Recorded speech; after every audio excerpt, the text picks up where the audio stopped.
Good afternoon, everyone. Welcome to 𝐋𝐨𝐜𝐚𝐥𝐬 episode 5858.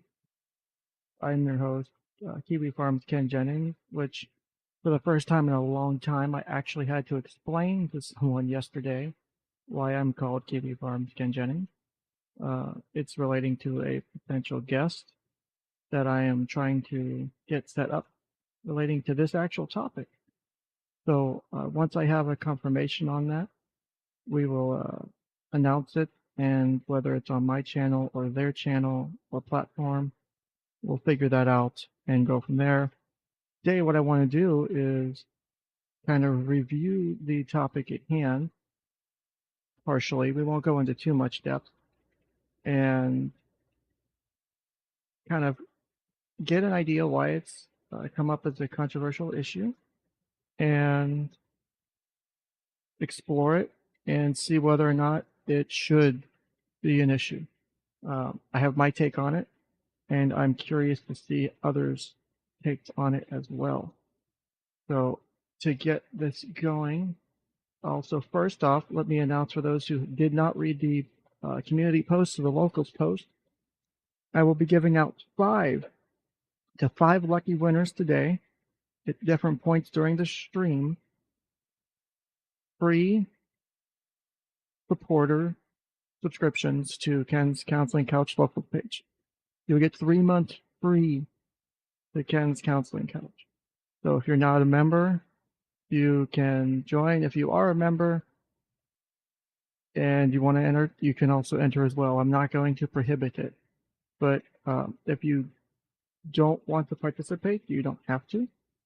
You'll have to put in certain hashtags in the chat, and I will draw the winners at different times during the stream. So that's also on this table for today. I also want to announce that by the end of this year, I don't think it's going to happen. I'd like to aim for the end of the year, this to be the goal, but if it doesn't happen, it doesn't happen. But if we do pull this off, the moment we get there, we will do a 24-hour live stream. Yeah, I'm torturing myself, right? So right now, I want to aim for 50 new subscribers or supporters to the locals page by the end of the year. So if we can get 50 new supporters, I will do a 24-hour live stream. Even better. This is where the fun part comes in. Not only will I do a 24-hour live stream, for every new supporter that joins during the live stream itself, I will extend the duration of the live stream. Right? I have yet to decide how much of an extension it is. I'm thinking every new supporter might be 15 to 30 minutes. It's probably a fair amount for the time and stuff. Again, I'm still working that part out. I'm putting together a short video clip to post on Facebook and, or not Facebook, but on YouTube and the other platforms to advertise this, and I will be shilling the shit out of it in the coming weeks. But this will give you guys a true opportunity to torture the shit out of me. Now you have to sign up as a supporter. You have to pay the $5. Yeah, rip Ken. But apparently this is something that gets done on Twitch, where people will extend it for new on Twitch. They call it subscribers, where you pay, where every new subscriber or donation extends the live stream. So I'm going to try it out. I really want to put more into my locals page, which is why today, after this stream, we'll be doing an Ask Me Anything on locals. Now, the way locals is set up currently, until I hit a certain threshold, I don't upgrade to the next tier of locals community, which means my live streams are cut off at 30 minutes. So I get 5 live streams a month that are 30 minutes long. When I get to the next tier, I get 10 live streams a month that are an hour long. Part of this goal is to not only help with that, because I think having more time and more opportunities to stream, and I'm trying to put more effort into that, will help. But doing this also helps ease up some of the, requirements. As I said before, having more supporters, having more super chats and donations helps me offset my, the amount of clients I have to have, the amount of work I have to do in my day on my normal job. And I love doing this, so the more I can offset, then I'm happy for that. I don't want to quit doing that. I love my job. I love my day job, but I would like to do this more. I hate doing it just once a week. I want to do it more than once a week. I'm trying to budget that into my time. I've got a lot of shit going on right now. So yeah, a subathon is what some bitches say. So this will be a supportathon. And you can't just sign up for 50 Gmail accounts. You got to join as a supporter to not only get us to the 24-hour stream, but to extend the time and duration of the stream. And I will officially say right now I have no cutoff. So if we go to 48 hours, we'll do 48 hours.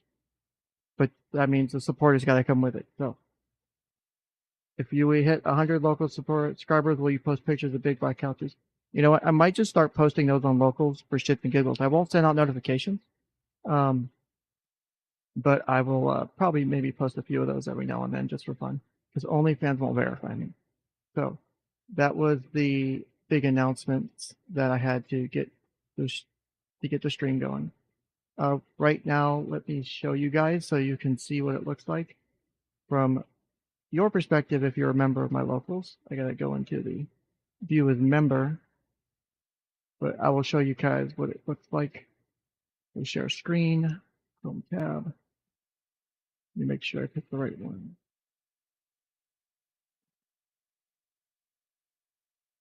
I want to make sure I hide that. Okay, so you guys can't see certain things. Okay, so here's my Chrome tab with my locals page on it. As you can see here on the right, you can see the community goal. 50 new supporters by December 31st. So we're 6% of the way there. Since I started the goal officially a few days ago, I haven't announced it.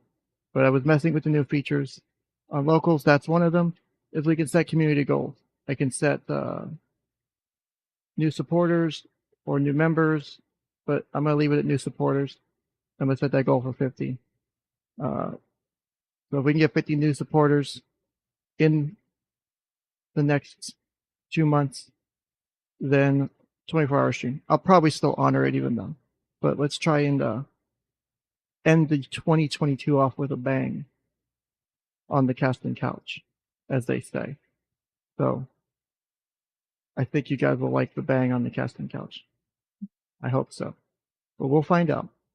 All right. I think I have everything on the local stuff finished up. I need to do... I also might put out for November a free month promo code to get people to join. So we'll see. And we'll go from there. So that is that part. So I was wanting to show you guys where you could do it. We have the AMA after the show today. Literally everything's on the table. You want to ask me about anything with 𝐷𝐷𝐿, the Kiwi Farms assessment I did, having worked with Nick, the Karen stuff, the losing my job last year and all that. All of it's on the table. Only on locals. If you want to ask those questions, you have to be a supporter to ask. That'll be after this stream ends. We're going directly to locals to do that stream. So you can watch, you just can't ask the question unless you're a supporter. So I hope everyone's doing well. For those who haven't been watching the news since we did our last stream, the Darrell Brooks trial has officially ended. Rip Darrell Brooks, our good boy who didn't do nothing, has been convicted on all charges that were laid against him. So, Rip Darrell, he will be spending a very, very long time in prison. I don't know when the sentencing is off the top of my head, but he'll be there. He's never leaving jail again. But if you guys want to, real quick, one's in the chat if you want to watch it too. If you don't, Darrell Brooks' mother did a short interview where she talks about his conviction. If you want to watch her feelings and thoughts on her son going to jail for the rest of his life and how she feels about the conviction, one's in the chat if you want to watch it too. If you don't, and then we'll jump into the topic for today. Plus, it gives me something. Okay, then I gotta find it. So I already see one's coming up. So I was actually a bit surprised. It was not necessarily a spicy take from Mom, but not unexpected given her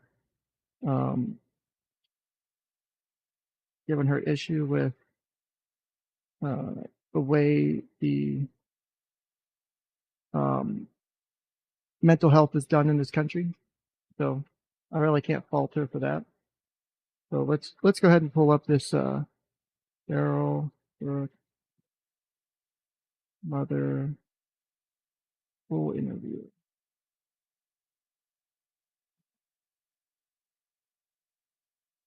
So sort this week. I think it was this week. Response to the verdict. I think this is the one. Let me make sure it's the right one. I think it's, yeah, there we go. It's about 5 minutes long. So let's put this on tap. It'll also give me time to make sure all my PDFs and everything are. Sounds like this will be interesting. I'm curious to see how the chat reacts to this.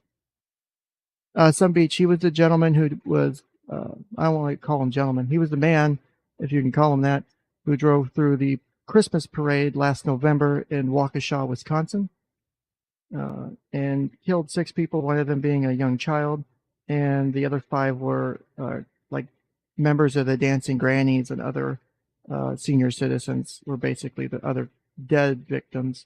There were like 60-something people injured in the event. The trial was awful because Darrell Brooks decided to represent himself, which was not a good idea. Just not only was representing himself, he was representing himself as a sovereign citizen. If you're not sure what that is, go look up the videos. They're fucking funny. And yeah, that's I think all I need to do.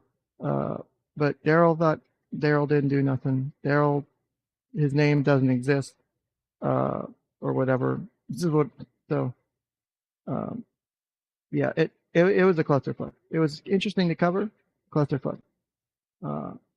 But I think if you're interested, I covered last Sunday. I covered like a psychoanalysis, the psychopathology kind of Darrell, and then Monday we covered the trial for part of for the day, hoping he would testify, and he ended up fucking it up. Unfortunately, he fucked it up, and it was not covered how I wanted it to be, which was sad because I really wanted to cover it. So let me add that. 17. So let's go ahead and start this. I'll start this and I'll pause as necessary for commentary. I'm curious to see the reaction from the chat. So yeah, Jim has great videos on sovereign citizens. You can find them on YouTube if you look them up. It sounds like you want to be an advocate The for. people need to understand mental illness and understand people who are mentally ill are hurting. They're trapped. And a lot of them don't know the way I will show compassion. The families who have loved ones that are suffering from mental illness, a lot of them are ashamed to even talk about it, or they say he crazy and don't want to have anything to do with them. But you need to, those people need help more than anything. All Seek right, my out bad. treatment where there is. Speak up for them. Be an advocate for them. And then when you see people out in the street, you see them acting, and you just laugh at them, joking, and you shouldn't wait. Stop and say a prayer. Because I sent Daryl early on a poem written by Maya Angelou called "I Know Why the Cage Bird Sings." And I learned that poem in the 7th grade for Black History Month. And I never thought I about mean, that the bird poem sings again. regardless, but And the Lord brought it to my memory. And I remember back when I was a child, my grandma had a pet parakeet named Jerry. And I remember that so vividly. She would walk to the cage and Jerry would sing. He had a beautiful singing voice. And we all thought Jerry was happy because he would sing and twerk, and his cage was right in front of the window where he can look out in the backyard. And we thought, but then when Lord brought that point to me, I pulled it up again and I read it again. And I realized that bird wasn't singing because it was happy. That bird was singing because he wanted to be out of that cage and be free. And I told Daryl, I said, you're this caged bird. Mental illness has clipped your wings, and those Christmas birds is going to be your cage. And, no one's going to hear you singing. It's just going to fall in their ears. But I told him that, he keeps singing till someone hears him. Hopefully, this will bring awareness to mental illness via our senators and our governors and elected officials, court, police. And when these people come before the penal system, instead of them locking them up, say, hey, what can we do to help this person become mentally well? That's what needs to happen. Do you think he can get help in? No, I actually agree very with that. little It's help is unlikely she'll get done the help he needs for in prison. individuals who are incarcerated with mental illness. Mm-hmm. That's why I wanted him to go to a hospital where he can still get treatment, but that won't be, he would be behind prison where he would not get any services. If he does, it would be very little and it would not be what he needs. Mm-hmm. So it sounds like you don't think it was fair what he received You today, know, you know. but you think he should have done any prison time? Yes, Yeah. Will you be at sentencing to support? no, because I already know.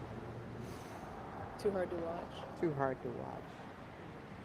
I mean, I can't disagree with that statement. I mean, what's Could you what's to watch your say? kid get sent to prison for the rest of their life, We have to move regardless of forward. what they did? And this, I, I mean, no matter what, that's going to be whew, difficult. hopefully something good will come out of it. How do you feel right now? Right now, I just want to curl up and die. That's how I feel right now. I just want to go somewhere, just curl up, but I can't.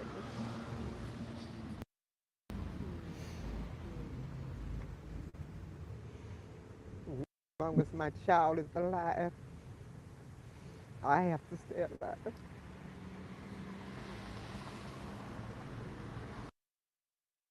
So it almost sounds like in her statement there, she was feeling a little self-harm, suicidal, based upon the way she was kind of phrasing that. I don't know if you guys agree or not. I mean, there's no trying to catch up on chat because I was getting some of my stuff prepared for this.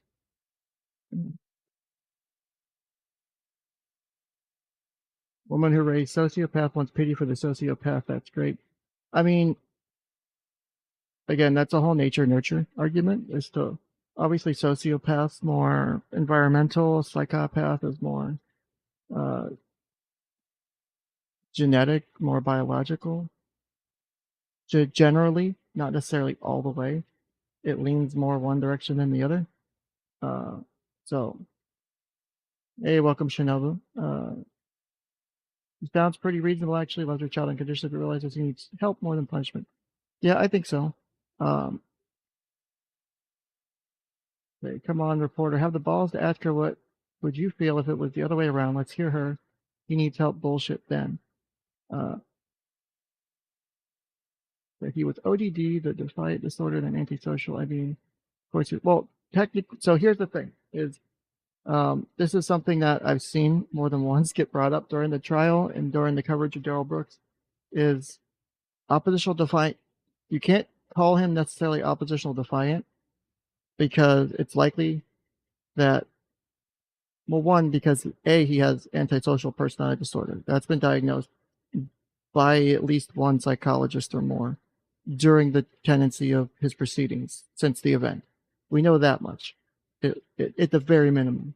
Two is because to have a diagnosis of antisocial personality disorder, you must have a symptoms or presentation of conduct disorder before age 15. And you cannot have opposition in the differential diagnosis for conduct disorder and oppositional defiant. You can't have both. You can have one or the other.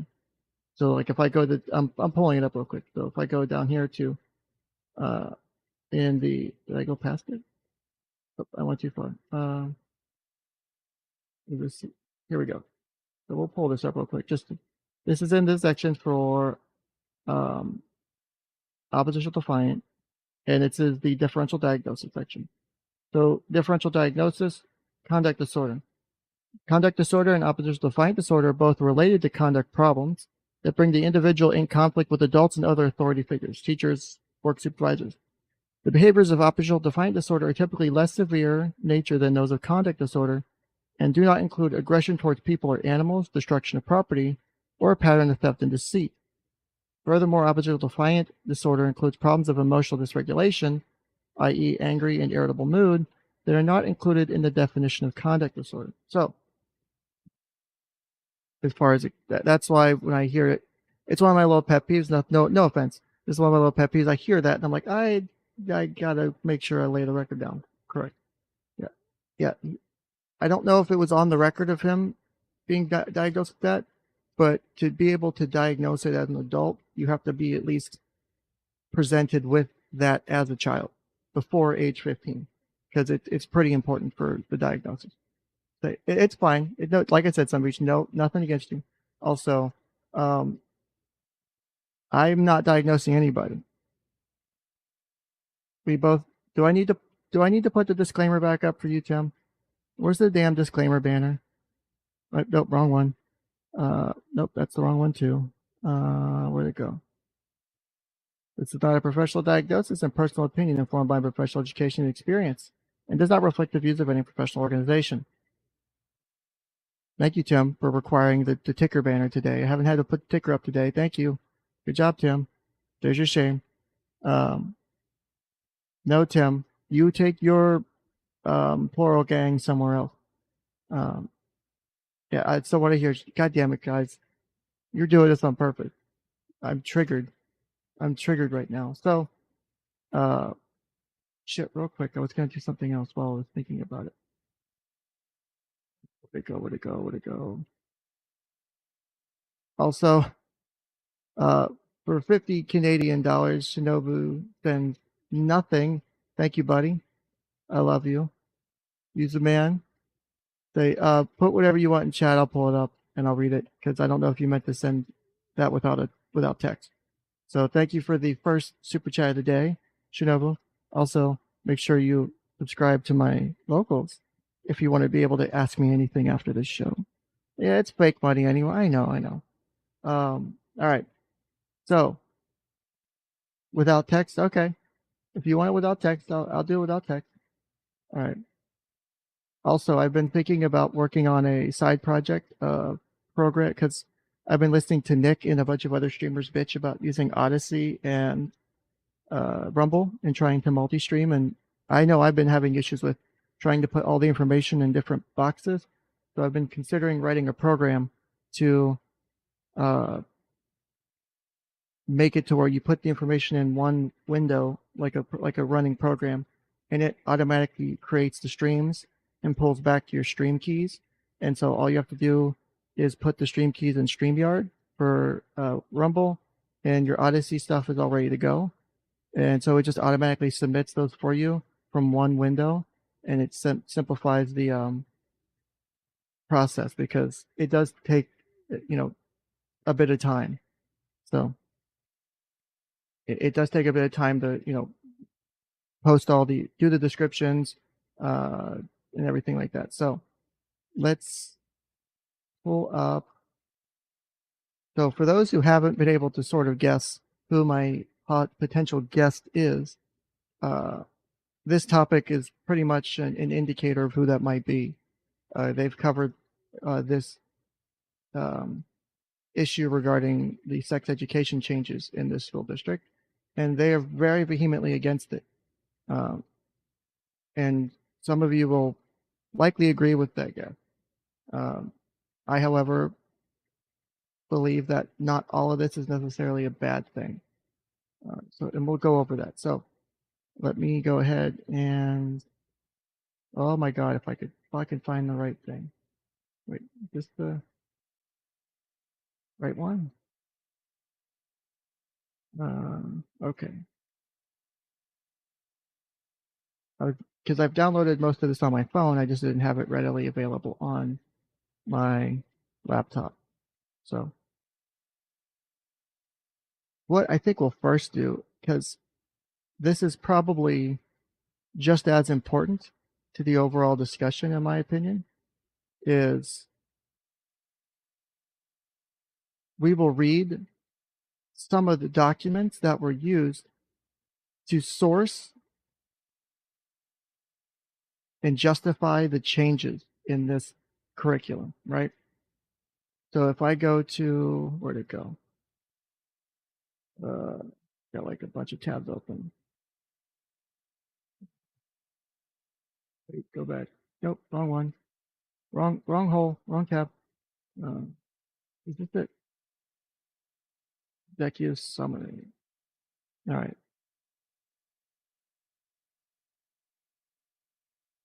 Okay, I think it's right here. I'll just do this one part. I don't think we need to do the whole thing. So let me close that. Pull this window over here. This is a professional setup, as you can tell. I definitely know what I'm doing. Present. Screen tab. Here we go. All right. So this will start with. So this is from the, what school district is this?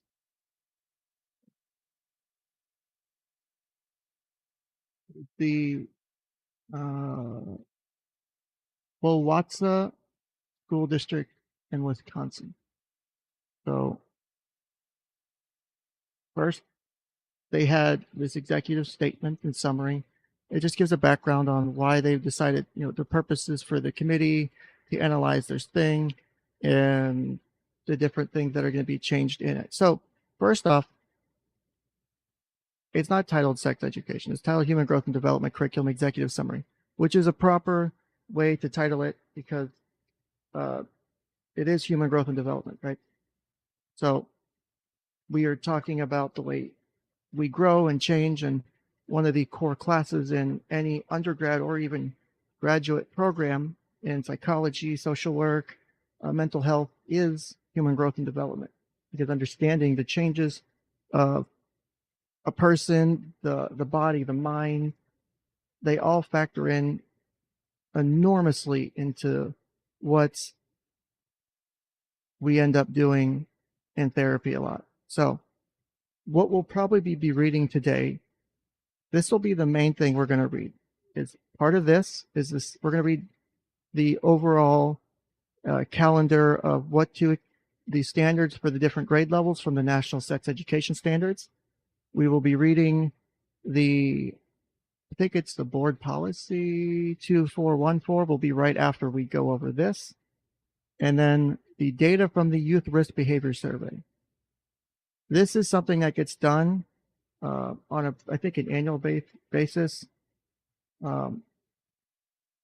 It's a pretty common assessment that's done by the CDC in schools to monitor for different categories of health-related behaviors. Those things include things that result in unintentional injuries and violence, sex behaviors related to unintended pregnancy and STDs, alcohol and drug use, tobacco use, unhealthy dietary behaviors, and inadequate physical activity. So there's actually a Data Explorer. You can go and look through all the data at the national, state, and local levels. You can run your own analysis. You can see the methods, the participation maps, see kind of if you care a lot more about the data. So this is not just like some survey that the school put together to justify this. This is a survey that is done at the national level to understand the behaviors of youth and why they engage in certain behaviors and the risks that tend to come with them. And unfortunately, some of them are stupid risky. And I was having a chat in the Discord, in my Discord, about this. Why it's kind of important to, because there's arguments about whether or not schools should be teaching it. I know there's one of the biggest arguments is why should a school district be teaching sex ed in the first place? And I'm not necessarily disagreeing with that take. I mean, this is something that should be taught at home. My more rightish leaning, the little L libertarian and constitutionalist in me says, you know, I don't want the government involved in much of anything, and so less government involvement is good. But if you're going to put your kids into a public school, then I think it's not necessarily a bad idea for them to have the proper L, or not the proper L, the proper level of education as it relates to this, because these things, unfortunately, do result in a lot of people being harmed, not just from physical violence in the home, but things like child abuse, rape,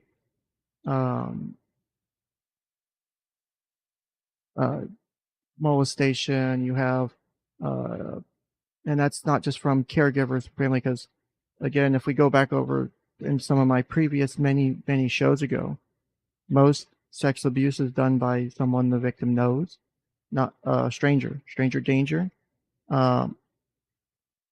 Is a common myth relating to the amount of people who get sexually abused annually. It's usually family. It's usually related to something like that. It's not family, friends, neighbors, friends of the family, stuff like that. So let's go over this first. That should be good for this. All right. So this is from the the programming responses for this. So we have, this is from, okay, so this is from the team itself, about whether or not the team is,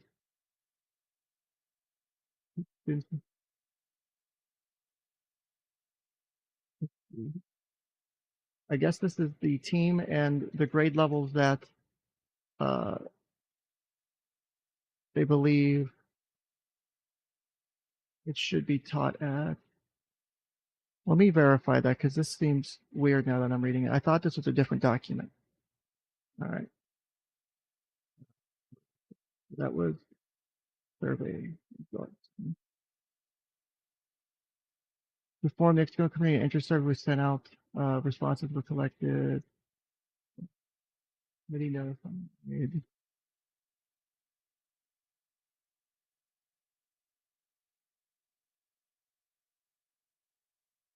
I thought this was this one. Okay, I clicked the wrong document. My apologies. Boomer moment. So, just wait, Tim. You're gonna have your moment to be enraged, and then depending on how long this goes, I might just bring up some people to talk. Also, Aiden and Tracy, if you're listening, you're welcome to come up and discuss this too. I'm curious to have your input. Also, I think Royal on air, if you're listening as well, send me a chat in Discord, and I'll introduce you. And I know you were slated to come up at some point as a guest as well, but you had gotten sick, so I hope you're doing better.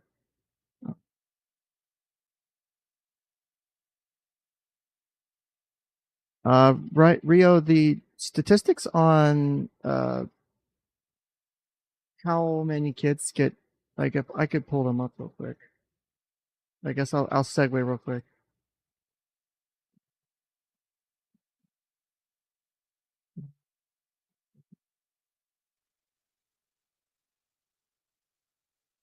See if I can pull them up real quick.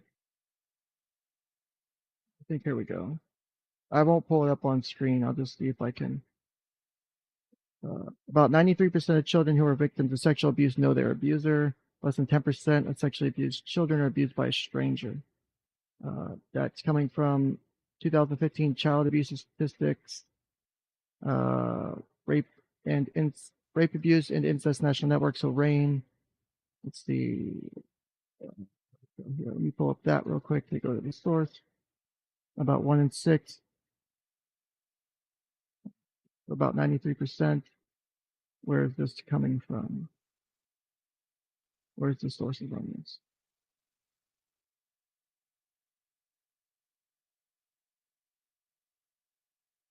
Majority of sexual assault victims under 30. 1 in 6 women have been the victim of an attempted or completed rape in her lifetime.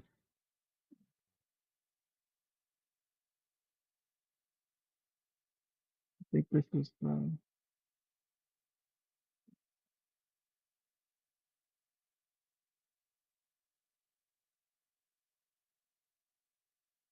And this is not the only source I've ever found on this. I've seen plenty of other sources. Here's an old one from 2004. And so this does have a relation to, wait, was this from 2004? Let's read the date on that. Yeah, 2004. The abstract says medical literature has generally supported the view that sexual assault by strangers are more serious and more violent than assaults done by people known to the victim. This study patients were consecutive female patients aged 13 years and older, presenting to a sexual assault clinic during a 40-month study period. The age range was 13 to 82. Sexual assault by a person known to the victim accounted for 76% of cases. The majority of these assailants were described as acquaintances. Again, this is for age 13 and up. So it's the numbers are shocking. Just to say that the numbers are shocking.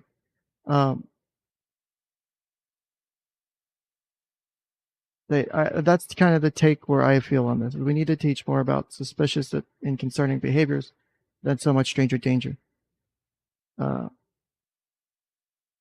Say that just a number is not as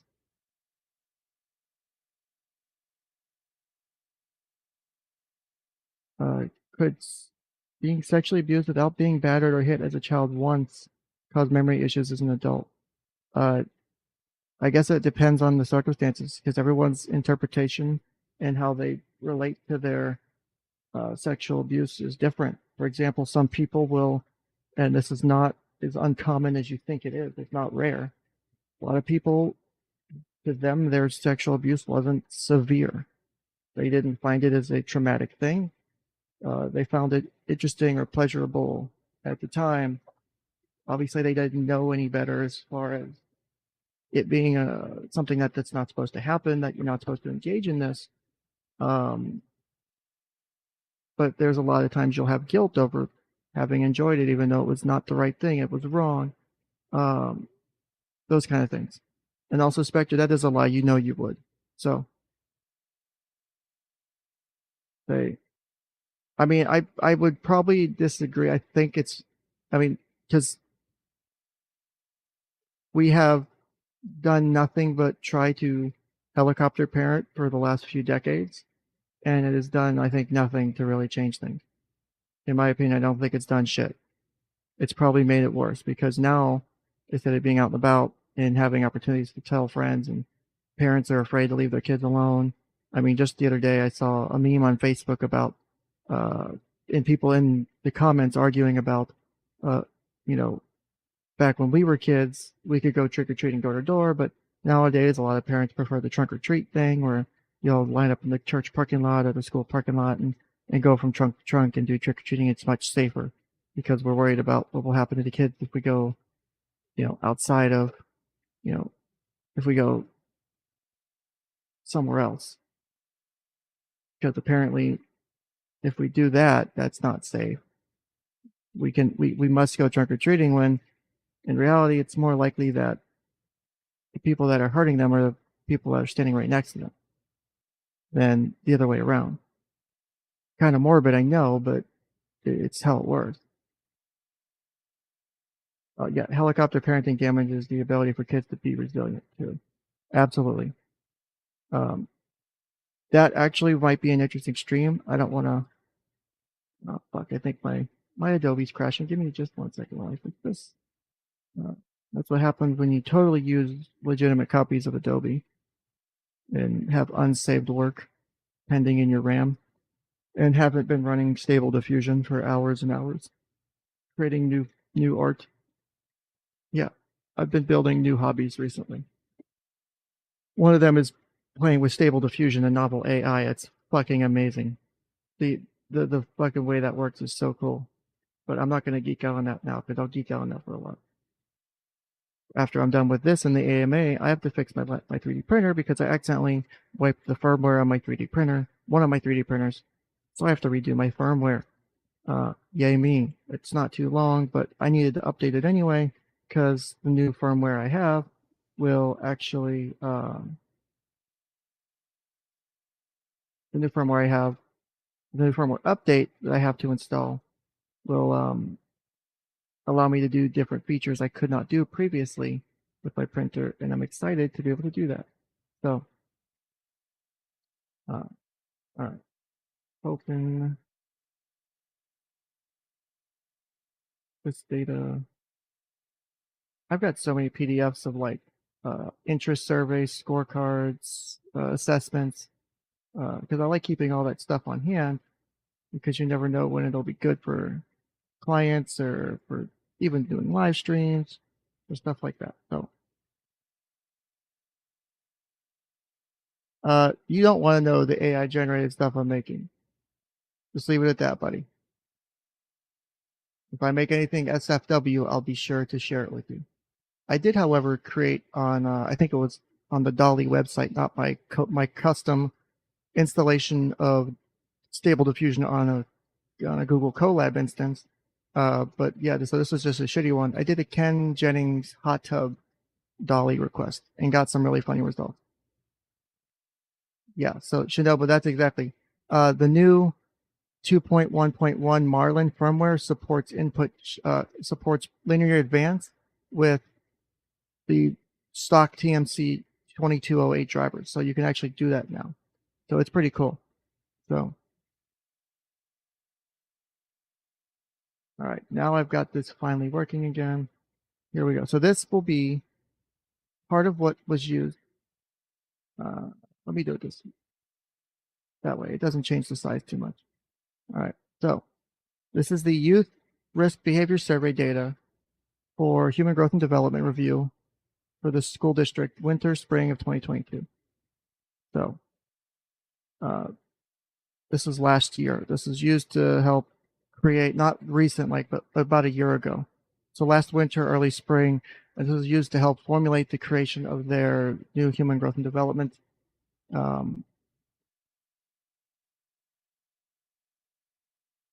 So we have here sexual behaviors. So we have 5 different ones. So we have Wisconsin 2019, TOSA, which I'm assuming is a school district because it's down here, 𝐷𝐷𝐿, so they just abbreviated it or they shortened it. So we have Wisconsin 2019, TOSA 2019, 17, 15, and 12. So these are questions asked to the student body, and the age of the student body is dependent. It's probably going to be shown later. So for Wisconsin 2019, we have ever had sexual intercourse around what looks like between 25, so probably 30-ish, 35% in the school district itself. A little bit less than 25%, but in the school district of ever having sexual intercourse, so from whatever age you want to call it sexual intercourse, around 25% on average in the school district have had sexual intercourse. Among the sexually active students, the percentage whose first sexual intercourse was before age 13. Wisconsin 2019, it's probably around, I hate that it's fucking shitty graph. They should have put better lines on it.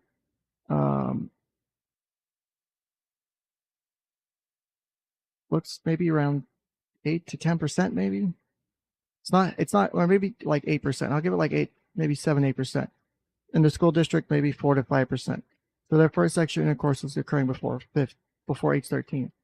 Among sexually, and it's been kind of steady. Among sexually active students, the percent who have had 4 or more sexual partners. Wisconsin's almost 25%, so probably around 20-ish%.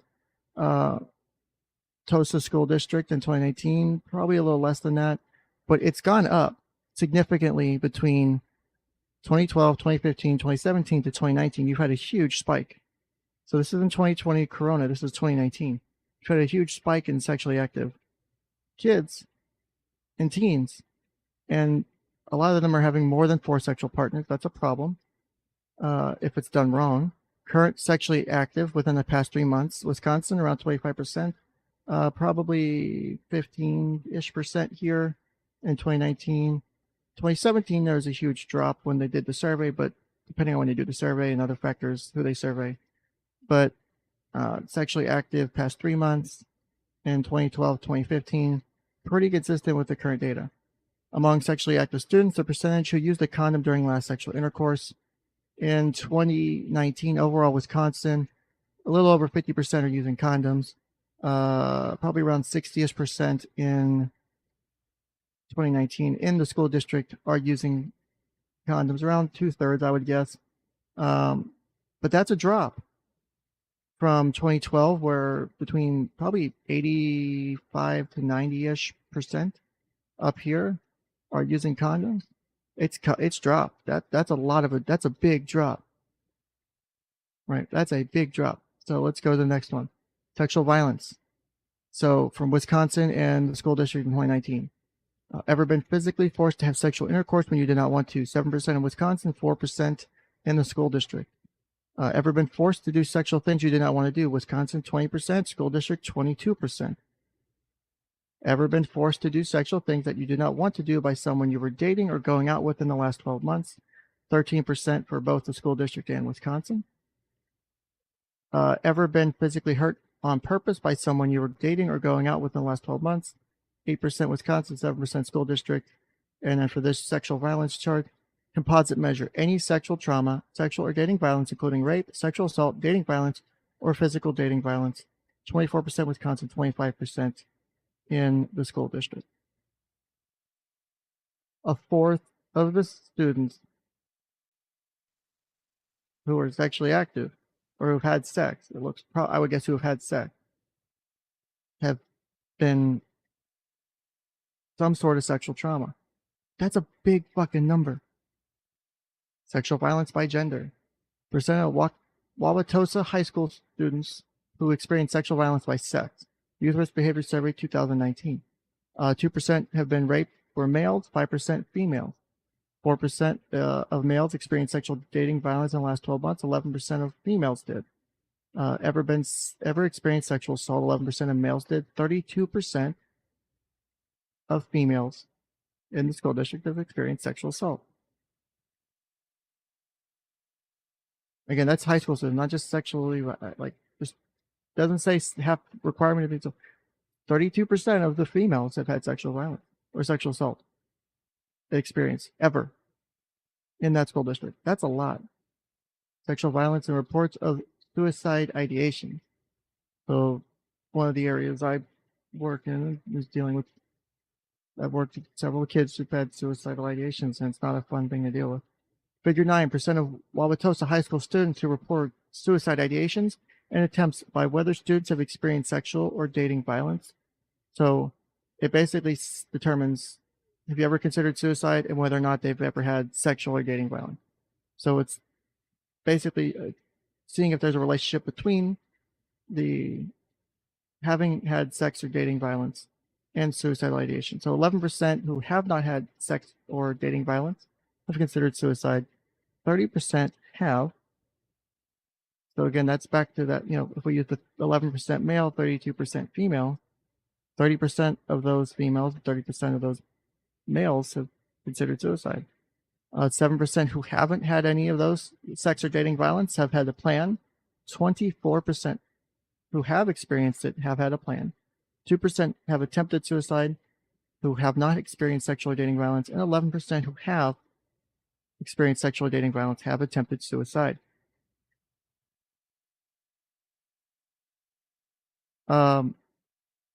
So this is a survey that's given to the population. I can go over the methodology after we go through some of this, if you're curious. But if you want to look more into this type of research, it's the Youth Risk Behavior Survey, the YRBSS. If you look that up, you'll find the CDC link on it, and you can get more about the methodology.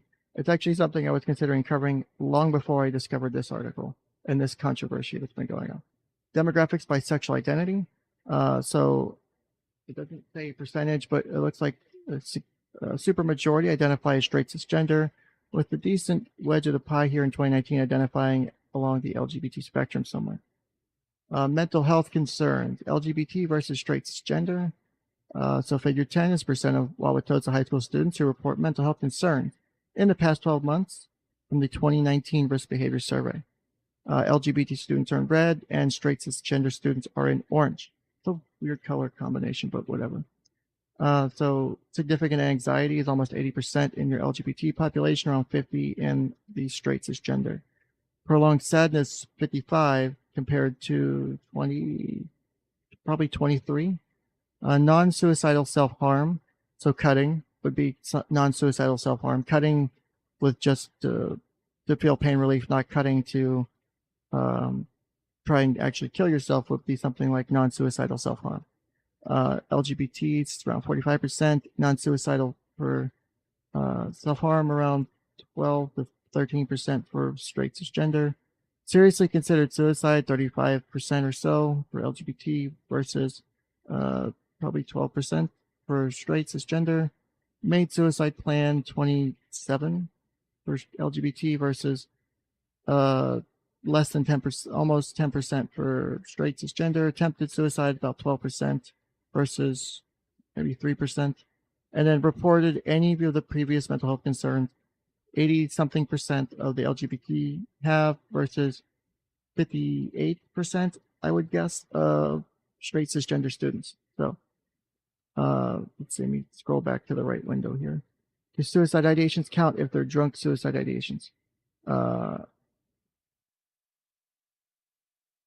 you saying as regards to the students, or just as a general, question?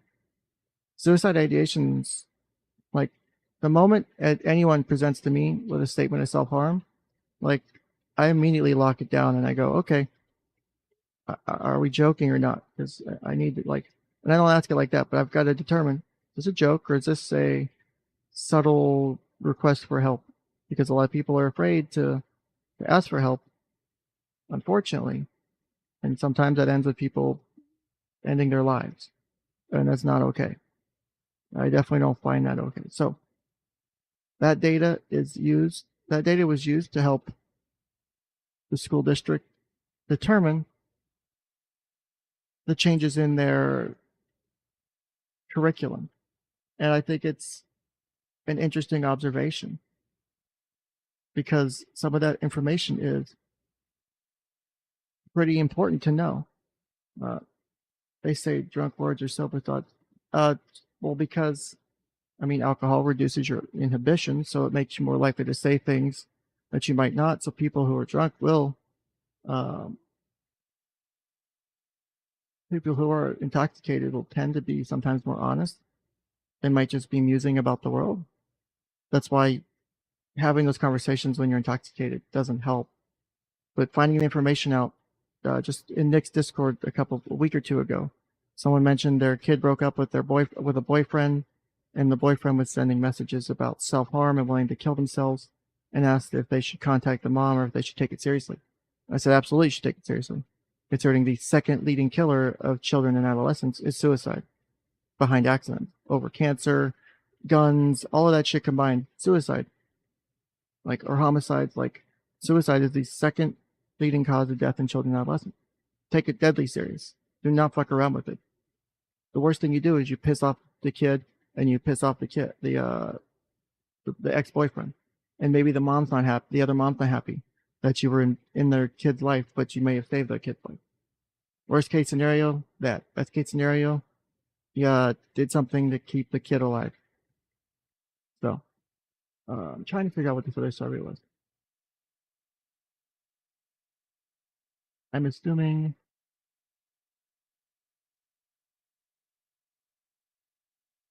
programming. Trying to figure out what this programming responsive thing was, because I really want to know now, because I think it's important to this topic. All right, so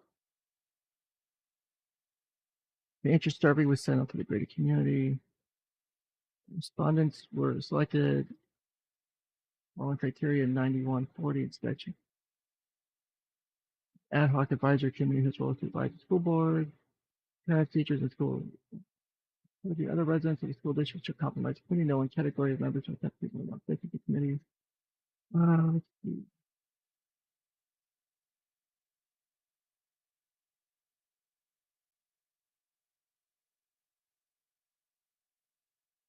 Making sure that I don't mess this up. Just trying to make sure I review some of this, is all. And then we're going to go into the next thing here.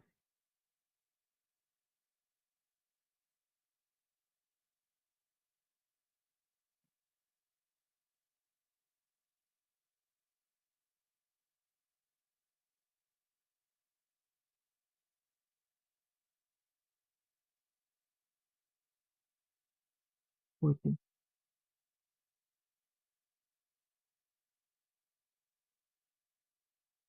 Okay. That was that one. Where's the internal committee? Just to make sure, again, just making sure I have this correct. So while I review some of the other stuff, let's read another document. So this was from the Board of Education, and this was the output, the outcome of some of their discussions, and I think the final policy. Okay, so this is what is saying here. The Board of Education directs that students receive instruction in human growth and development consistent with Chapter 118.019 Sub 2 of Wisconsin statutes to include the following. A, the importance of communication about sexually and decision-making about sexual behavior between the student and student's parents, guardians, or other family members. B, reproductive and sexual anatomy and physiology, including biological, psychosocial, and emotional changes that accompany maturation. D, puberty, pregnancy, parenting, body image, and gender stereotypes. D, again, this is in Wisconsin statute requirements. The skills needed to make responsible decisions about sexuality and sexual behavior throughout the student's life, including how to refrain from making inappropriate verbal, physical, and sexual advances, and how to recognize, rebuff, and report any unwanted or inappropriate verbal, physical, and sexual behaviors. E. The benefits and reasons from abstaining from sexual activity. The instruction under this subdivision shall stress the value of abstinence as the most reliable way to prevent pregnancy and sexually transmitted diseases, or sexually transmitted infections. F. The health benefits, side effects, and proper use of contraceptive barrier methods approved by the FDA to prevent pregnancy, and barrier methods approved by the FDA to prevent sexually transmitted infections. Okay. G. Methods for developing healthy life skills, and including setting goals, making responsible decisions, communicating, and managing stress. H. How alcohol and drug use affect responsible decision making. I. The impact of media on one's peers on thoughts, feelings, and behaviors related to sexuality. IA. Use instructional methods and materials that do not promote bias against students of any race, gender, religion, sexual orientation, or ethnic or cultural background, or against sexually active students or children with disabilities. B. Promote self-esteem and positive interpersonal skills with an emphasis on healthy relationships, including friends, marriage, and romantic and familial relationships. C. Identify counseling, medical, and legal resources for survivors of sexual abuse and assault, including resources for escaping violent relationships. Okay. Oh, Jesus. How many pages? Two. Okay. J. Include age and content appropriate instruction regarding the understanding of sexual orientation and gender identity. Provide resources for students who have additional questions about these issues, and identify and discourage discriminatory or bullying behavior based on sexual orientation or gender identity. The superintendent will ensure that instruction in marriage and parental responsibility is provided, and that instruction, when age appropriate, fulfills the requirements of Chapter 118.019-R of Wisconsin statutes as listed below. The criminal penalties for engaging in sexual activity involving a child under 948. The sex offender registration requirements under 301.45. Instructions of this paragraph shall include who is required to report under 301.45, and information must be reported, who has access to information. Okay. Advisory committee.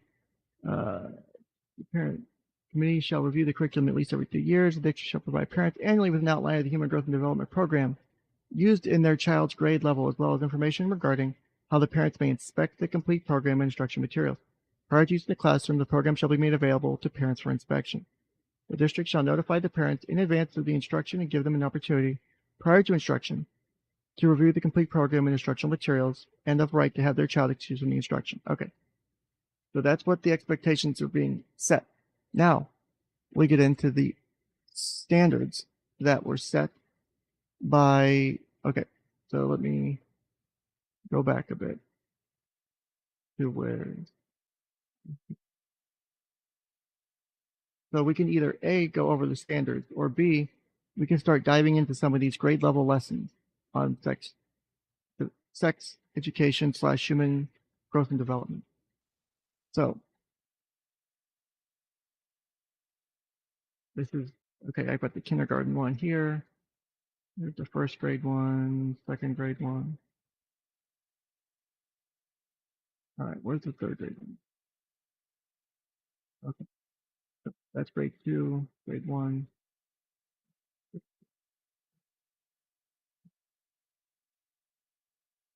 The third grade one not working? All right, so let's do this. Let me present to you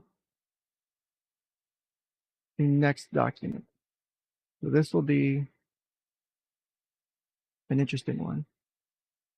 Some of you are about to get upset. I'm going to take personal bets in my head on who's getting upset, and you'll see why here short. Oh, wrong button. My monitors aren't numbered. If you have multiple monitors, you have to set them up like where their location is physically. And the one that's in the middle is currently set up to the right, and I just haven't moved it to the right side yet. Like I haven't swapped them. So here we go. Standards by grade level. So this is not the school district itself, but these standards were used and cited in the development of the Wisconsin Wauwatosa curriculum that we will be going over here shortly. So I will fix it. I will fix it in like an hour when we're done. So organized pages, because I got to flip these so y'all can read them because they're turned the wrong way. This is why I have a completely legitimate copy of Adobe Acrobat, so I can flip the pages when they're not facing the right fucking direction. All right, because this will make it so much easier to read instead of trying to turn our heads to the side. That will get old real quick. Flip that one, flip that one. Holy shit, there's a lot of these. As long as I don't put them out of order. Wait. That's my biggest concern, is I don't want to put them out of order. 38. 39. Okay. I'm just trying to make sure I don't put these out of order. I'm also trying not to dox myself by pulling up something on screen that has my name right now. So give me one moment to finish them. Flip, flip, flip. All right. It should be done here shortly. So while I do that, how do you guys feel so far about the school districts changing for improvements on their sex education curriculum? I know that a certain, and I'm not going to say their name because I don't want to out them as a potential guest. I know certain people have covered this with intensity, and I'm not necessarily, like I said, disagreeing with them. I'm more curious to hear about their takes and why they're justifying those takes that way. So,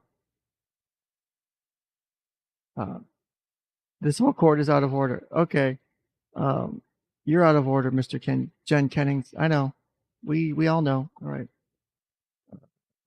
So let's do this. Present screen. So this is from the National Sex Education Standards, Core Content and Skills for Grades K through 12, second edition, released in 2020.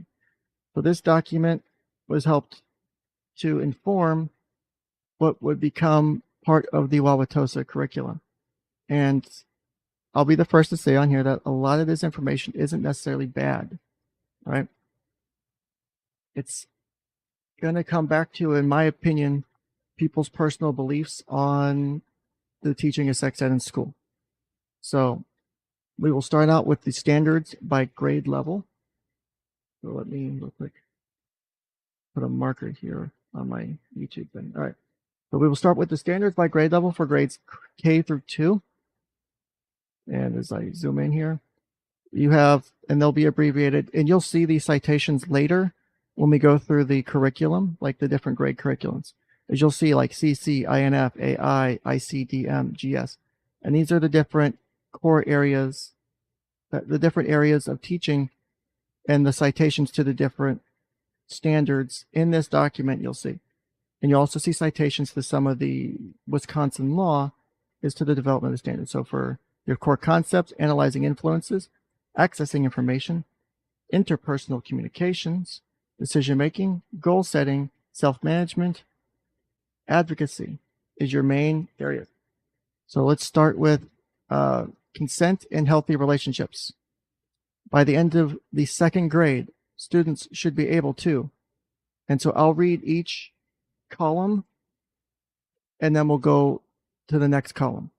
So that way we're staying within columns and not getting mixed up. So this is by the end of grade 2. Students should be able to describe characteristics of a friend, define bodily autonomy and personal boundaries. Let me zoom in a bit more so you guys can see it. I'll just have to scroll around a bit. By end of grade 2, define consent. And by end of grade 2, identify different kinds of families, e.g. nuclear, single parent, blended, intergenerational, cohabitating, adoptive, foster, same gender, and interracial. So that is for core concepts. Analyzing influences, there is none.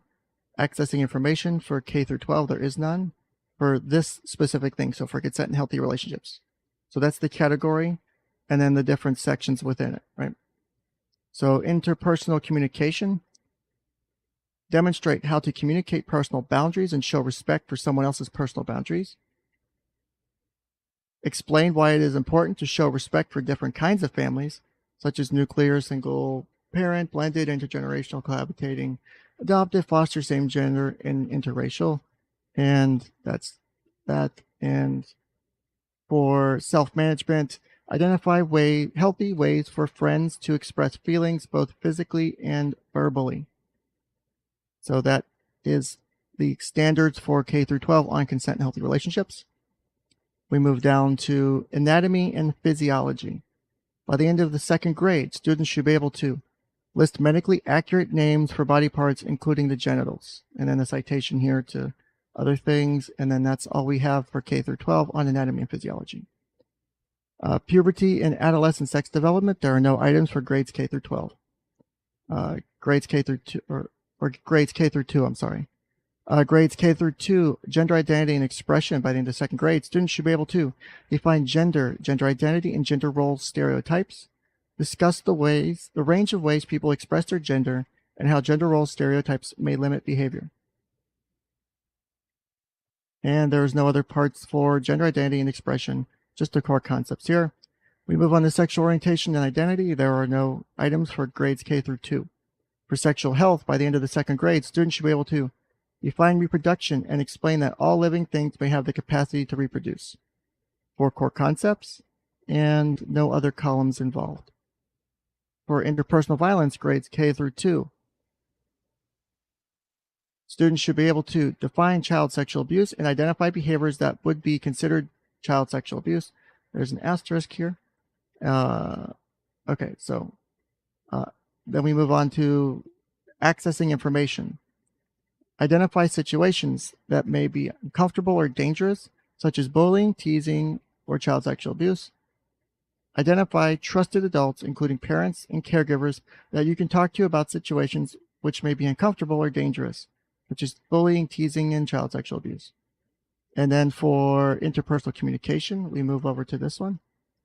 Again, by the end of the second grade, students should be able to demonstrate ways to treat all people with dignity and respect, such as race, ethnicity, socioeconomic status, differing abilities, immigration status, and family configuration.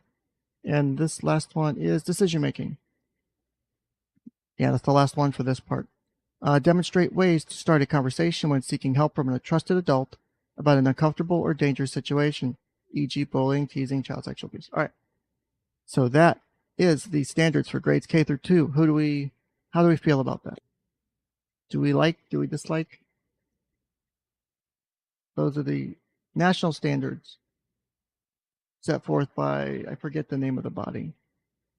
Let me see.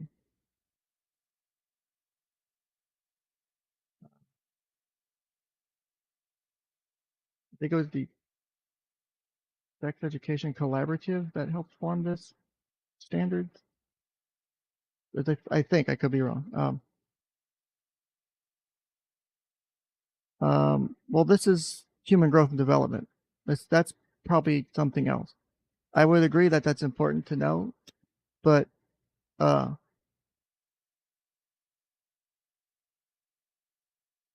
you said, notice they don't teach which one tends to lead to the better outcomes for children. What do you mean, Tim? So, looks like Ken didn't name the correct body parts. Shut up, Tim. All right. So that was grades K through 2.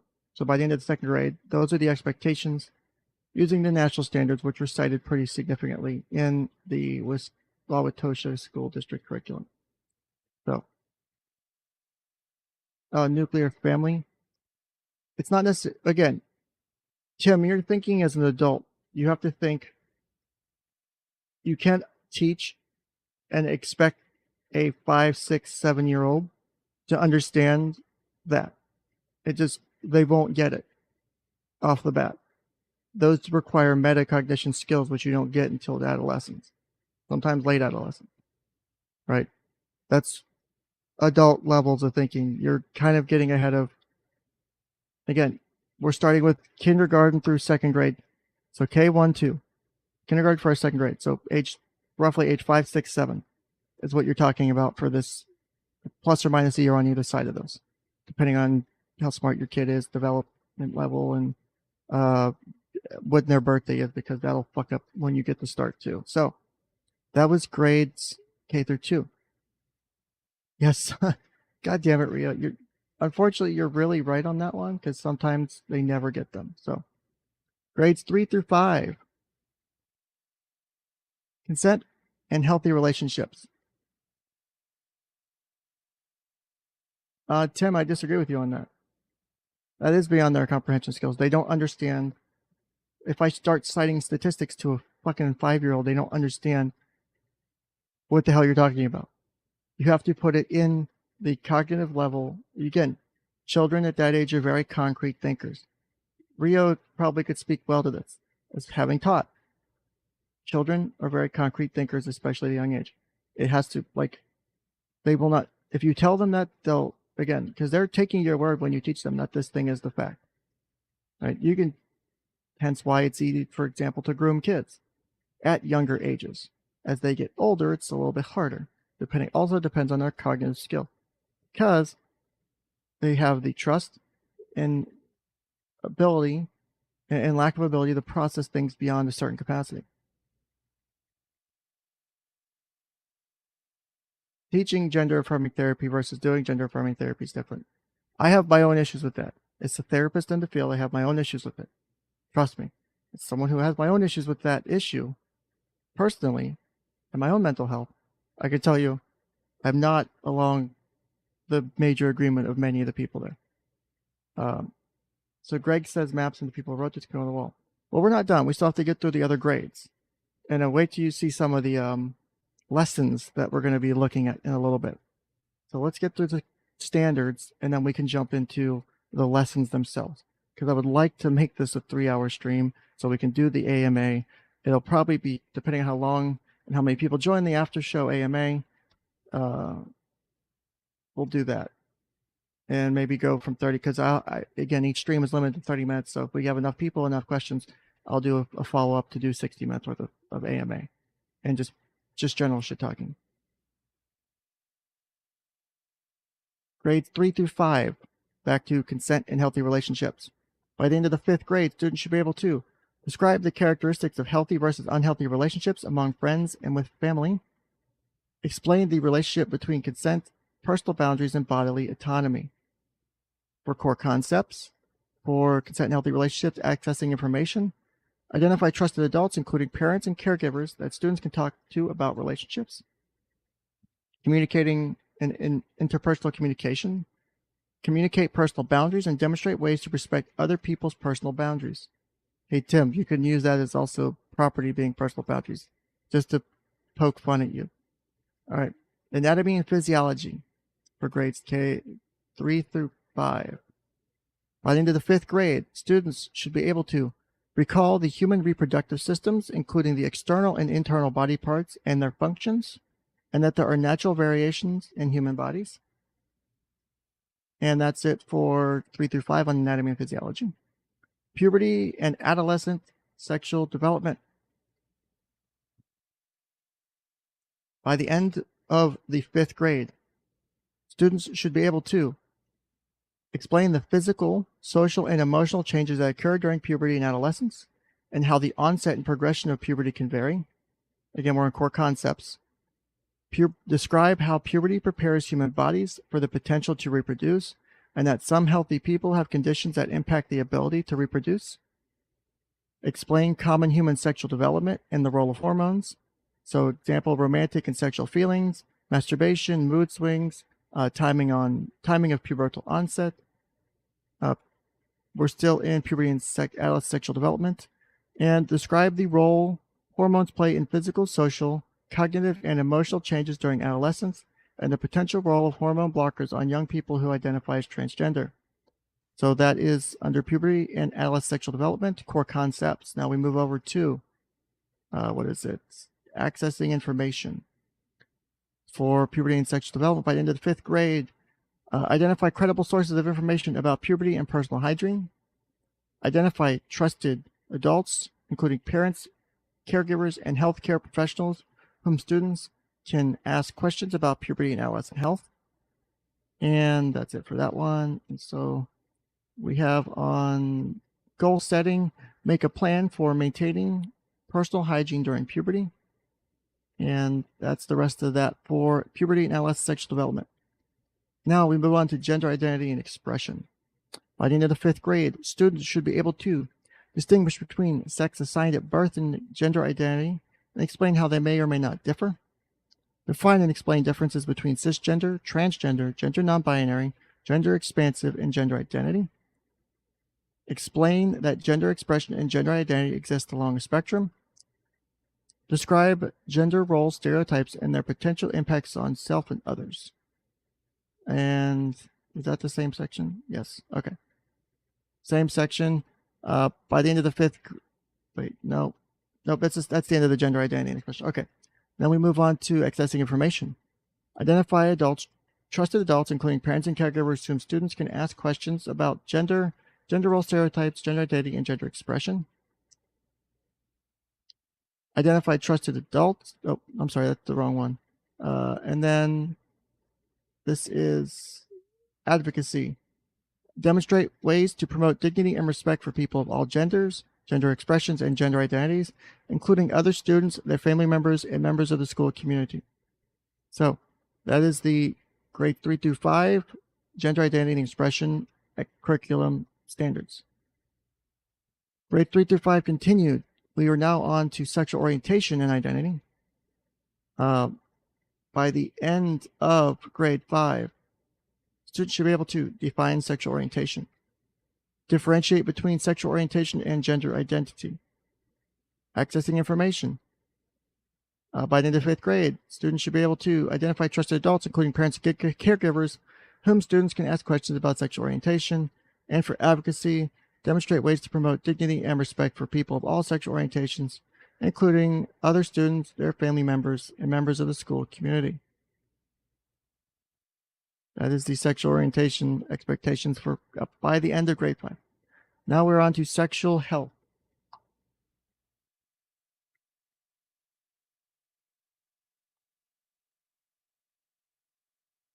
We move on to sexual health. Sorry, I had to take a drink. By the end of the 5th grade, students should be able to explain the relationship between sexual intercourse and human reproduction. Explain the range of ways pregnancy can occur. IVF, surrogacy. Define STDs, including HIV, and clarify common myths about transmission. Okay. And no other things there. This is just core curriculum or core content. Now we're on to interpersonal violence. By the end of the 5th grade, students should be able to define child sexual abuse, sexual harassment, and domestic violence, and explain why they are harmful and their potential impacts. For interpersonal communication, identify strategies a person could use to call attention to or leave an uncomfortable or dangerous situation, including sexual harassment. What is this? SM was self-management. Okay. Describe steps a person can take when they are being or have been sexually abused. Demonstrate ways to promote dignity and respect for all people of race, ethnicity, socioeconomic status, and all that jazz, right? Interpersonal violence continued by the end of the grade 5. Oh, did I miss one? Oh, in interpersonal communication, explain that some survivors are not believed when they disclose sexual abuse or harassment, and that it's important to keep telling trusted adults until one of the adults takes action. That, I did not see that before. God damn it. That is getting highlighted. I could do a whole stream on that sentence, but I'm going to highlight that for my own reference. That is an interesting statement. Not that I'm disagreeing with it or agreeing with it. I'm just saying it's an interesting statement by itself. It's interesting to teach to that age demographic. Again, the age demographic you're teaching to, and the point of the curriculum has a point. Maybe the standards are not the best. We'll be getting there. Grade 6 through 8. Oh, fuck. What did I just do? Oh, wrong button. Nope. I don't want my 3D printer slicer right now. Go away. I will slice stuff later. Trust me, I have to finish slicing and printing something that I was fucking printing when I screwed up my firmware. Grades 6 through 8. Welcome to grades 6 to 8.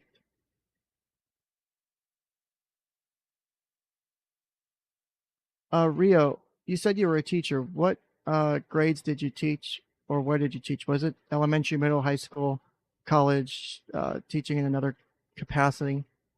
I'm curious because I might really want to bring you up here and have you talk about this if you were a teacher in any of these grade levels, because I'm curious to hear your opinion of it. Consent and healthy relationships. So by grades 6 through 8, by the end of the 8th grade, for consent and healthy relationships, compare and contrast the characteristics of healthy and unhealthy relationships. Again, we're going down column. Describe how power differences such as age, gender, socioeconomic status, and race or unequal positions such as student, teachers, supervisor, employee may impact relationships. Analyze the similarities and differences between friendships, romantic relationships, and sexual relationships. Define sexual consent and sexual agency. Okay. Wait, that consent. Okay, that's a different section. Okay, so we're now on to analyzing influences. Analyze how peers, family, media, society, culture, and a person's intersecting identities can influence attitudes, beliefs, and expectations about relationships. Evaluate the impact of technology, such as use of smartphones, GPS tracking, and social media on relationships, consent and communication. Identify factors, body image, self-esteem, alcohol, or other substances that can affect the ability to give or perceive consent to sexual activity. Let's see here. Okay. And then we're on to interpersonal communication. Demonstrate communication skills that will support healthy relationships. Demonstrate strategies to communicate personal boundaries and how to show respect for the boundaries of others. And then we move over to self-management, which is describe strategies a student might use to end an unhealthy relationship, including involving a trusted adult who can help. Demonstrate strategies to use social media safely, legally, and respectfully. Hey, that's actually good they put that in there. Good job. I'll give them credit for that one. All right, so that was the consent and healthy relationship section. Grades 6 through 8. We are now on to anatomy and physiology. Okay, so I only have to do this one section. By the end of the 8th grade, students should be able to describe human reproductive systems, including the external and internal body parts and their functions, and that there are naturally occurring variations in human bodies, e.g., intersex, vulvas, circumcised, and intact penises. And that's the one section. So we're now on to puberty and adolescent sexual development. By the end of the 8th grade, students should be able to define medical accuracy and analyze medically accurate sources of information about puberty, adolescent development, and sexual health. Okay, that's it for that section. Gender identity and expression for grades 6 through 8. By the end of the 8th grade, students should be able to analyze how peers, family, and a person's intersecting identities can influence attitudes, beliefs, and expectations about gender, gender identity, gender roles, and gender expression. Access medically accurate sources of information about gender, gender identity, and gender expression. So none of that Elon Musk Twitter free speech shit he's doing, that's not an accurate source. Demonstrate ways to, I had to do that joke, I'm sorry. Demonstrate ways to communicate respectfully with and about all people of all gender identities. And develop a plan for the school to promote dignity and respect for people of all genders, gender identities, and gender expressions in the school community. Sexual orientation and identity. By the end of the 8th grade, students should be able to recall the definition of sexual orientation and explain that most people have a sexual orientation.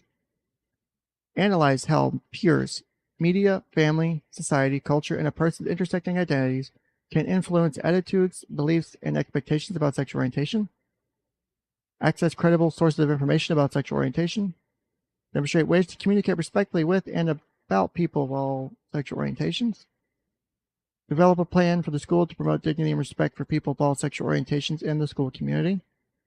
Oh, there's also sexual orientation and identity continued. I missed that. Define sexual identity and explain a range of identities, to sexual orientation, such as heterosexual, bisexual, lesbian, gay, queer, two-spirit, asexual, and pansexual. Okay, nothing under advocacy. So now we're on to sexual health. By the end of the 8th grade, students should be able to define vaginal, oral, and anal sex, explain that there are many methods of short and long-term contraception that are safe and effective, and describe how to access them, list at least 4 methods of contraception that are available without a prescription, such as abstinence, condoms, emergency contraception, withdrawal. Is that still under sexual health? Okay, so yeah. Describe pregnancy testing, the signs of pregnancy, and pregnancy options, including parenting, abortion, and adoption. Explain STDs, including HIV, how common STDs are, and how they are not transmitted, and how they are transmitted. Describe the signs, symptoms, or lack thereof of potential impacts of STDs, including HIV. Compare and contrast behaviors, including abstinence, to determine the potential risk of pregnancy and or STD transmission.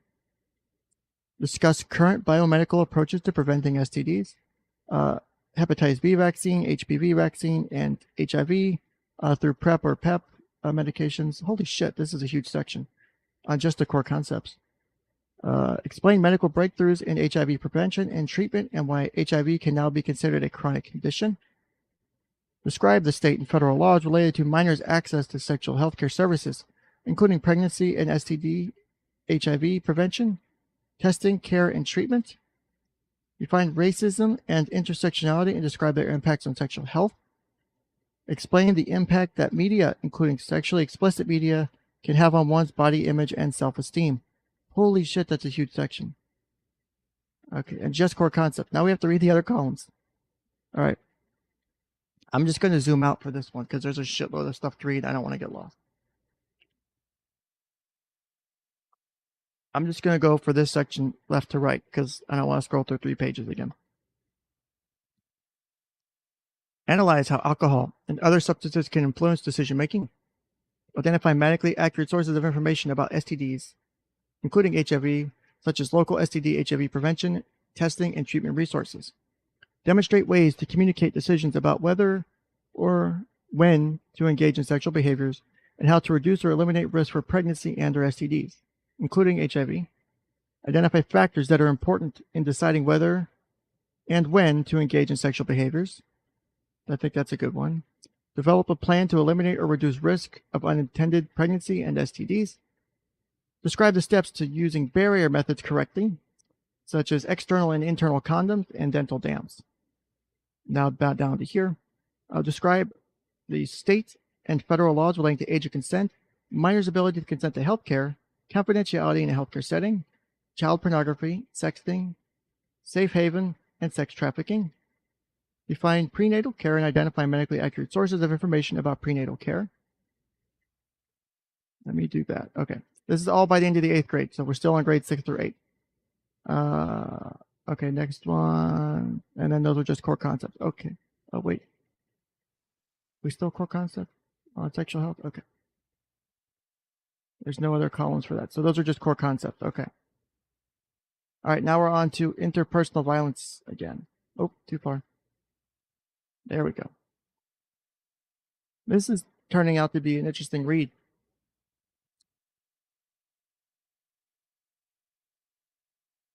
So Tracy, this is the National Sex Education Standards 2nd edition that was used and cited in many of the curriculum that we'll be reviewing here shortly. I wanted to go over the standards first, so whenever we see these citation numbers, like for example, the Ivy, like when we see these in the curriculum, we'll know what they're citing to, and that's a way we can go back and say, hey, this is the citation, if we wanted this to go back and read the citation. Rio, are you still there? Did you answer my question? I taught science and I did a stint teaching college and older elementary, somehow grad school. Rio, if you want to come up in a few minutes, I would love to have you talk for a few minutes once I get through the standards here and we start going through the curriculum. Also, Tracy, if you want to come up, say yes and I'll send you the link. Also, interpersonal violence. By the end of the 8th grade, students should be able to define interpersonal and sexual violence, such as sexual harassment, sexual assault, incest, rape, domestic violence, coercion, and dating violence, and describe their impacts on sexual health. Describe strategies. Okay, we'll go left to right now because I'm starting to get frustrated reading up and down. It's starting to give me a headache. Describe strategies that sex traffickers and exploiters employ to recruit youth. Identify community resources and other sources to support, sources of support such as trusted adults, including parents and caregivers, that students can go to if they or someone they know is being sexually harassed, abused, assaulted, and exploited or trafficked. And describe strategies a person could use when it's safe to do so to intervene when someone is being sexually harassed or someone they know is perpetuating unhealthy or coercive behaviors.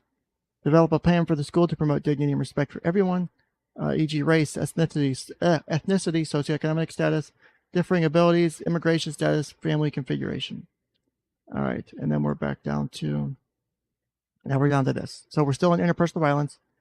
Explain why a person who has been sexually harassed, assaulted, or abused, sexually harassed, abused, or assaulted, or has been a victim of incest, rape, domestic violence, or dating violence is never to blame for the actions of the perpetrator.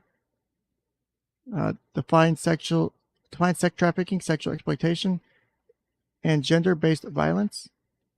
Okay, no columns there.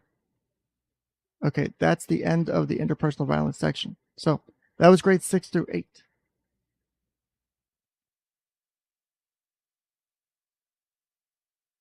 Rio, do you have a Discord that you can send me a link or a message so I can drop the chat link to you to bring you up on the stream?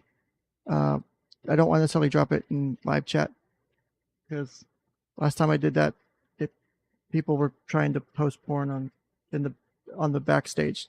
Thankfully, I caught it in time.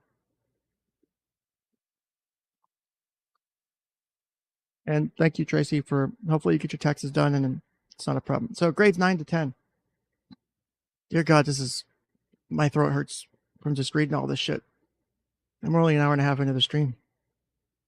Oh, you already have it? Okay. Okay, I'm bad about keeping track of my DMs and who's on my Discord friends list and shit. Sorry. I'm really bad about that. I'm always trying to make sure I check that shit, but I always fuck it up. It's Ken Space Jennings hashtag 0878 if you don't remember. Okay, I think I just heard the pop. So where'd my Discord go? New messages. Okay. Let me send you the link. Let me send you this link real quick, and then give me a minute to finish this section, and then you can go. I'll go ahead and bring you up. If you want to wait backstage, you can. If you want to just wait until I finish this grades 9 to 10 section, that's up to you.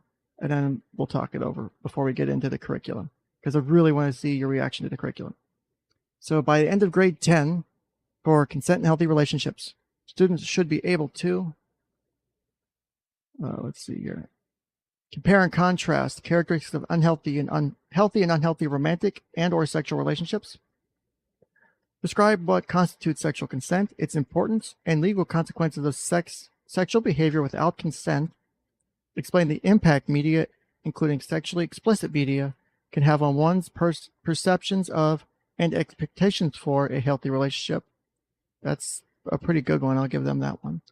Evaluate strategies to end an unhealthy relationship, including when situations may require adult and or professional support.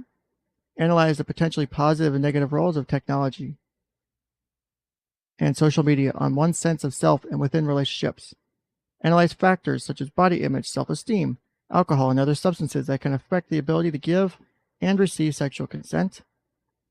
Describe ways to communicate consent, personal boundaries, and desires as they relate to intimacy, pleasure, and sexual behavior. Evaluate a variety of characteristics of romantic and or sexual relationships and determine which ones are personally most important. Develop a plan to get out of an unsafe or unhealthy relationship. That's actually not a bad one. Demonstrate ways to show respect for the boundaries of others as they relate to intimacy and sexual behavior. Okay, so again, under grades 9 through 10, consent and healthy relationships. And for the record, the lessons are only for grades K through 10. There's no 11th and 12th grade teachings. Yeah, I know the feeling about taxes. It's not fun to do them. Anatomy and physiology. Looks like we only have the one thing. By end of grade 10, students should be able to explain the human reproductive system and sexual response systems, including differentiating between internal and external body parts and their functions, and that there are naturally occurring variations in human bodies, such as intersex. On to puberty and adolescence. By the end of grade 10, students should be able to describe the cognitive, social, and emotional changes of adolescence and early adulthood, analyze how peers, media, family, and society, culture, and the person's intersecting identities can influence self-concept, body image, and self-esteem. Okay. Down to gender identity and expression. Differentiate between sex assigned at birth, gender identity, and gender expression, and analyze how media, society, culture, and the person's intersecting identities can influence attitudes, beliefs, and expectations about gender identity, gender roles, and gender expression. Okay. By the end of the 10th grade on sexual orientation identity, differentiate between sexual orientation, sexual behavior, and sexual identity. Analyze the influences from those things on sexual orientation identity. Access credible sources of information about sexual orientation. It's interesting that got left out here. I don't know if that was on purpose or not, but whatever. I think it's an inside joke you could make. So sexual health. We're on to sexual health. Also, I completely forgot to check my live chat on Odysee and Rumble. Hi, Odysee and Rumble. I have not forgotten about you. I'm trying to juggle a lot of things to do this. There's like 30 tabs open to have all these documents and shit ready. Sexual health. By the end of 10th grade, students should be able to compare and contrast the advantages and the disadvantages of contraceptive and disease prevention methods such as abstinence, condoms, and emergency contraception. Describe the impact of racism and inequality on sexual health. Demonstrate the ability to determine whether a resource or service is medically accurate or credible. Demonstrate the ability to effectively communicate with a partner about abstaining from sexual behavior, using condoms and/or contraception, and preventing, getting testing, and seeking treatment for STDs, including HIV. Apply a decision-making model to choices about contraceptive use, including abstinence and condoms. Develop a plan to eliminate or reduce risk for unintended pregnancy and STDs, including HIV, and identify ways to overcome potential barriers to prevention. Demonstrate the steps to using barrier methods correctly, such as external and internal condoms and dental dams. We move down to, we're still in sexual health.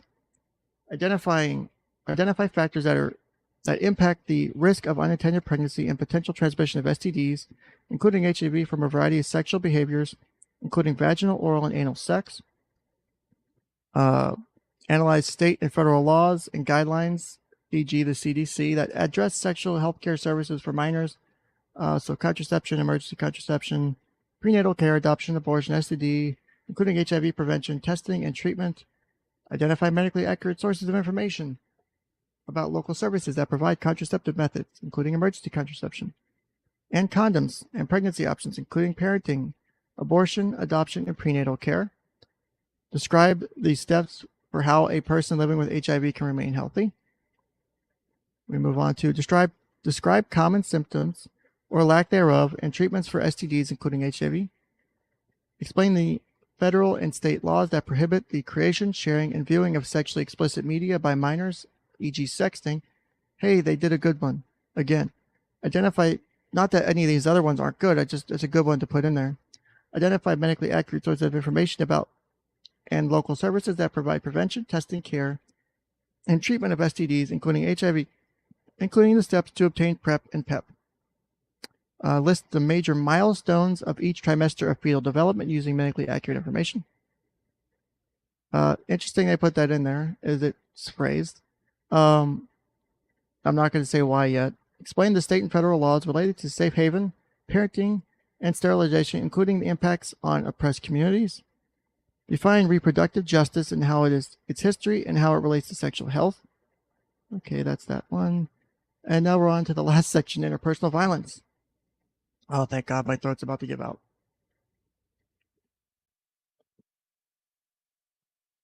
All right, so by the end of grade 10, identify state and federal laws related to intimate partner violence, intimate partner and sexual violence, such as sexual harassment, sexual abuse, sexual assault, domestic violence. Demonstrate how to access credible sources of information and resources for survivors of interpersonal violence, including sexual violence. Demonstrate ways to support a fellow student who is being sexually harassed or abused, or is perpetuating unhealthy or coercive behaviors. Describe the types of abuse. Examples are physical, emotional, psychological, financial, and sexual, and the cycle of violence as it relates to sexual abuse, domestic violence, dating violence, and gender-based violence. Identify credible resources relating to sex trafficking and sexual violence prevention and intervention. Identify ways to reduce risk in physical and digital settings related to sex trafficking and other potentially harmful situations. Another good one. It's actually really well done on that one, because this one here gets missed a lot, I think, in education. I mean, personally, I think sex education gets missed a lot in general, but we're about to talk with Rio and possibly others about that. Explain why a survivor/victim of interpersonal violence, including sexual violence, is never to blame for the actions of the perpetrator. That's a good one too, in my opinion. It's been mentioned before, but I still think it's a decent one. Explain sex trafficking, including recruitment tactics that sex traffickers/exploiters use to exploit vulnerabilities and recruit youth. Oh, shit. I guess there is 11 through 12. God damn it. Okay. So, at least for the 𝐓𝐢𝐻𝐽𝐽 school, it only goes through grades kindergarten through 10. I can read these, but these all seem to these would likely be by grades 11 through 12, you're talking 17, 18, 19, 16, 17, 18, 19, give or take. These all seem to just be a little bit more details and kind of maybe a little bit more in-depth stuff than was talked about before. All right. Subjects by topic area. Okay, so that was by grade. Then this is by topic area for future reference. So, okay, now that that's done, let's bring up Rio. Welcome, Rio, to the show. Nice to talk to you.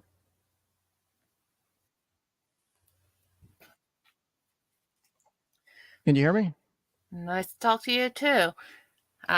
First time I've actually been doing this, so you get used to it. I can hear you. Okay, good. So just make sure you mute the live stream if you're still playing around in live chat. So, but you should be good. Okay. You're coming through pretty clear to me. So we've gone through grades K through 10. How do you feel Took about care of that just now. It's okay. Everyone forgets to do it. How do you feel about the standards, the national standards so far? Before we get into curriculum, but how do you feel about the standards, having been a teacher? I think some of them are pretty good. I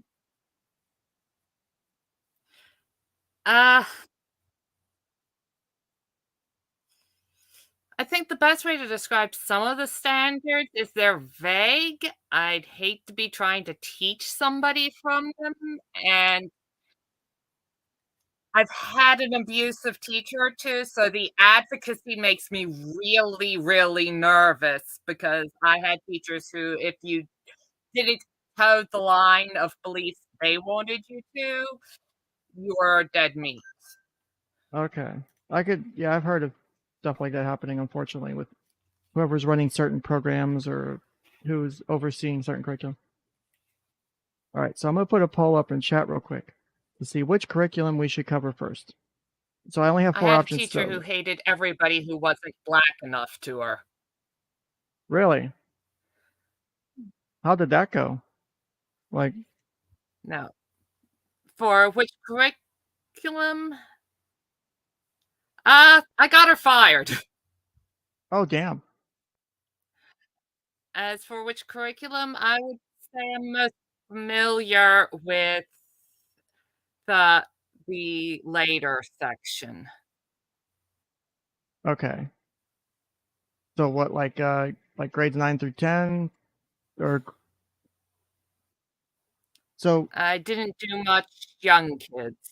Okay, so like older stuff. Okay. So I've got a poll coming in to see which curriculum we should cover first. Yeah, there is a delay. Yeah, it's just probably 15 seconds tops. I've listened to both before to see the delay. Tim says I need K through 2. I need outrage porn. Yeah, because I'm sure Tim's going to be outraged at this. Honestly, going through the kindergarten stuff, I wasn't actually that bothered by any of it. Like, I think it was mostly appropriate. Like, and I mean, that's me. So I mean, obviously, I'm sure people will disagree with me, but I think as a general statement, I don't think I came across too much that was like so far out there that was like, holy shit. It seemed to be within reason. So hopefully I'm right about that. Would kick in with the whole advocacy. Right. Where there's a stupid button here that takes me to all of the lesson plans. Okay, here we go. I mean, kids aren't exactly up to telling their teachers that they don't want to do the protest that their teachers want them to do. Well, I agree with that. Like, let's go do this protest. I don't know what this protest means. I know, like, plus when you're a kid, you'll leave the classroom for any reason you want to. Like, it's not like all these kids walked out today to protest. Well, how old were they? Under 8th grade? Then they're walking out so they don't have to be in class. So it's not hard to figure out. Like, I liked learning, and you would still, if I could walk out of the classroom for a bit. The secret to getting the biggest turnout at a college protest is free beer on a Friday. Not incorrect statement. Definitely not an incorrect statement. Okay, let's check the poll here real quick. Holy shit. It was something my parents taught me. We have 5 votes so far. 80% are saying K through 2. So I guess we'll start with K through 2. Also, if you want to, for those who are just joining us, I said at the beginning of the stream, I'm handing out is a giveaway today. I won't be able to stay around too long, but that's fine. So let me pull up where'd that damn link go? Here it is. Click here to view the curriculum. Okay. So kindergarten, 1st and 2nd were the most requested ones. So we'll pull up those real quick. So this is the kindergarten curriculum, human growth and development curriculum. So I will read on them. Some of these have resources we can view. Some of them don't. So if like there's books and stuff I tried to download, couldn't find them. So, or they weren't on like LibGen and I'm not paying for them. So this is the kindergarten human growth and development curriculum for 𝐷𝐷𝐿 School District, right? Okay, so I guess everyone voted to do K through 2. So lesson 1, consent and healthy relationships and interpersonal violence. By the end of this lesson, students will be able to name at least 3 types of family structure, describe their own family structure, identify a way to show respect and differences among families, standards alignment. So this is why we went over the standards first, because of the citations, right? And so here's the lesson that, oh shit, I just realized something. Oopsie. I can't say why, but I did something. I did an oopsie. No one should notice, but here's the handout for that first lesson we just went over. Also, let me do this too before I fuck it up again. Okay, that's better. All right, so there's also, close that screen and then open. So one of the things to review for that was the 3 R's lesson. And so let's pull that one up. I think I have it downloaded now. The window, God, it's such a pain. I wish there was an easier way to move between windows in StreamYard. StreamYard, if you're listening, find a way to make it easy for me to move between these fucking documents and shit. Like, I know I can present PDFs on the screen, but the way you guys have it set up is stupid because it makes it impossible. Yeah, you can't zoom in. Like, I can present like a PowerPoint onto the StreamYard, but I can't zoom in. I can only show the PowerPoint and slide through it. I can put up a PDF, but I can't zoom in either. So like with something that has a lot of words, you can't like read it easily. So here's this first lesson. And so this one's kind of basic. I don't think it's too controversial. So we'll skim through this and then I'll see if I can pull up something that might be more controversial. So this is lesson 1, many kinds of families. This is for kindergarten. So advanced preparation for lessons. So this is what's telling a teacher to do. It's talking about different types of families and like multiracial, different sex, same-sex parents, learning objectives.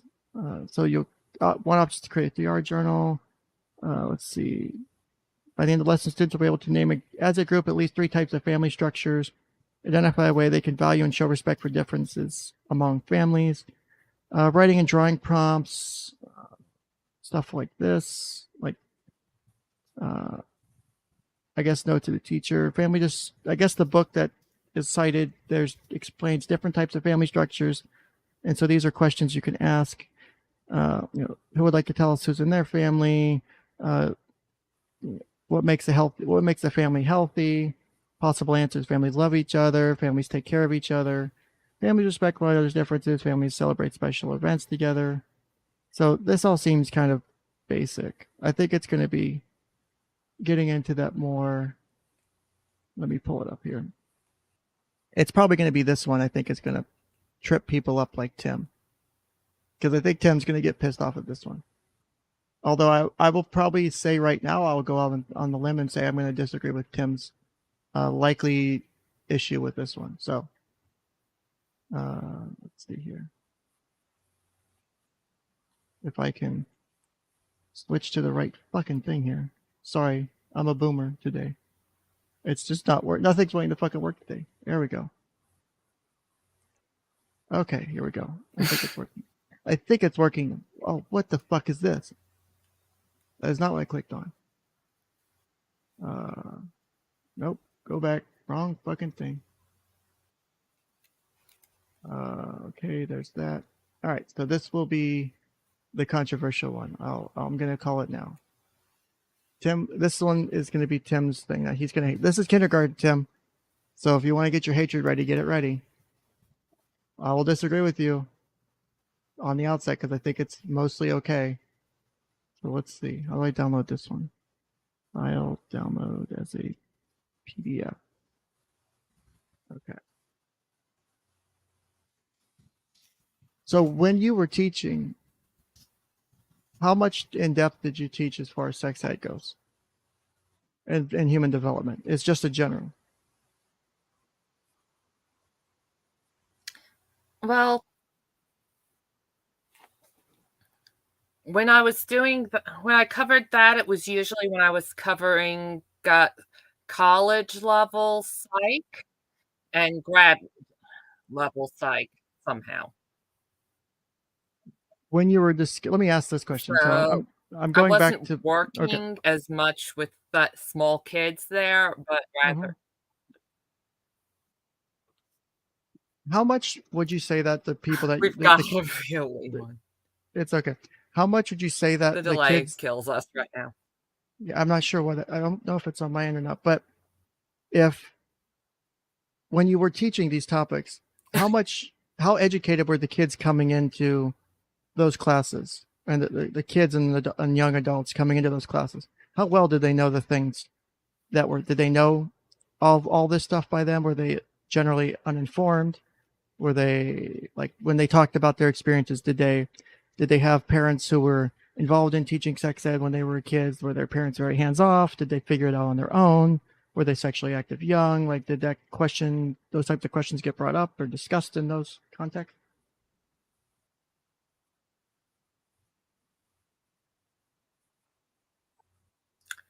Sometimes yes, but I'd say that a lot of them were not necessarily having the kind of good grounding that I would expect in somebody in a psych class. So, what's an example that you would give?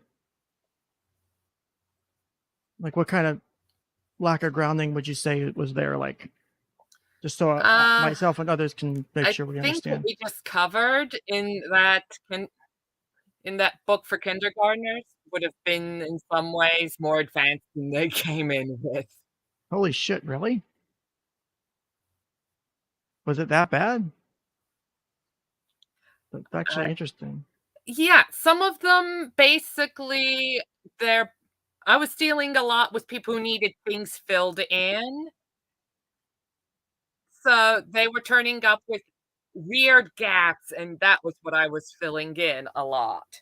So I was having to cover that kind of thing, even with people who were adults. And some of them, I really like that people came in with military backgrounds because they had a lot more variety and experience. That's true. I could agree with that. I'm just curious. It's interesting to hear that. The ones coming out from public schools, ugh. Was it that bad? As far as the level of knowledge coming from public schools? Yeah, my experience with a lot of the people coming out of public schools is they didn't seem to have that much experience with that diversity when you started getting out of the cosmetic levels. Okay. So would they say it was from like lack of it, like this wasn't talked That about was at part of home or what burned school, or me out, actually, because I grew up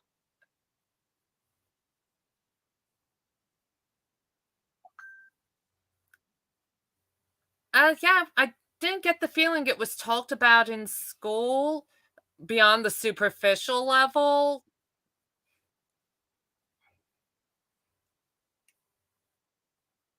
and I think based on the survey we went over, the youth I'm risk not behavior. quite sure how better to explain it, but it just No, I'm just very curious to hear, because I know when I did my undergrad, I would say some of this. Okay, so Tim is saying, Well, no, I'm curious about what your experience with your classmates was now. I know I've had many arguments in both my undergrad and graduate with fellow students, because I'll be the first to tell you, going in a psychology undergrad and an MSW grad program, the program tends to lean very heavily left, very politically and ideologically left. Not that that's necessarily a bad thing, but I'm coming in being the odd man out usually. And being the odd man out, being a cohort of 200 something for my graduate program, I was one of like 8 guys. The field is 90-something% women is in therapy now. It used to be majority men, now it's super majority women. But Tim is asking a question: why does a boy need to know girl body parts? It's actually very important. Just like in the standards, knowing the medically accurate terms is very important. Do you agree with that, Rio? Or Rio? I don't know if I'm pronouncing it wrong.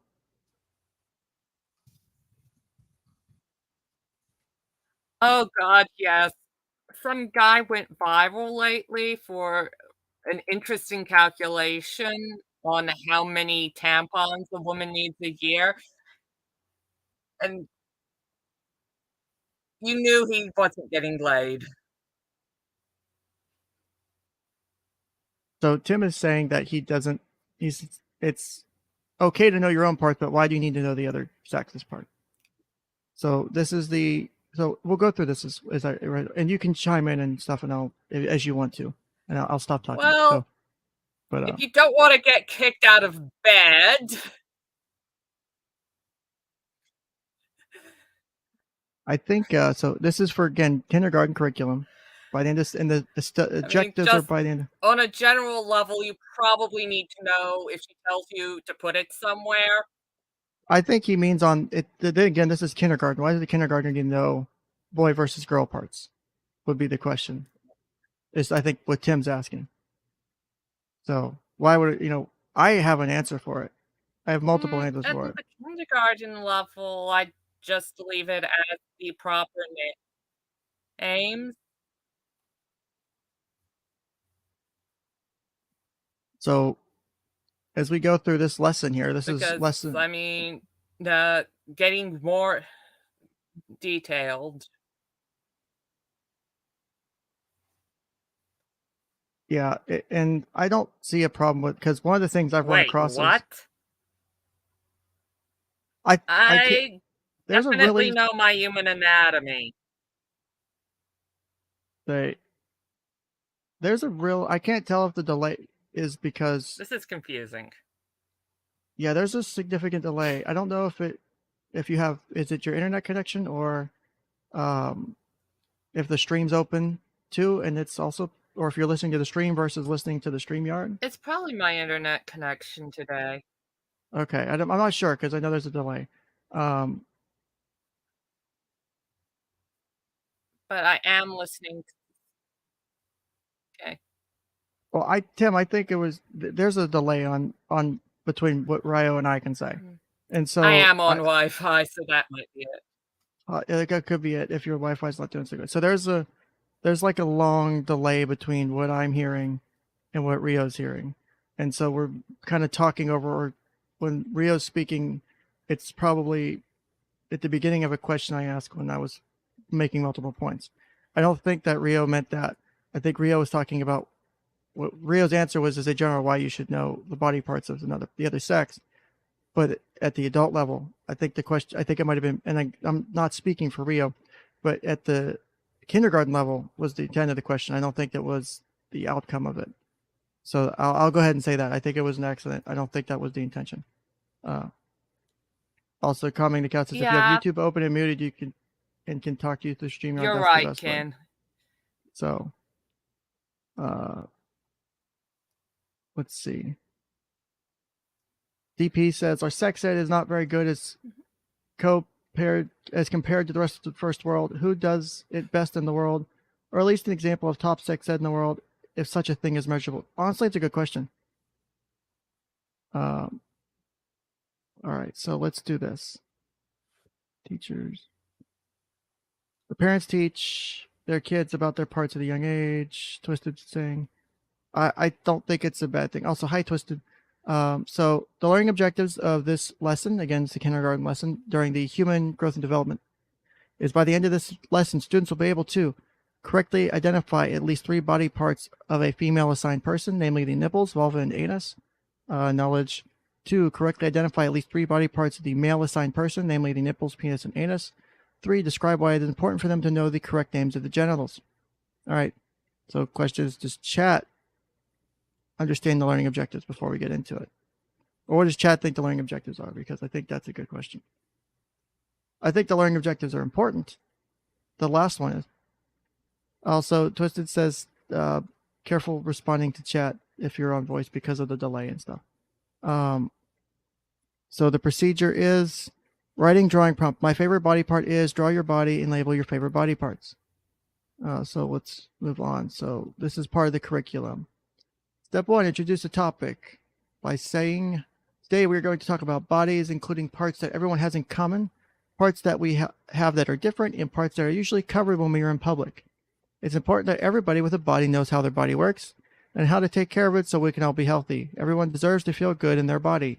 Step 2, ask the students to name body parts that most people have in common.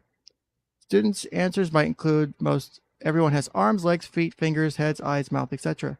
Some students may mention that not everyone has 2 arms or all 10 fingers. Acknowledge this by saying that it's true that not everyone is the same, and everyone's body is fine just the way it is. However, most people have 2 arms, 10 fingers, etc. Next, call out the different parts of the body while asking students to point to the body part, such as the eyes, nose, arms, ears, etc. Once students point to the body part, have them tell you what that body part does. For example, eyes are for seeing, legs are for walking and running. And then students ask, we all have skin. Then ask students, we all have skin. Does all of our skin look exactly the same as each other's? It's beautiful to have so many different skin colors, even though we all have a nose. Do all of our noses look exactly the same? Do all of our eyes or ears look exactly the same? Even though they do the same thing, they can look very different. We each have our own special bodies, just like some people don't have any hair and others have a lot of hair. Some people may have a lot of freckles or no freckles at all. We all are human with bodies. Step 3, tell the students there are some body parts that most girls have and some that most boys have, or mostly boys have. These body parts, which are usually covered by clothing or a bathing suit, are sometimes called private parts or genitals. And today we want to make sure everyone knows the correct names for these parts and where they are on people's bodies. Direct students' attention to the PowerPoint, which I have, where you have displayed the first slide. Explain when some people go swimming, people generally wear bathing suits to cover up their genitals. Explain that when we wash our bodies and go to the doctor for a checkup, it's important to know what our body parts are and how to keep them healthy. Display the next slide saying our bodies have a lot of different parts like the head, chest, belly button, hand, and leg. Let's look at some parts we don't often learn as much about. Point out and explain the following. And so let me switch to the PowerPoint, and I will continue reading from the lesson plan.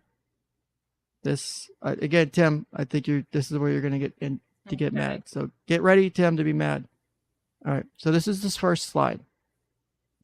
Let me zoom in. All right.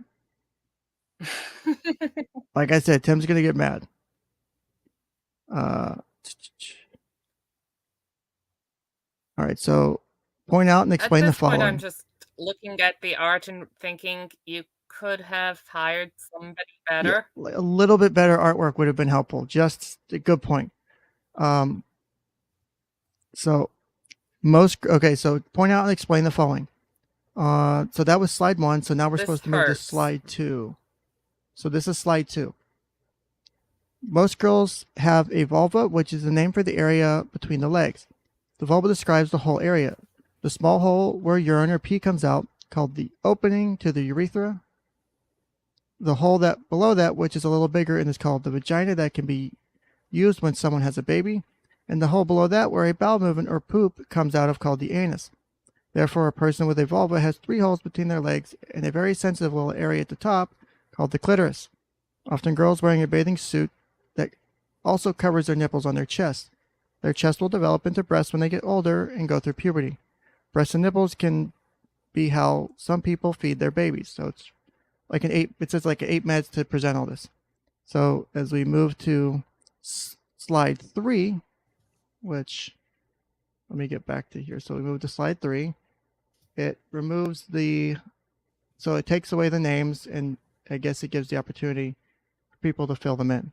I guess it's like an activity where Post-it notes or something in like a drawing or like a diagram or something. It's all right. So step 4, advance to the 3rd slide and tell the class that you need their help to review the names of these body parts. Ask for 6 volunteers, and one at a time, give each volunteer one of the 6 Post-it note labels. For each one, read the name on the Post-it note aloud and have the volunteer place the label on the diagram next to the body part that corresponds with it. Tell students they can ask for help from the class. Gently correct any mistakes and review the function of each part again as is labeled by the student. Continue having volunteers label each part until all 6 labels are correctly on the diagram. Use the teacher's resources necessary to help explain the function of anatomical parts. Step 5. Next, advance to slide 4, which is this one. Explain the following. Many, but not all, boys have a penis between their legs, which they use to urinate or, quote, pee. Some penises have a foreskin, which is a piece of skin at the end of the penis, and some do not. Most bodies also have an anus. Although boys also have nipples on their chest, they are usually not required to cover their nipples or chest when they are wearing a bathing suit. Even though everyone has nipples, a boy's chest will not usually grow into breasts when he goes through puberty. Step 6. Advance to slide 5, which is this one. And tell the class that you need their help to review the names, so you review the names again, do the same thing. Step 7, explain to the students that they may have heard different words to refer to their genitals, such as penis or the vulva. Ask for a few examples of other words students have heard about these body parts. Note to the teacher. If you do not want students to say slang or family terms aloud, instead of asking the class for examples, you can say them yourself. Some common terms students in this grade might recognize or use include pee-pee, wee-wee, privates, and butt. Explain that even if they use these names in their families, it is important to use the words just like we would for knee or elbow or any other body part. Ask students, why do you think it might be important for you to know the correct words for these body parts? So, note to teacher. Some answers may include that people will know what you were talking about, or that a lot of slang words might not be respectful. If students don't say it, explain that if a person's penis, vulva, or anus begin to hurt, or a person was worried about something that was wrong with their body, they should tell a trusted adult or school nurse. It may be new for many students to be learning anatomy terminology at school or at all. We can help students manage their new knowledge with some positive framing that doesn't stigmatize using new words, but encourages students to use them respectfully. It's really important to use correct words so students can explain what they're feeling to a parent, trusted adult, doctor, or nurse. Tell students this is your body and you have a right to know what the different parts are called. It is also important to be respectful in when and where we're talk about private body parts. Asking questions is always okay, but example, using these words to tease or bother someone on the playground is hurtful. Conclude the lesson by asking students, can anyone tell me some body parts we learned about today? So that was the kindergarten lesson on this. Do we have any thoughts? Both you, Rio, and chat. I'm noticing they're calling the rear end the butt, which I don't remember the medical term because it's not the area I've been not having to have memorized most of the time, but I would have covered more of it on the anatomy and just embedded it in a general anatomy lesson. So do you feel this is inappropriate or not inappropriate for this age group? Not inappropriate, but it could be done better. I can agree with that.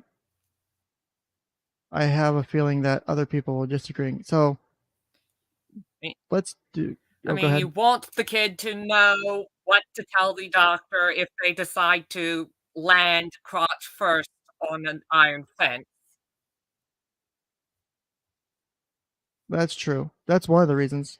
It's also useful for, and I've made this point on other streams, is if you have a kid who may, one of these kids may become a victim of, say, sexual abuse or physical abuse, and they ever goes to court, being able to say, so-and-so touched my penis or so-and-so touched my vulva versus using a slang word, it makes it a bit easier to deal with the A, to ask the questions, and B, for when it goes to court and it's being prosecuted. Well, this is, Shinobu, this is kindergarten. There is no biology class. There's no separate classes. In like elementary, you learn all of it by the same teacher. But there is, let's see here. So that was that lesson. So that was the... But embedded it in the bio section. That healthy relationships or personal violence. I don't know if I can access. Okay, so that was. Let's see. When I object to. Unfortunately, I can't access some of the documents because of.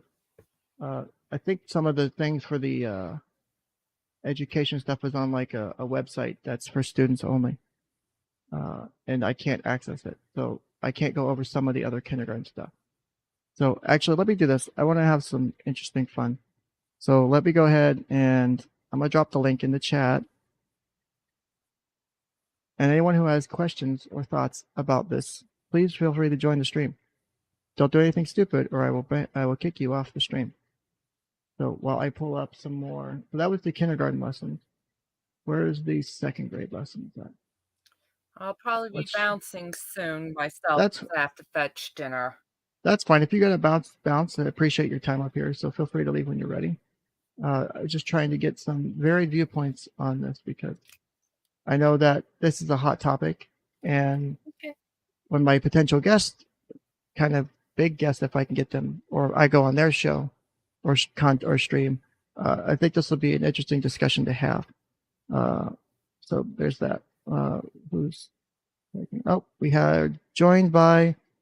Hi, it's Tim. What's up, Tim? Up. How are you enjoying my show today? I wanting to burn it to the ground. I mean, the FBI was knocking on my door earlier. Ken, I swear, if I actually Googled for that image, I'm pretty sure I'd get a visit to my house from the cops. Not in Canada. It will be covered under medical or educational exceptions, if I remember the law correctly. Yeah, except that it's a defense you bring at trial. You still get arrested and charged. This is why your country is so cucked, dude. I fucking hate Canada so much. There is no First Amendment, and we have... I know. Your country's so fucked. Yeah,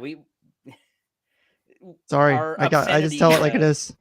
Yeah, our obscenity. Canada's laws doing are- better here. I don't think he got that exception in the U.S. Oh yeah, anyone deluding themselves into thinking that the U.S. is not Canada, just 4 years behind. Oh, we're They're way not ahead in of you. reality. You've had that shit for years. It is impossible. It is practically impossible to get rid of our First Amendment and Second Amendment. They Yeah, try, except they try but they every can't. single day. Well, they try, but they can't get rid of it. They fucking tried. They're doing a real good job on the Second Amendment. They're getting rid of that one really not with. well. I'm sorry, but the Bruin decision, fucking the first decision in over a decade on the Second Amendment. The Bruin decision told everyone to fuck yourself, basically, and that you have to have historical precedent for gun ban, and they don't, and it's great. Let's see here. Trying to check. Hey, Twisted. I didn't ignore Hi. you. I was just bringing you up. How are you feeling Oh, today? you were in the middle of shit, so that's You're- okay. You're okay. I'm curious to hear your reactions to this. I like I that saw I got Not your the chat. chat. appropriate. Why Not is it not appropriate at all. Not at all. Why not? Because of the way that it's introduced, and you don't use the advanced terms like that on 5 and 6-year-olds Why is that wrong? because of the subject matter. But why is it wrong? It's This is too- where and this it's is kind of the debate I was having in Discord the other day about it. Was I don't know if it's so much because it gets to a point where it is creepy. It is this cringe. this document is cringe. There's a lot of cringe It in is- Because it's It being is done not separate. something that you discuss with children that young. My Okay, sister and I struggled to discuss things like you because we were trying to teach him how to clean himself properly. Yeah, Uh, which they don't cover in that presentation. Why do you Right. need to know the opposite sex? I actually disagree with you on that one, Tim. I will disagree Yeah, with you that on that. would be something I definitely think So, it would be covered. I think What that's was important covered- to actually know, though. What was Why? covered is Why? stuff that Go the ahead, parents Ken. need Why? to be shown. You, Stuff that you, the parents need to be taught. do you want me to do it in Why the does simplest a form possible, 5-year-old Tim? Why does a 5-year-old boy need to know the anatomically correct name for a vagina? Do you really want me to do it the most simplistic example I can do, and you're going to make me say it? Yeah, of course. Yes. Teacher, my mommy made me put my penis in her vagina last night. Could you describe? There you go. That could is, you just- and that for legal reasons is the damn best way to do it because Oh, it makes bullshit. sure it gets prosecuted right. Fucking Bullshit. shit. You will Having- not have a different outcome in trial if they say PP versus penis. Zero difference in the outcome. What it does do, though, Bullshit. listen, hold on, let me finish. Is when you use replacement words and you use slang terms, it makes it more difficult. Depends far on as- the let me- lawyers involved. It and makes it easy to say that. It makes it easy for like defense arguments to say it was misunderstood. It makes it different to say because when you use words like that, oh, we call it this. It's a nick. Like, it also makes it less likely to easily be identified Okay, again. initially. So, like when you use the term, when you have the because why is it? And I'll ask the question here, and I'm not necessarily saying there's a right or wrong to this, but if we can call every other body part by its correct name, why does that one body part have to have a different name? Is my Why did we question. cover in it up on response. the beach? I like how they didn't go into that. It did go into that. No, it did. It's made. It the talked statement about and it. Went, no. It made the statement and no attempt to explain why. And I think that is the part of the lesson that is missed. That's why this is grooming curriculum because no part of that lesson. Shinobu said it right. It's called shame. No part of that lesson taught privacy. That actually, shame. I think, is a different lesson because this is the anatomy and physiology. There's actually in the kindergarten. So that was lesson 2, anatomy and physiology. Lesson 3 is consent and healthy relationships and interpersonal violence. Don't and touch so yourself in public. Don't expose yourself in With public. kindergartners? Hold on, I can pull it up. Give me a second. Let me go back to the that was lesson. I'm sorry, that I was like lesson that- 3. I Oh like that they God, just totally you've not been mentioned it. around kindergartners. No, that was- I have actually. And the problem is that you've got children that are still like basing their Listen for likes off of the adults around them. My nephew got a haircut when he was 5 because he grew it out real for my dad, You cut in for and his out a little bit, grandfather. twisted.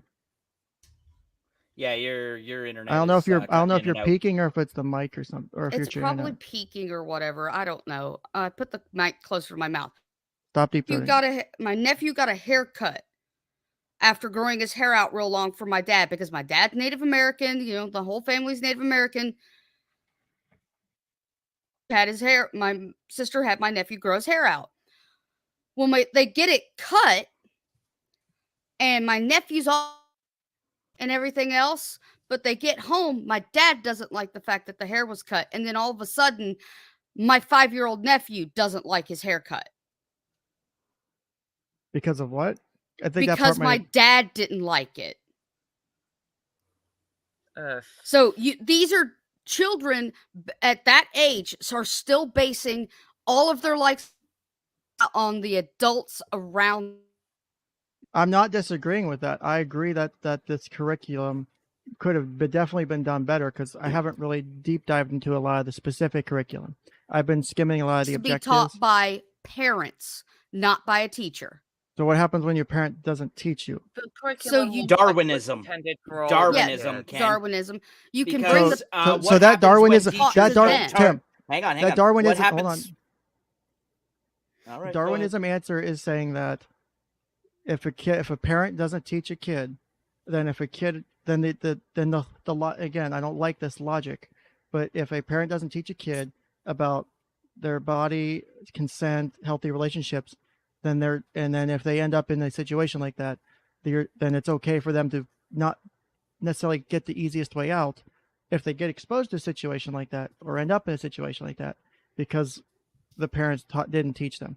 Are we okay with that? Ken. Then we have to educate the parents. You don't have to like shitty parents, but I don't like shitty parents. I deal with them all the fucking time. Yes, they exist, and it is not your place to intervene into shitty parents. You want to talk about the most fundamental human rights? It is the parents to screw up their kids in the quickest way they think is viable. So what do you mean by that? To repeat that? The most fundamental human right. I would say that some of it's also, I don't think you're doing anybody any favors covering for shitty parents instead of trying to get the kids into better situations. I mean, if you just want to start abducting kids out of parents' households. No, I don't. My point I was making at the beginning of the stream is I want less intervention by the government. But if we're going to, and people homeschool their kids and shit, and that's fine. Like Nick homeschools his kids. I love that he does that. But if you're going to put your kids into and not be the person responsible for teaching them, and a lot of parents, unfortunately, I can't tell you how many parents put this shit off. And I've had to deal with it. I know other therapists have had to deal with it. People who don't learn about this shit unless they do it on their own. They learn about it in ways that have gotten them sexually exploited. And that's not okay. No, it's not. Tracy. So we have to have more education for the adults that are in these children's lives, not the children themselves, because they're children. They don't understand all these concepts. I mean, by that logic, Ken, we could just teach adults not to touch kids, and that would fix it. No, that's they also obviously don't know usually when to tell the teacher to F off. So let me try and figure out a way to phrase this. I'm trying to find a way to phrase the question. So in that argument that you're making, why is learning, for example, I know we were talking about the correct terminology and the terminology of the other sexes parts. Why is, and let's take for the argument's purposes, I will agree with you that it's likely that teachers will fuck it up and put their own agenda on things, because I know it does happen. But for the argument's sake, is assuming correct and appropriate teaching, why would that still not be the way to deal with it? So what's more likely, the teacher fucking it up or the kid getting touched? Statistically? Yeah. I mean, because I know which one I'm thinking. 1 in 6 girls are sexually abused by the time they're 18. 1 in 10 to 12 boys are. I'm going to bet on the That's teacher fucking it pretty up. damn hot. I mean, I'm gonna bet on the teacher fucking it up too, because the I'm not teacher fucks it up for all 30 people at the same time. There's no 1 in 6. It's 100%. so when you say fucking it up would be explain just And to the thing is, I think some of the Injecting politics. victimization rate is going to come from the teacher fucking it up. Yeah. so say that Yeah, one more time. and I couldn't quite hear. I what also was, think what that was 1 in said. 6 is speculative. It is not That's supported what the by press is saying empirical about evidence. There's a lot of numbers to back that up that go back decades. No, The statistics there's no are hard pretty numbers good. to back it up. You can't always when back it up it- with hard numbers. No, you can't. And I hate that this field is It's based unfortunate. on. I hate that this most of this field is based on surveys done to people who tend to bullshit on these type of surveys. Ken, anyone in the mental health profession, and Tracy, I hope you grab this too. Anyone in the mental health profession Really is hope aware of Tracy the joins. concept of panopticon, right?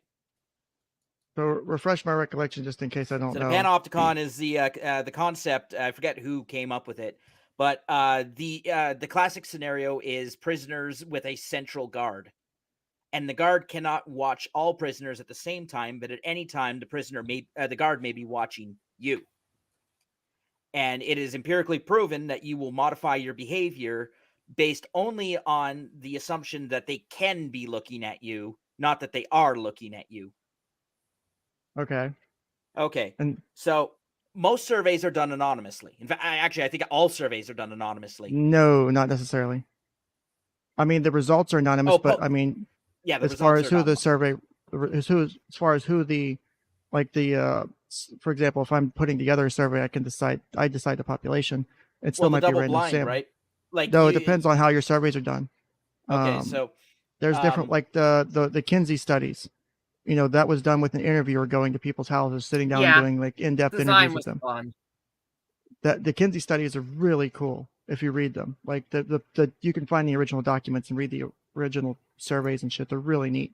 But like you could see people's responses and answers, because the goal with like how the Kinsey study was done was to get people Reading to give. it was designed to give accurate answers. Doing them is. Yeah, that actually conforms with the panopticon theory, right? If you. What the fuck? Someone just had a fucking EAS alert go off. Yeah, I don't know who that was. Sorry, I just had an emergency alert go off. FBI, open up. No, it's not that. Sorry. Well done, Tim. Well done. But anyways, that actually, so Ken, the Kinsey no, study somebody took off with a kid. Yeah, let me guess. It was probably one of the parents. You know, like 90% of child abductions. Mm-hmm. And more often than not, it's the dad, because that's who loses custody in majority of. Although not always, mothers abduct their kids. I think actually, as a function of the amount of times of who loses custody of the kid, it may be actually very close to equal. Mothers rarely lose custody of their kids in custody fights, but they tend to abduct them at a pretty high rate, at least from what I've noticed. I have noticed that there is it can be mixed, but I know that again, trying to think of locally. I'd have to pull up research, but I do know that there is a decent amount both ways. Like there's certain sexes and certain genders will do certain things in like those family situations. I know that's something you and Drex will talk about a lot. Yeah, and the fact is that the custody rate is skewed so heavily to one side. The fact that it's anywhere near the same rate, but these social assumptions on who should raise the kid. Yes, that's a totally different conversation we'll have someday, but not today. But what I'm saying though is that because it skews so heavily to one side, the fact that it's even perceptible that the rate of abduction between mother and father is even close to being the same, it does actually speak a lot to on a per capita basis would be heavily slanted against women. So, for example, I pulled a journal article from '94 that cites to 20% of women and 5 to 10% of American men have experienced some form of sexual abuse as children. So, I mean, 20% is 1 in 5. So 1 in 6 is less. But Then what are one they in- counting as children? You have to look at the And age range sexual that they're abuse. counting. Well, I mean, abstract it. Again, I'm reading through. Again, I'm pulling up the journal. I pulled up the abstract. I have to pull up the full article. Yeah, this And is also, that's 1990s Would you journal also article. would you also I was getting it for treat historical purposes. But would you also treat abuse between two children differently than abuse from a adult to a child? well, the question is, was it abuse or was it normal sexual play? Because those are two different things. And I'm sure that It both depends people on in the this ages scenario of have the different two opinions. children. Usually, Yeah. I mean, you can have same age sexual abuse, but generally, if it's more than like 4 years of difference, then it's probably usually more looked at as abuse and exploration. And I guarantee the Mhm. older one thinks it was exploration, and the younger You- one thinks it was abuse. Dude, there's actually Or the younger one didn't know. the stat on younger kids abusing older kids is a little bit more than you think. You would think it's almost impossible, but it does happen. Okay, yeah, but assuming the older is the abuser, I guess the person who started it. I would assume, what I'm saying is that one usually- can perceive the exact same scenario in two different ways. Usually, both sides of the equation will see it the opposite way. So, again, the problem though. So, what I was actually the foundation I was trying to lay with the panopticon theory is a lot of these surveys don't have identities tied to them. These type of surveys, the That's one where you go and that's ask, important, okay, how though. were you diddled as a kid? I mean, you kind of need that though. I mean, you also hold on. Wait, but let me finish. Survey design is done in such a way because this is an area of interest of mine. I'm trying to, in my spare time, when I have it, is I've been trying to design a couple different surveys and assessments I would like to do research on. But when you design surveys, you design for ways to identify people who are bullshitting the survey, who are doing the survey incorrectly or trying to lie to fuck with the survey. There are ways to catch that in your and Aiden Paladin could, because she's really well versed on this, can speak to that and say Second goal is 5. now hang on a second. there are Those ways people- to identify. Those are ways to identify. Do occasionally 1 or 2 slip through, yes, but you can find those surveys that are bad answers or bad data, and you can filter them out as part of your research methodology. There are ways to do that, so it's not impossible. In fact, I'm aware of several of the techniques. What the techniques don't catch is intentional misinformation. There's a limit to how much intentional misinformation you're gonna get with a random sample survey. Like, I doubt. But without the panopticon, no.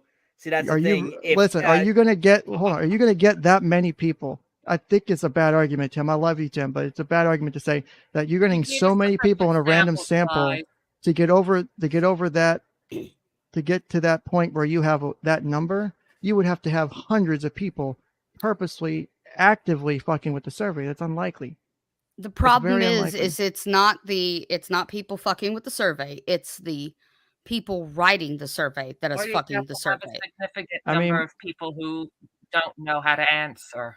These aren't all just surveys done like randomly mailed out to people. A lot of this research is also Right. people who So- present to clinics or present to therapists and give their reports, or who have worked who Like- are working in these different fields and stuff. So it's not just Ken, all of the stats have come up from random surveys sent to people that were felt back. There's a lot of data backing up those numbers. Those so numbers the are 1 pretty- in 6, the 1 in 6 number that was specifically referenced by Obama during his administration, that was put together by a survey that literally listed sexual assault as anything that was like just a being brushed by Catcalling. or catcalling. So you have to, it's not just people fucking with the survey, it's the people writing the survey Well, actually, fucking it's with the both. survey. Like, there are people who fuck with it. Look, if I get a survey like that, because I'm currently in college, right? If I get a survey that says, "Hey, have you been a victim of a sexual assault lately?" I might decide to fuck with the survey. And I would put yes, and I would because I'm intentionally misinforming the survey, my answers would be so consistent and would be consistent with one another, such as to get around the because I know the filters that catch people messing with surveys who just all answer the same thing or answer in a pattern, or you ask the Most same people question don't twice, but know in different those parts things, of the though. survey, and they don't answer it consistently. Like, those are caught by people who are just breezing through the survey and are like, yeah, I'm gonna get a $5 Starbucks card. That's if I'm you're just gonna go taking through the survey, like writing it out yourself and answering it yourself. Or This is even not how those answering surveys were done. The surveys that specifically Obama referred to were done by someone actually going out and asking the question and ticking it off on their list, like a phone survey. So the type of survey that you're looking at is completely irrelevant, because that's not where the data points are coming from. They're I'm coming just saying from it's pushed from both sides. you can do that, but the way the surveys are structured, and especially the one that I'm referring to, it was structured in Well, it's such a also way an as issue you in had survey follow-up design. questions. You had follow-up questions to the have you ever been sexually assaulted, and it was a person verbally asking the questions, not somebody just breezing through a survey. Like So ticking it off, like filling it out themselves, clicking now- dots on a So do you on a get better screen. answers that way then? Would you say if someone's verbally asking a question, would you get better answers versus an anonymous, like you doing the survey in the comfort of your own home? How do you think you get better data? No, not necessarily, because of, again, it's the way that the survey is written. And like the one I'm referencing specifically, because I don't know which one it was, but it's the one that's famously referenced by Obama. That one was done improperly. Yeah, that Because one's it been referenced debunked a things couple that times. weren't even touching. And Was okay, so was it about rape or was it about sexual abuse? It was about sexual assault. Let's say I'm Bye, Rio. trying to find what you're talking about. Rio had to hop off. Oh, okay. Thanks for Rio for participating. It was fun to have you up. Thanks for coming up. I know it's not always fun to jump up here. It can be nerve-wracking the first time you do it. I know the anyways, first time I did. But, while you're looking for that, continue. Okay. when I started laying out the foundation with the panopticon, the point I'm trying to make is that we just cite the survey blindly and say, well, because the conclusion matches what I was already thinking, therefore that's my proof. Say that one more time. Of course, there was massive meta study when I was in undergrad. It's probably like 4 years old now. That the problem with the human condition is that I can take the same survey 10 minutes apart and give you totally different answers. Because if I just got off the phone with someone before, or I got off the phone with a bill collector and I'm having a ton of financial stress, and then you send me a survey about, hey, is your bank responding to your needs? I'm probably going to have a much harsher judgment than, say, a week later. Or maybe even later that night after I've had supper. I'm not sure your panopticon thing is all that Yeah, I'm not. thing, Yeah, I agree with. Well, no, okay. So what I'm applicable following here, is because that you would. it essentially is basically you have the surveillance over one person, the observation of one person, but not over the other. Is the basic concept I'm getting when I Google this and look at it. No. The panopticon is it's not the point of view from the guard. It's the point of view of the person being watched. It's this is the idea this is the entire thing, though. Yeah, the idea that you the can etymological be watched the term at any moment indicates that alters your everything is behavior. visible. Yes. Because it's an asymmetrical structure in which one party is placed under surveillance by another party who themselves cannot be similarly inspected. So basically, that's the whole concept. Is nobody's watching the watchers. Yeah, so you don't know which way they're facing. So that's not applicable here. No. What I'm saying, though, not is not to a survey type thing. Look further down. The conclusion is that behavior alters when you know you can be watched, not necessarily that you are actively being watched. So people would understand the basic concept that you would act differently if you were watched by an authority figure than versus not being watched by an authority figure. That's a pretty easy concept to understand, correct? Yes? No? I mean, that's human nature. Okay, good. Again, we have to agree on that premise for the next one to make sense. Okay. Now, what research has shown is if you don't know you're being watched, but you have the reasonable expectation that at any moment you can be watched, that still alters your behavior versus knowing for sure that you're not being watched. Would you agree with that also conclusion? I am not seeing where any of that is even spelled out here. You're gonna have to read pretty. Now, the panopticon is a fuck. I wish I remembered the name of the guy who. But anyways, Jeremy Bentham. That name doesn't ring a bell. Okay, so yeah, that was the original. Okay, so that was the original concept, and then someone took it and applied it into the mental health He's field. apparently the most famous. Or sorry, the statistical field.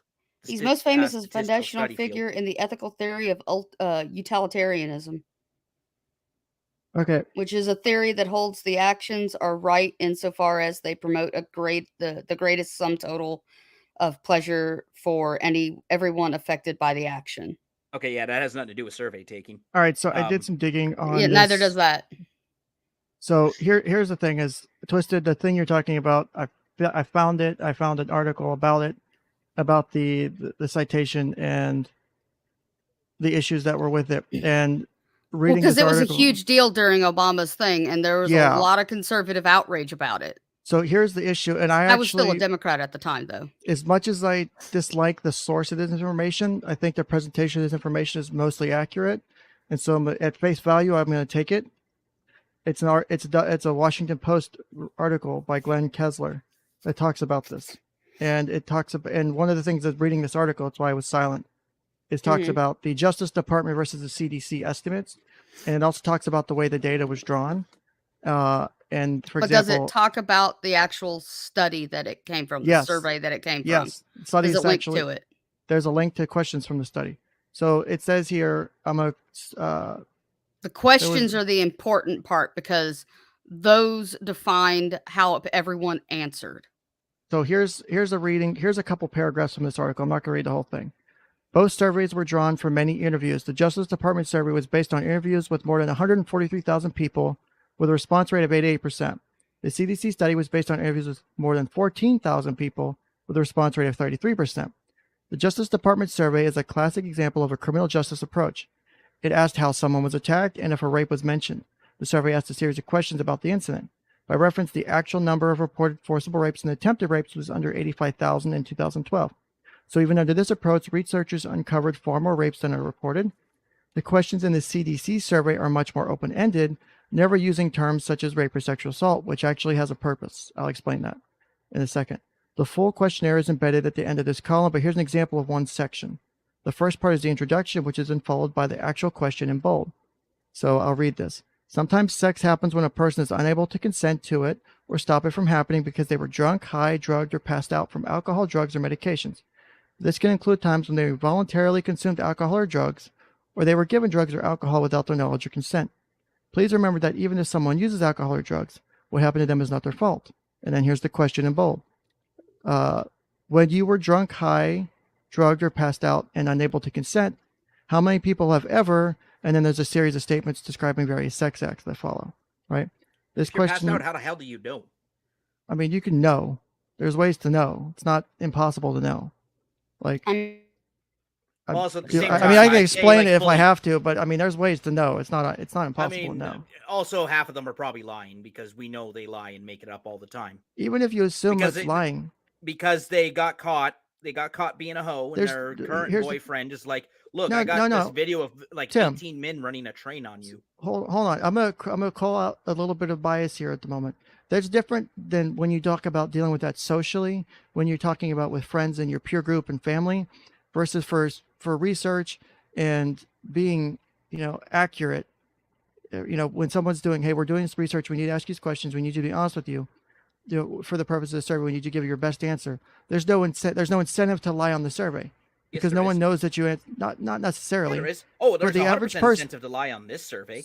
No one, but the argument you're trying to make about they were acting a hoe or whatever doesn't apply here because it doesn't matter. The amount of influence it has to have doesn't matter because no friend, family, or anyone's going to know about the survey unless they told them, hey, I took the survey and told them about this, and that. They might just take the survey for 20 minutes because it gave them $50, or So because you don't think that Mattress whatever- Girl would have told a survey person that she's been, and Yeah, still would to this yeah, day sh- would she's still one. tell a She's survey one person. She probably would, but that's one person. But you're talking okay, about well, having. You're I'll wait talking for your about half of the counterexample. people being influenced. Like, even if you took half, so you go from 1 in 6 to 1 in 12. That's still not an insignificant number. If we assume half of all the kids, and I've done the research on this, and we've gone over it on stream, 90% or more of kids who claim they've been sexually abused as a child, make the accusation, have been sexually abused. It can't be backed up. So when kids make the accusation and say, I'm being raped or molested or whatever, like, the facts back that up. Children identified sexual abuse, that they're saying that's happening during their childhood, not like as an adult, this happened to me, but it's being brought up as during their childhood, is statistically backed up as occurring. Okay. It's very unlikely for kids to lie about sexual abuse. So yeah, that's and we went through all this with Sophie, Yeah, Sophie Long case. we right? went through all this with Sophie stuff. I dug into Okay, this. I so- can't tell you how much detail I found on this shit. It was And unnerving that's- to find it out. I would be inclined to agree with that statement. The problem, though, is that we're asking adults were they abused as kids. Well, because at some point, like this here, you're gonna have like the point this article I think it's making, and whether it's to back up Obama or not, that the fact that yes, the CDC survey gave a different number, but the CDC survey also asked it in a way, because some people will not answer that I was raped, because having that identification of being raped means they're a rape victim, and there's a bunch of mental health issues that can come with it. I'm sure Tracy, because I'm not on the chat right now, so I can't see it. You know, I'm sure Tracy could back me up on this one. Having that identity, having taken it on, they won't agree with it. But if you Okay, ask well, them, that's on them. has anyone ever Like, that- has it? But that shouldn't but the thing affect is, that doesn't mean statistics. it does affect statistics, because if I ask someone, were you raped, and they don't think they were raped, but if you ask them, did someone do something to you while you were unconscious and unable to consent, and they say yes, that doesn't mean that that thing didn't happen. It's Okay, about how the information is interpreted, and that's how we usually can end up with surveys with different answers, because of the Right, but methodology and that structure of it. information was also used to make policy. And if Yes, it does get it's used to make asked in a policy. way that invalidates the data in any way, shape, or form, you've just alienated part of the population for an agenda. Which I don't think is a good thing, just for the record. The other problem too is that like what we've established here today is that there are a lot of problems with these surveys. Mhm. There's a How? lot of potential issues with them. Well, Mostly given- with how they're and or, potential with how they're issues versus written. actual. Like, here's the problem: we don't have the benefit of knowing 100% the truth. Do you think the survey results would change if the follow-up question was, "All right, name a name"? Okay, I'm asking an adult: were you ever sexually abused as a child? they may not know the You name. answer yes, say the name. Otherwise, it's But- no. That's absolutely bad. That's bad I logic, know Tim. that's a bad idea, and That I is know a it's horrible- not scientifically valid. That's a horrible way to collect data. That is biasing data from the onset if you were to do research like that. Also, the You child could- but I might also not even want the truth. remember I the don't name of give the a shit person about that the did data. it. I That's wanna know not if you're telling truth, me the Tim. truth. That's not truth. That is not truth. I could have been abused or raped and not know the name of the person who did it. Because A, I don't know who they are. They were a stranger to me. B, psychologically, I blocked it out, or I don't want to connect the name to it. Or there's a bunch of reasons that you could not know the name of the Well, person. whatever your reasons that doesn't are, make they're- the rape or the abuse not happen. That's a Well, bad argument, Tim. and That's whatever- bad research no, if no, you no, no, structure it no, that what- way. I completely whatever the disagree with you. reason is, that's between you and God. But I'm not going to trust your information as valid So because because- someone doesn't know because the I name. don't because I can't read your mind, and I don't have any other way to prove it. So So what you're Even saying if I is put these the- types of surveys should not be done. I mean, Or they that's should not be used to make policy decisions. Do whatever you want, because when it goes in a newspaper, no one gives a shit. I mean, the policy decision's separate from the data and the impact on people's lives. That's the part that I care about. Is this data is reporting shit that's happened in people's lives. Generally, yes. Tracy, you definitely want to walk into this discussion. That's gonna be fun if you come up here. Yeah, but- Tracy just survey- apparently wait, got back. Tracy's like, I just got home. What the fuck are they doing? Is Uh, you're walking. Shinobu's right though. Shame is also a component that causes people to lie, It does cause people to lie, but it also, problem, though, I is the would lie- agree. the I lie would is the say problem. statistically, or to just shame not causes people tell anybody. to not exactly. It causes them to not say a word. And I would say that shame more likely causes people to not out they're rape or abuse because they're afraid of the shame because of how we structure shit as a society, I'll make that argument. Okay, Because Ken, you're people are caring about the afraid- person too much. I only It's care my about job, the data. dude. It's my. I know the it's your data job. backs it up. The data backs it up. Do Well, I need Tim, to pull we 100 just pointed citations out to the point? flaws with the data. Tim, It's even it's two if differences in the two issue different was surveys. dealt with while the person was a child, the shame of it carries into adulthood, and you don't even discuss it in adulthood. I get it. Yeah. I will use I've only myself as an cared- example. I Myself only as care well. about Thank the you. lie. That's the thing is the person is immaterial to the lie. The lie not is a what lie. I'm worried about. Oh, hey, look who's here. It's more omission than anything. Like you It's don't. still a Omission lie. isn't a A lie by lie. omission is Omission- still a lie. No, it's not it's not a lie, Tim. Tim. If someone doesn't someone doesn't recall the fact that they were abused until adulthood, it does happen. Not always, but it does happen. Or they It's don't kind of connect the embarrassing to dots. admit you got molested as a kid. Yes, thank you, Twisted. I want to Yes. fucking give you a hug right now. Again, that's the person side. That Doesn't mean is the data didn't happen, immaterial. Tim. The That data is still Right. happened. So It still immaterial happened, to Tim. the It still truth happened. of the better data. the better point you could fight for is that the survey shouldn't be done at all. Which is Sure. a bad argument.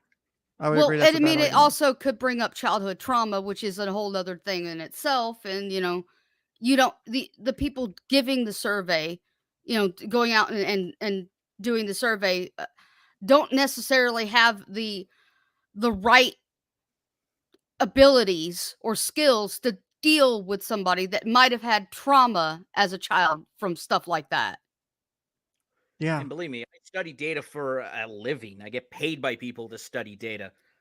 But not So this I data. am separating the data from the person. To get that because- to get You- that You specific can't data, necessarily do that it here, though, would be Tim. better to get it from anonymous medical studies. which people will Well- lie. If it's anonymous, they will lie. So then, No, can I no, make you the don't same? get it from the person. But but the problem is that you also have HIPAA stuff. So you would have to have a way in order for there to be a statistical thing where you could tick a box where the doctor could, this person came in and this is what happened.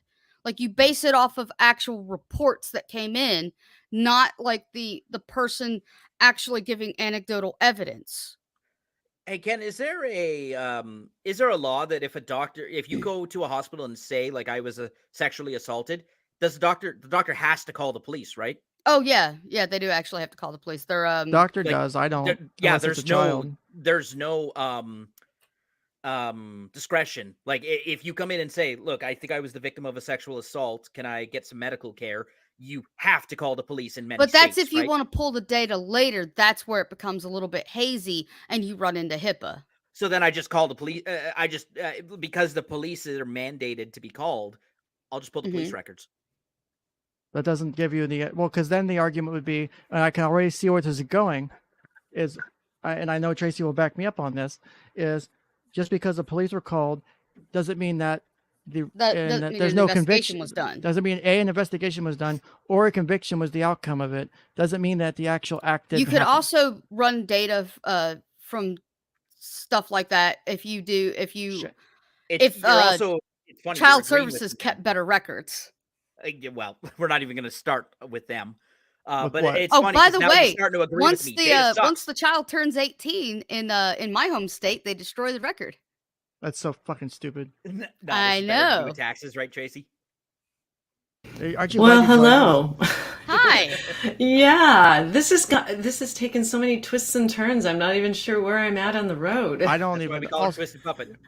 This is tangential even for Ken. No, it's not. Come on. no, this I is. just got Well, I mean, back it's from a on. 10 and a It's half on hour stream point. on Friday.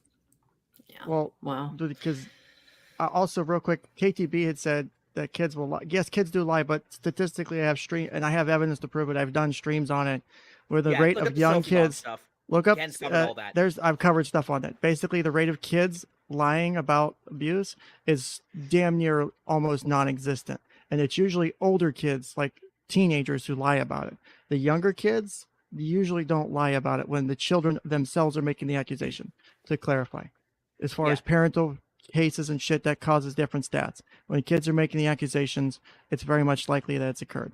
The data Folks backs They'll it up. definitely lie about breaking your mom's vase and burying it in Oh, the of course. backyard with a spoon that they also took from the kitchen. But why I think it matters is the whole point of this I stream totally didn't do that.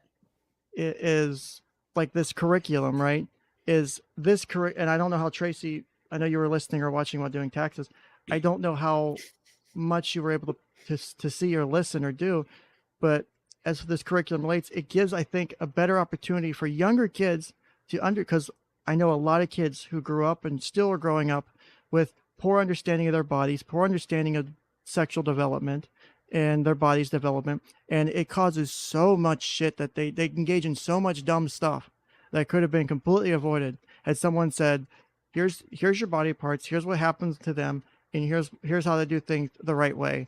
And taken a few classes in just some point in school, just a few classes along the way. And like this structure is like a few lessons in each grade level across the entire school year. That's it. Like you talk about it, you move on. It's not a big deal. Like, we have a name for that, Ken. It's called what? grooming. This isn't grooming, Tim. I would here's how disagree. you fuck. This is not grooming by Here's itself. how- It was kids. actually Hey, part kids. of health class, Tim. Hey, kids. And we Yeah. here's how started you most fuck. of that in That's like called 5th grooming. grade. But I think that's almost too late in some cases for certain things. There's certain For things certain by things, fifth maybe, by but fifth grade. Yes, it's too late. but most things, like the names of your parts and why you should be modest, is something that needs to be taught by the parents. And if the parents aren't doing their job, there are other ways to deal with those parents. Well, that's too bad. So sad. Like, Well, you you're not can't the police call of CPS people's on a parents. parent. You can't call CPS on a parent because they didn't teach their kids sex ed. That's not You something should you can never do. call the CPS on a parent, even if they're actively beating the kid. Because Oh my god, I gotta disagree with that one. no, no. Ken, would you rather the kid in the foster system?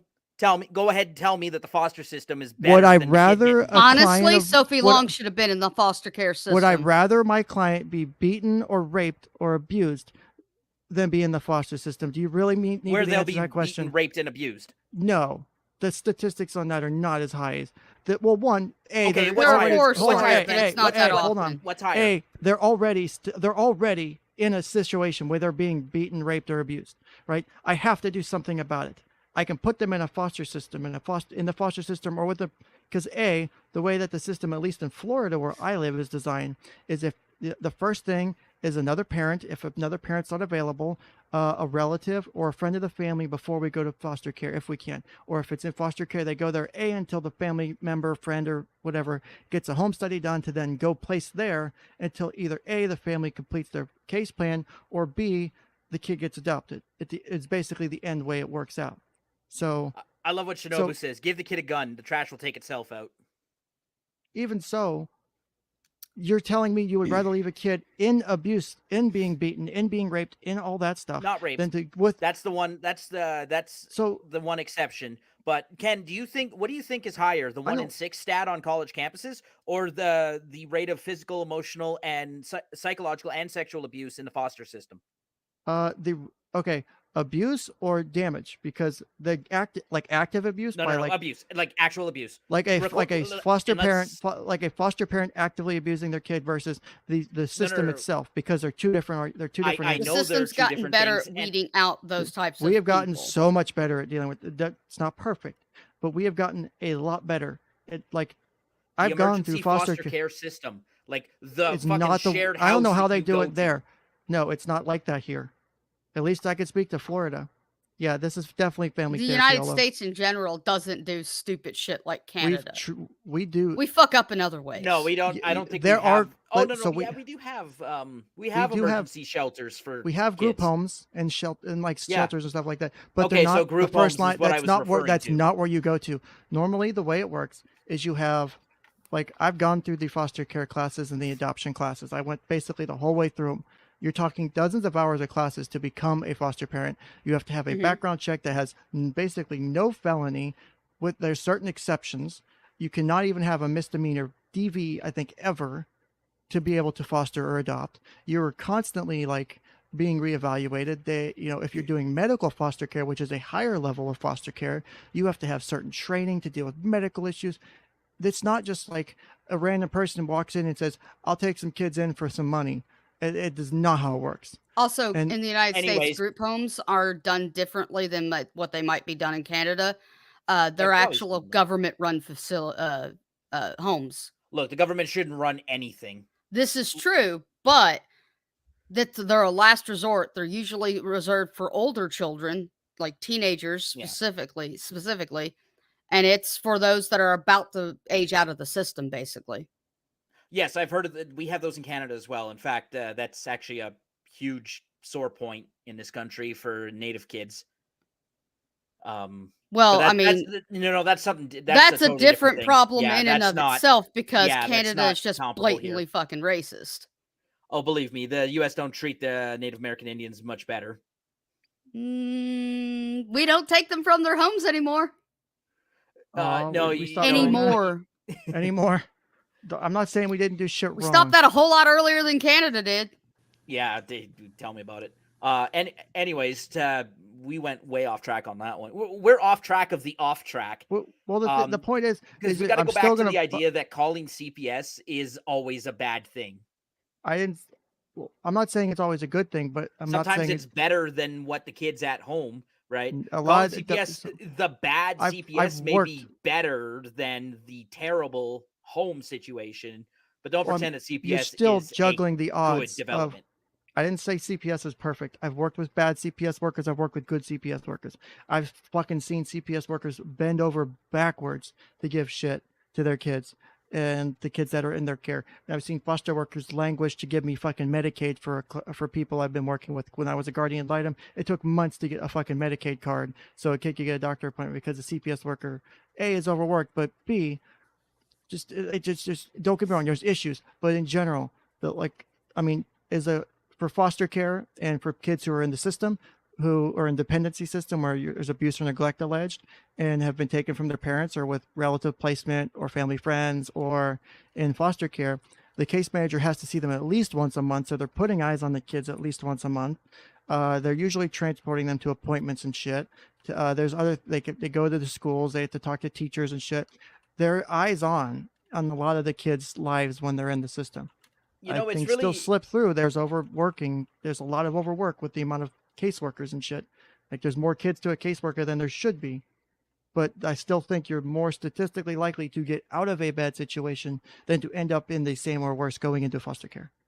You do realize, though, Ken, that you're making the exact same arguments regarding the teachers before, too.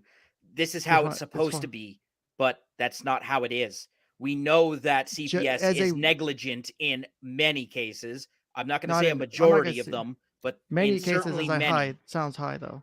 Okay, chat's revolting. And... I know. Glocks for tots. I'm totally on board with that one. No, movie. No. Yes.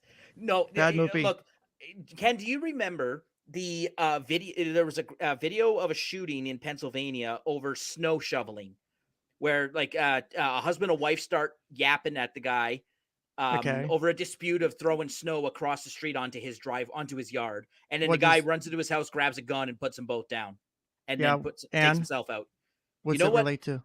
Okay, that was the scenario where at the end of it, I just kind of like clapped my hands together, and said, well, the trash took themselves out. There are 3 dead bodies, and none of them deserve to live. That's what Glocks for Tots will do. The trash will take itself out. I mean, I agree with this.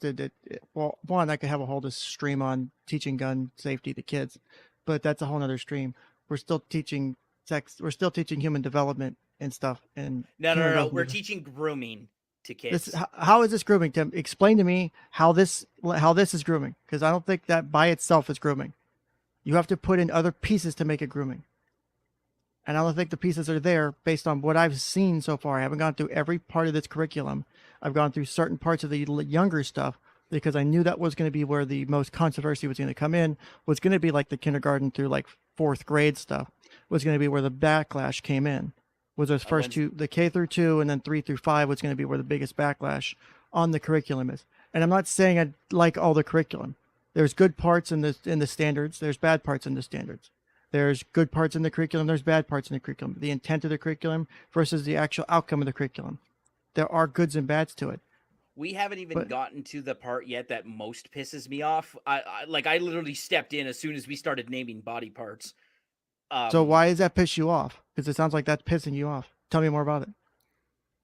The naming of the body parts, or the gender identity and expression, which you'll get to in just a second, which is going to make me punch a monitor. The next one was basically consent, and my space, like my body, no one's supposed to, like, this is my body. Only people touch it when I allow them to touch it. Oh yeah, vaccines next. Shut up. There's Tim. no vaccine. There's no 100%. vaccines in here. Yeah. But like, for example, when it comes to bodily autonomy, it's all good. It's all sunshine and rainbows until you don't want to get the Charlie 19. that doesn't apply to kindergartners this discussion. But Shut this, the fuck up, Tim. for example, this curriculum here is the next. This was I think the one after the one we just did. It's called My Space, Your Space, right? And it talks about here's the lesson objectives. Name any ways of being touched that are okay with them. List at least 2 ways of being touched that they do not like. Explain that they have the right to determine whether and how they are touched. Demonstrate an understanding of how to respond effectively when someone touches them in a way with which they do not feel comfortable. And demonstrate a respectful response when someone says they don't want to be touched a certain way. How is that grooming? I think that's the opposite of grooming. That's teaching kids that if someone's touching you, you don't want it, you don't fucking have them touch you. Which, unfortunately, kids don't know how to say no to touching and stuff like that. That's part of the reason why kids get abused, is because they don't know they can say no. So, for example, you teach them, if someone's touching me here and I can say no to it if I don't like it, then they can say no, and they understand they can say no because you've taught the concept to them. They may not understand again, 5-year-old, 6-year-old, they may not understand the concept. They may be fearful of the authority of it's an adult or it's an older person. Again, concrete thinking at a young age. You Also, have to think as a 5-year-old here, you know. KTB, the answer is yes. Tracy, I don't think you need to stand up for me. I'm not. I'm just trying to. I'm just trying to mitigate us going back off track again. Thank you, Trey. Thank you, Tracy. I wasn't rescuing. I wasn't white knighting for you, Tim. Come on now. So Tim is pro child abuse. Yes, the answer is yes. Every kid should be abused physically abused at least once in their life. It teaches them personal responsibility. You can get your teeth knocked out when you get out of line. So Lord I Murphy did not know that about you, Tim. Well, that's like schoolyard fights and crap like that. But exactly. The other stuff, Okay. No. That's exactly it. I object to the pro child abuse because I object to your objection. I object to the having the kids as young as 5 and 6, like name the names of the body parts and stuff like that, because certain parts they don't need to really to know about much or understand until they get closer to puberty. But why is it not important for them to know the proper names of their body parts? Why is it important to know? Because I can name multiple reasons. I think Tracy can back on the legal reason. The legal reason there is zero difference if you call it I'm not saying it's necessarily I'm not saying it's the tipping point for a case, but like I was just saying, there's multiple parts of this curriculum. There's the body autonomy, knowing your body parts, knowing what they do, and then knowing, for example, this part's here about consent and about what's okay and what's not okay, and that I can say no.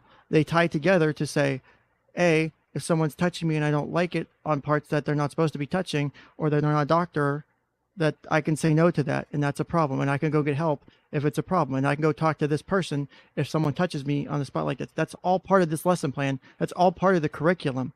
That was all part of the standards we went over earlier. Right. It's because they don't even know how to read yet. They don't have to know how to read to know that if someone's to be taught that if someone's touching them and they don't like it, they can go tell a trusted adult. Then this is a lesson that needs to be held outside of school hours and include the parents. Okay. And it should be voluntary. Also, it should not be mandated. It should not be mandated in the government school curriculum. You can opt out. The parents can opt. There's a form. They have to send. There's a lot here. I mean, the parents can opt out. They also have the way I think it was is they're supposed to be suitable. Like it's not just you go sit in the library. Like I was reading something about this. I think on the one article about the person who I'm trying to get on this for an interview about this. Like as far as like there's other options that are supposed to be available or whatever. I haven't finished reading it. I wonder how the attitude would change if the parents were supposed to sit beside the kid. Those other options available always included me sitting in a classroom by myself. Do you think the instruction would change just a tiny bit if the parents were sitting right beside the kid? Why would it matter? Why would it change the instruction? Because the parents need to know about that too. Like maybe the parents didn't know. Well, maybe the dad doesn't know what a vulva is. the way So- you fix the problems is that you have to start at the top. The So- top is the parent. One of the documents we read Top earlier down. talked about how every year that, prior to the start of this part of the lesson plan, or I think it's like every year that the school's supposed to send out the human growth and development curriculum, and then they send out the permission form for the kids to join, to opt out if they want to. And Mhm. so if they get the form back, then the kid opts out. But the parents get sent every year the curriculum, is what I think is what Wisconsin law says, is that the parents get sent the curriculum as part of regular communication with the school. And so they receive Do they the send this to the parent directly, or do they send it home with the child? I don't know. I don't have that answer. I don't Because know they if the need to school be district. sending it Nowadays, directly to the they- parent. Because if you they trust might the mail child to it. do it, it's not Oh, going to yeah. get there. Twisted, Kids do it. nowadays the parents do have direct communication with the teacher, usually through Yes, email. I know they do. My sister has direct communication with her child's teacher all the time. Her child's teacher is not happy with her, but her child's here's- teacher can also go piss up a rope. I didn't want to forget this question because this was a good question. OMFG Noobs UKA. Noobzuka, I guess. Noobzuka. Noobzuka. Okay. Says, Yeah. isn't there some amount of concern that teaching this content might lead kids to be more curious and become sexually active earlier, either with each other or an abuser? I would say, I mean, I don't think it's going to do anything different than what natural curiosity and natural sex exploration at those ages is already. It's already normal for kids to do those things, as long as, and part of this, I think, lesson with the core, like, I have issues with like the lesson plan, the standards. A lot of it makes sense. A lot of it has a good purpose.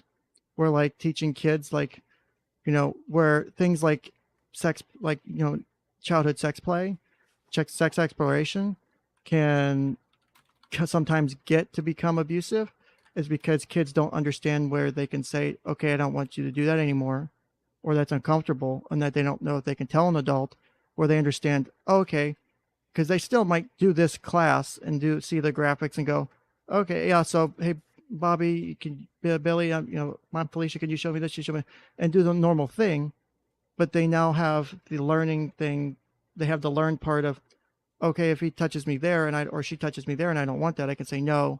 And if they still do it, or if they still push the issue, I know it's okay to go tell an adult, because sometimes kids, it's for certain things like that. And for anyone who's, I hate to use to like self-reference, for people who've ever gone through something like that, there is this weird feeling of shame or guilt that, even though it wasn't you who did the thing to you, because it involves that part of the body, there's some shame or there's hesitation, or you're scared of getting in trouble for something that someone else did. And that can happen, and it does happen, where even though, Uncle Billy, may have touched you, or Susie, the girl two or three grades up, touched you, even though it was their fault, you still feel like you might get in trouble for saying something about it. There's a lot of hesitation with kids to talk about stuff like this. They only something, talk Ken? about it with trusted people, and sometimes that's not mom and dad. It should be mom and dad. It should Parents. be. It The should problem, be. though, is that the trusted adult's often the one who's doing the abuse. Sometimes that does happen, and that No, really fucks it up. oftentimes. Well, statistically, because it's usually a parent or guardian or relative, the statistics bear like- that out.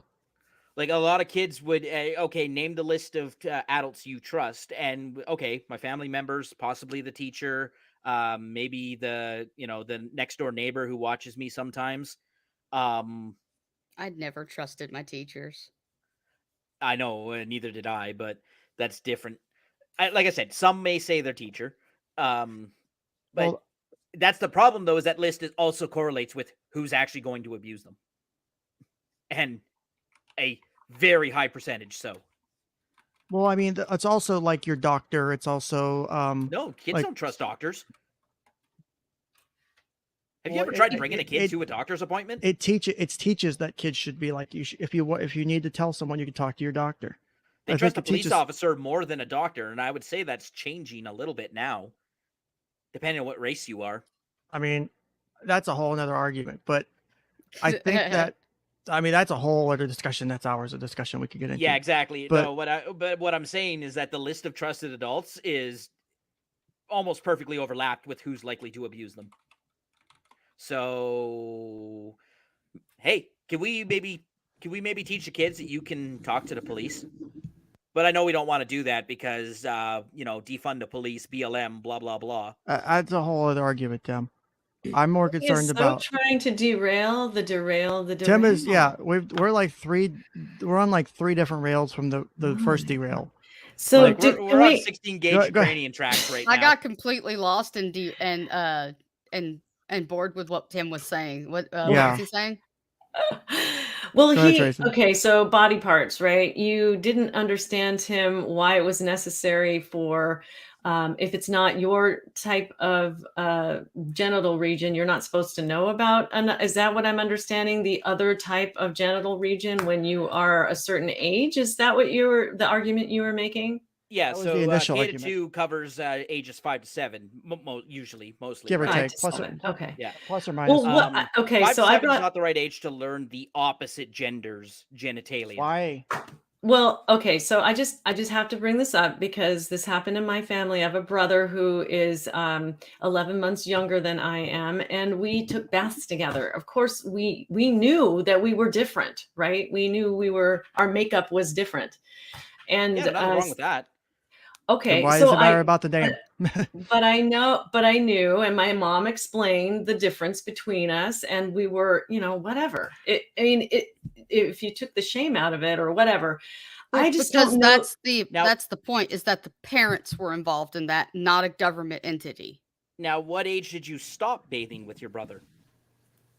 Oh, do you remember? If you want to, or was it more of an organic thing? It's like it was last year. No. Yeah. Well, stop okay, judging, so Twisted. Let me just explain. I'm sorry, I couldn't help it. Tracy was not ready for that. No, I'm ready for anything. I really pretty much am. I'm a therapist. Based. Yeah, that's kind of the job description. Yeah. So I lived in California and there was a water shortage. And so, yes, we bathed together until I was probably about 5 years old. I mean, we did it to save water. I mean, they could have hosed us down, but I don't know that would be as dignified as what we did. And we were actually pretty open about that stuff. And there was no shame in it, I guess. And I think Twisted is right. I'm just not sure what place it has in the institutions that we have, because what you have is a person that's going to be presenting the curriculum in a certain way to like 30 kids. And I don't know about you guys, but I remember being 5.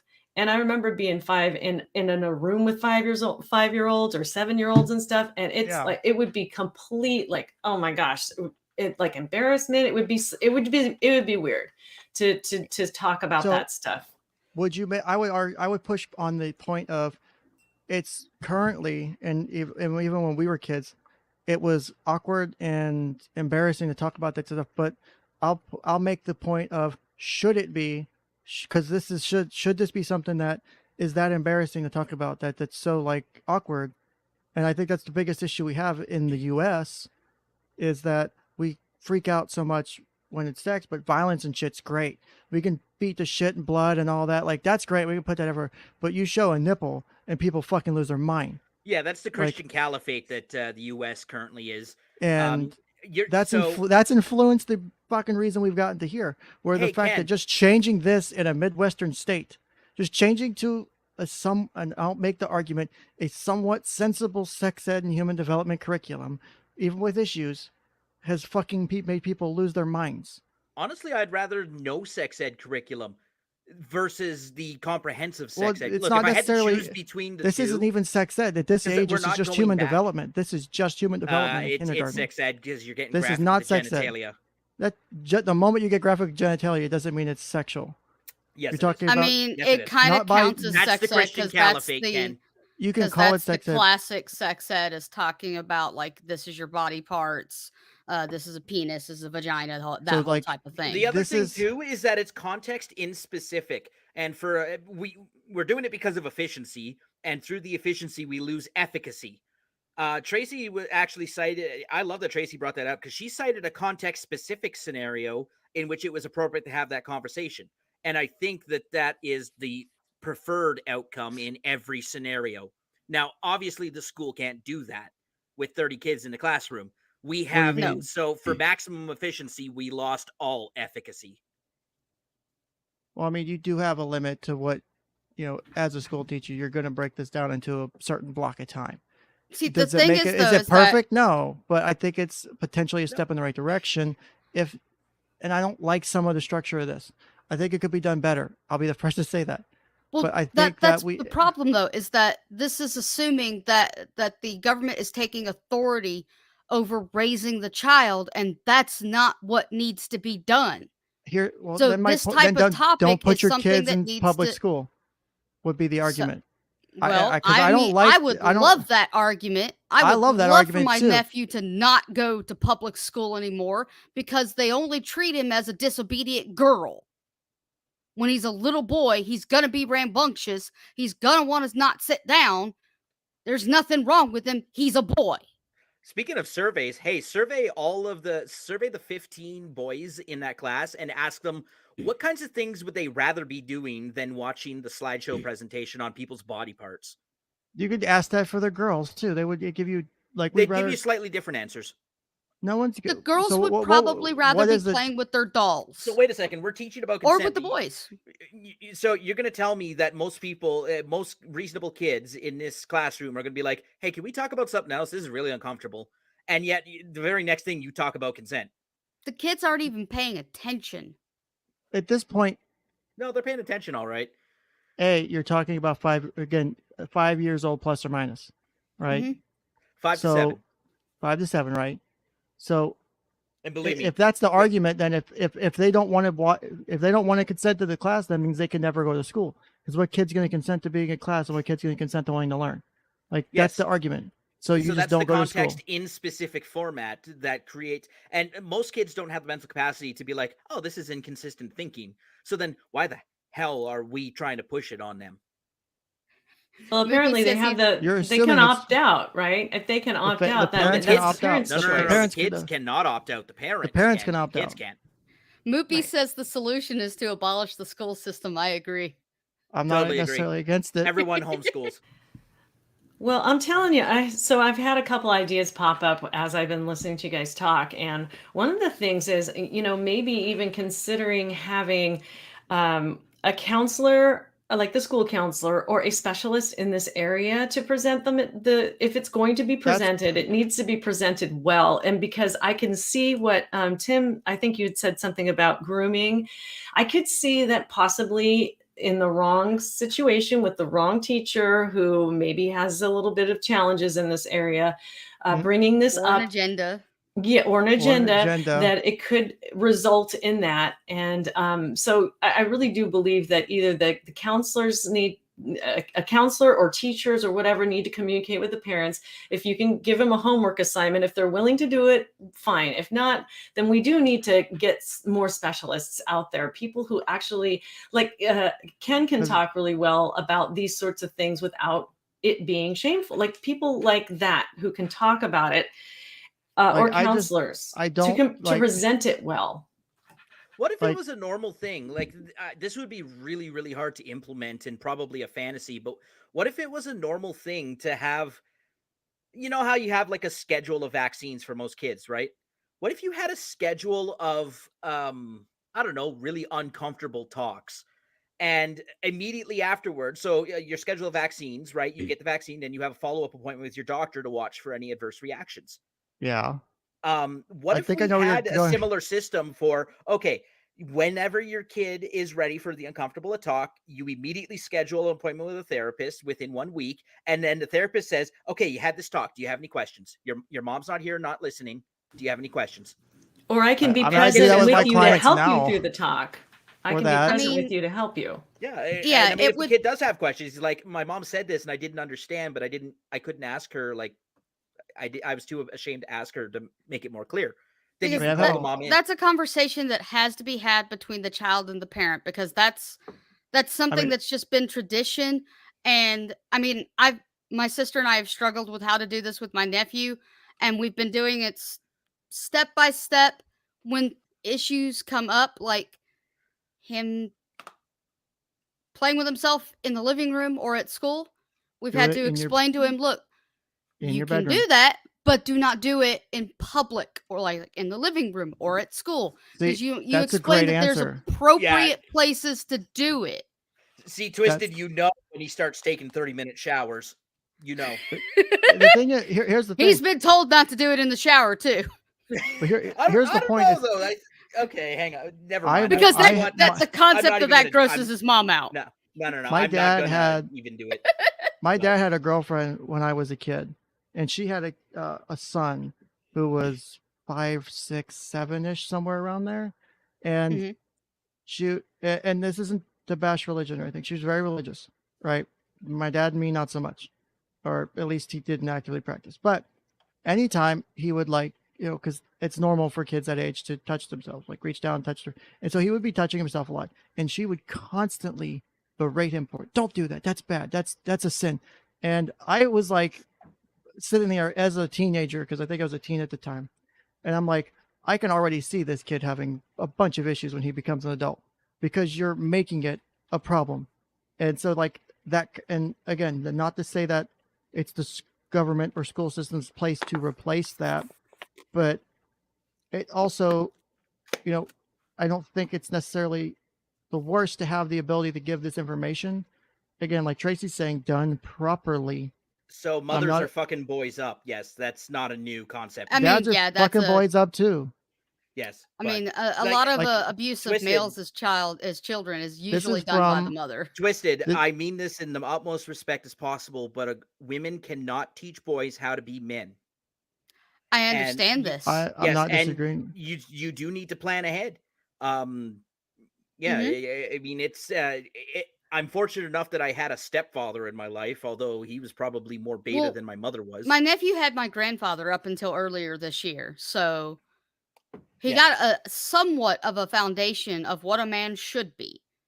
So sort of. Yeah, but grandfathers are boomers. Like this, oh my God, my father was an extreme boomer and a child himself. Yeah, so the generational divide would have been a complication.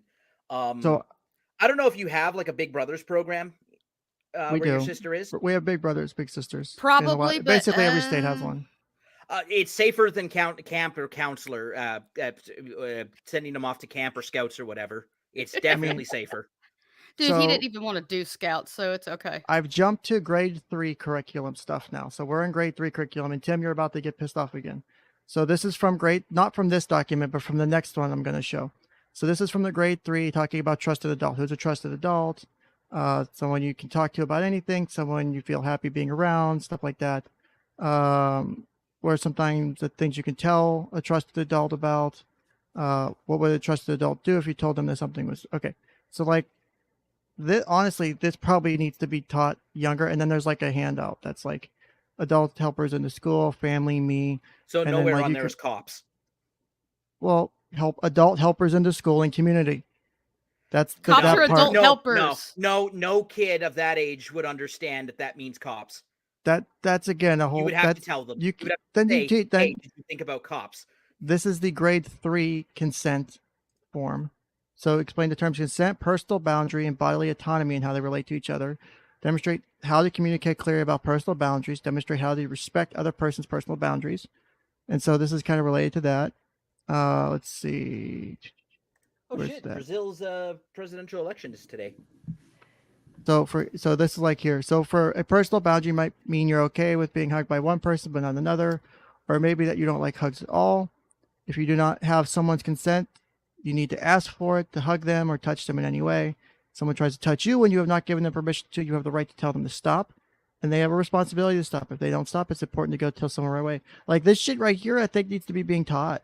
Like, I don't think it's taught well enough. Why does it need to be taught by teachers? My God, if you don't know this by grade 3. You literally made the same argument. Parents. You're 8 years old doesn't understand. You're talking like an adult who's had life experience and shit. 8-year-olds don't understand life. They may not understand if they're socially awkward or have learning issues or whatever 1,000 fucking things. They may not understand it. So yeah, sometimes you have to spell it out because they don't have the way to. 8 years old don't have the ability to infer a lot of the shit that you're talking. 8, 9 years old, they can't necessarily infer some of the things that you get by this point, right? You have to fucking spell it out. Let me correct my previous statement then. Okay. Why does it need to be taught by a teacher? Then I'll make the same argument you made earlier. Is the same people who is a trusted adult is the same person abusing them. So would a teacher not be a decent source, even if it's not a teacher is or a counselor? Hey, the teacher is I- abusing them too. whether you call it, I'm not going to make that discussion for the moment, because if the argument is that This the is why I parents love and- being on camera. yeah, right. I mean, I turn my pers- camera on, but it's I got The person a lot of sun making glare right now. Nobody wants to see Tim's potato face. or that, but Ooh. I mean, the argument is if that's the case, I'm then taking Tracy. they're I'm not going to be committed able to learn relationship. this at home. You wouldn't be able to learn this at home because the parent is abusing you, is not going to tell you to go tell an adult that you're being abused by them. So who's going to I mean, teach the this lesson? is true. Sophie Long's mother definitely didn't want her telling anybody about Yeah, what we happened to kind her. of. Thank you I for mean, that's saying the it's quiet fair part out argument loud. because the Twisted. same could be said about the teacher. Like again, if the cop comes over or a mental health professional, okay, Ken, what is the rate of sexual abuse among mental health professionals and child clients? I would think it's really low, really low. I mean, 'cause there's a ton of considering the protection in place. considering you have to have a master's or doctorate degree to be in the field. Every time I apply for a job, or every time I've applied for a job in this field, I have to have a background check, fingerprinting, and they legit, they ask for 3 references at least. I've had they're pretty Okay, fucking hang on. particular about it. Hang on. First of all, are those effective tools for predicting who's going to touch a kid? You can't.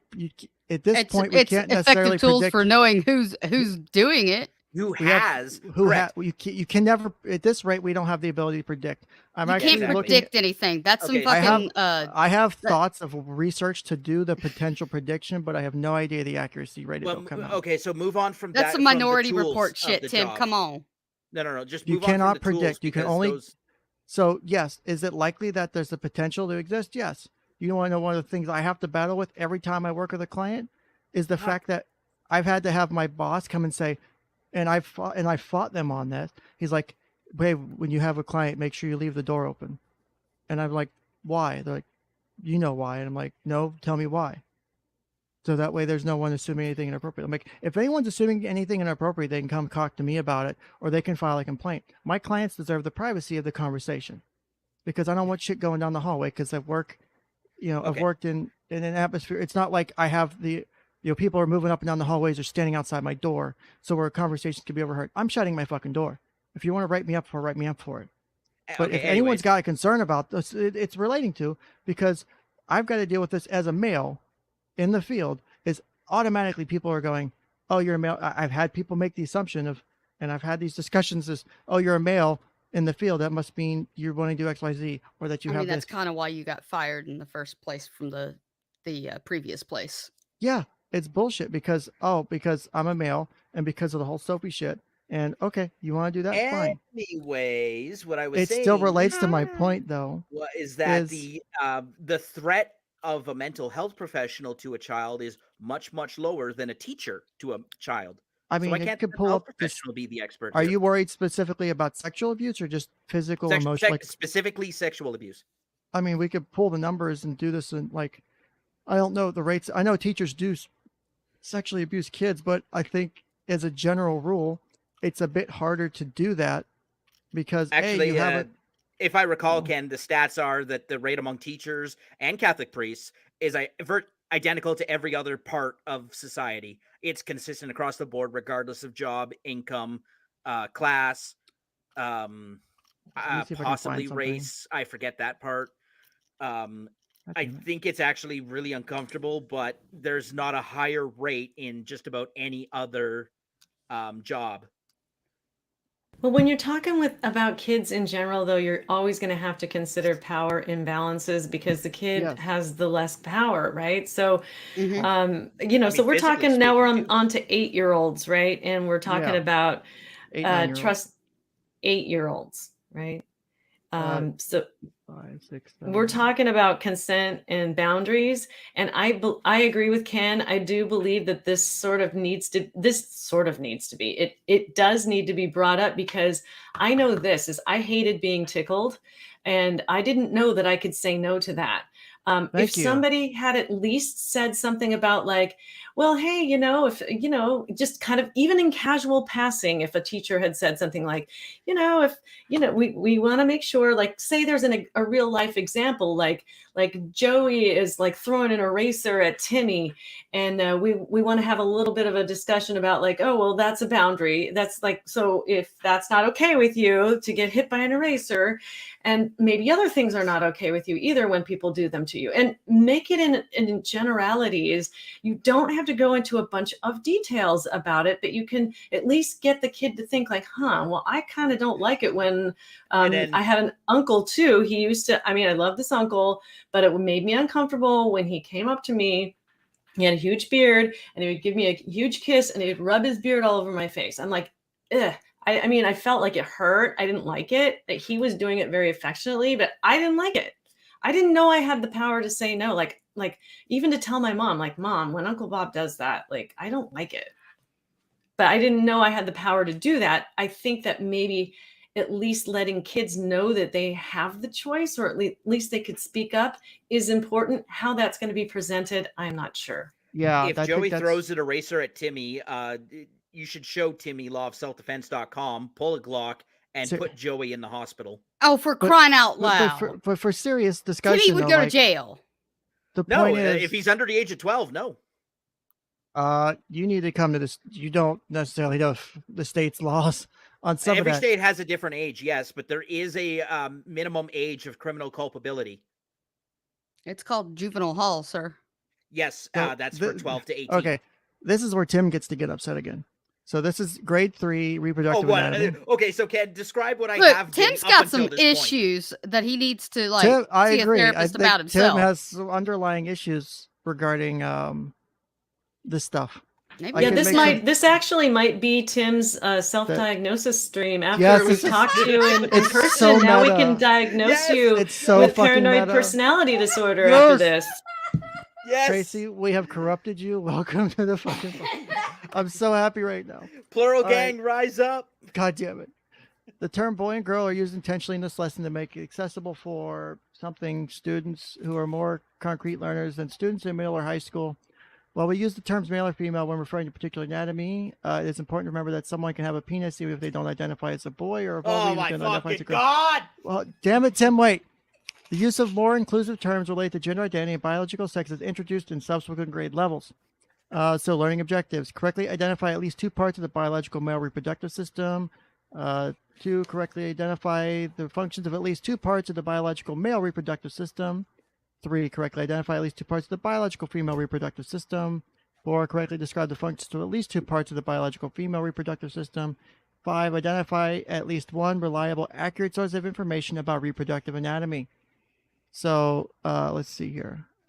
Where is it at? Where's the state that bring up the slide? Thanks a lot, Ken. Now I need to buy myself a new monitor. Distribute the male diagram handout and colored pencils or crayons. Wait, did you really punch your monitor, Tim? I punched the one that was blind. All right, here's the male diagram handout.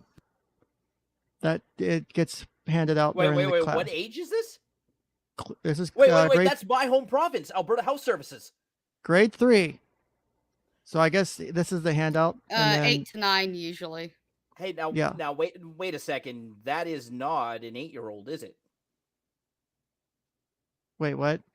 What are you inferring, Tim? I mean, this is true because the testicles have descended, unlike Tim. Do you hear the deepness of my voice? My fucking... No.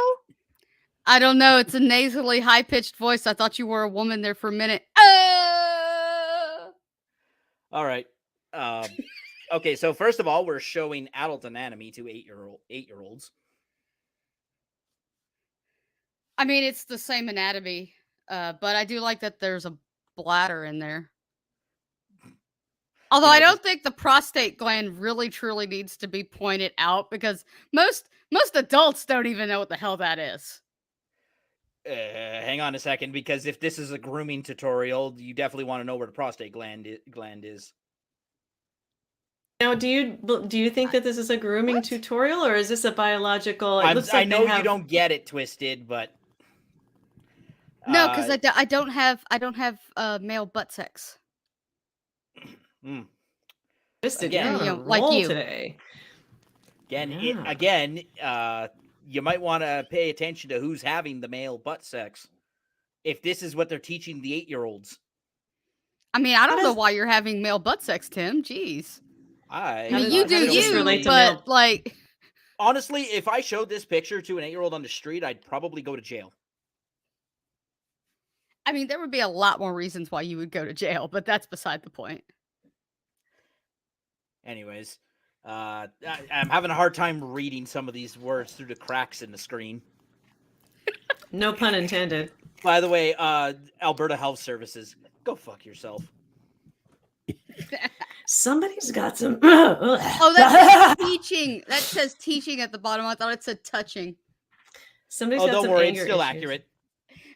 I need to put. Oh my god, I need my glasses. Okay, on and I don't sorry. know where I put them.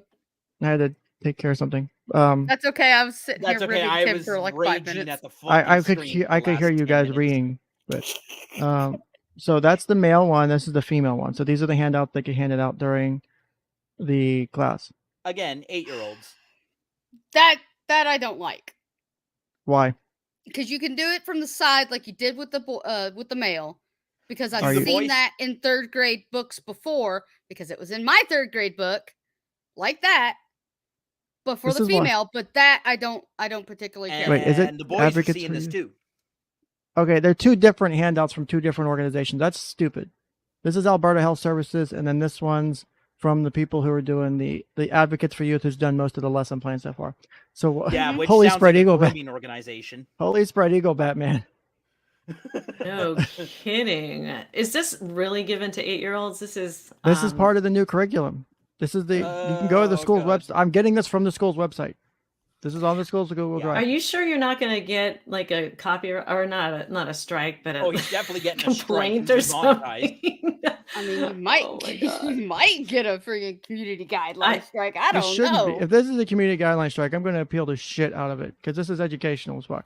I'm telling you, if this Ken is very a brave. guideline strike, it actually adds strength to my argument. Sorry, Tracy, I stepped all over you. Yeah, that's if that were to be struck, it's stupid. That's clearly an educational handout. It's part of an educational curriculum. It's not done.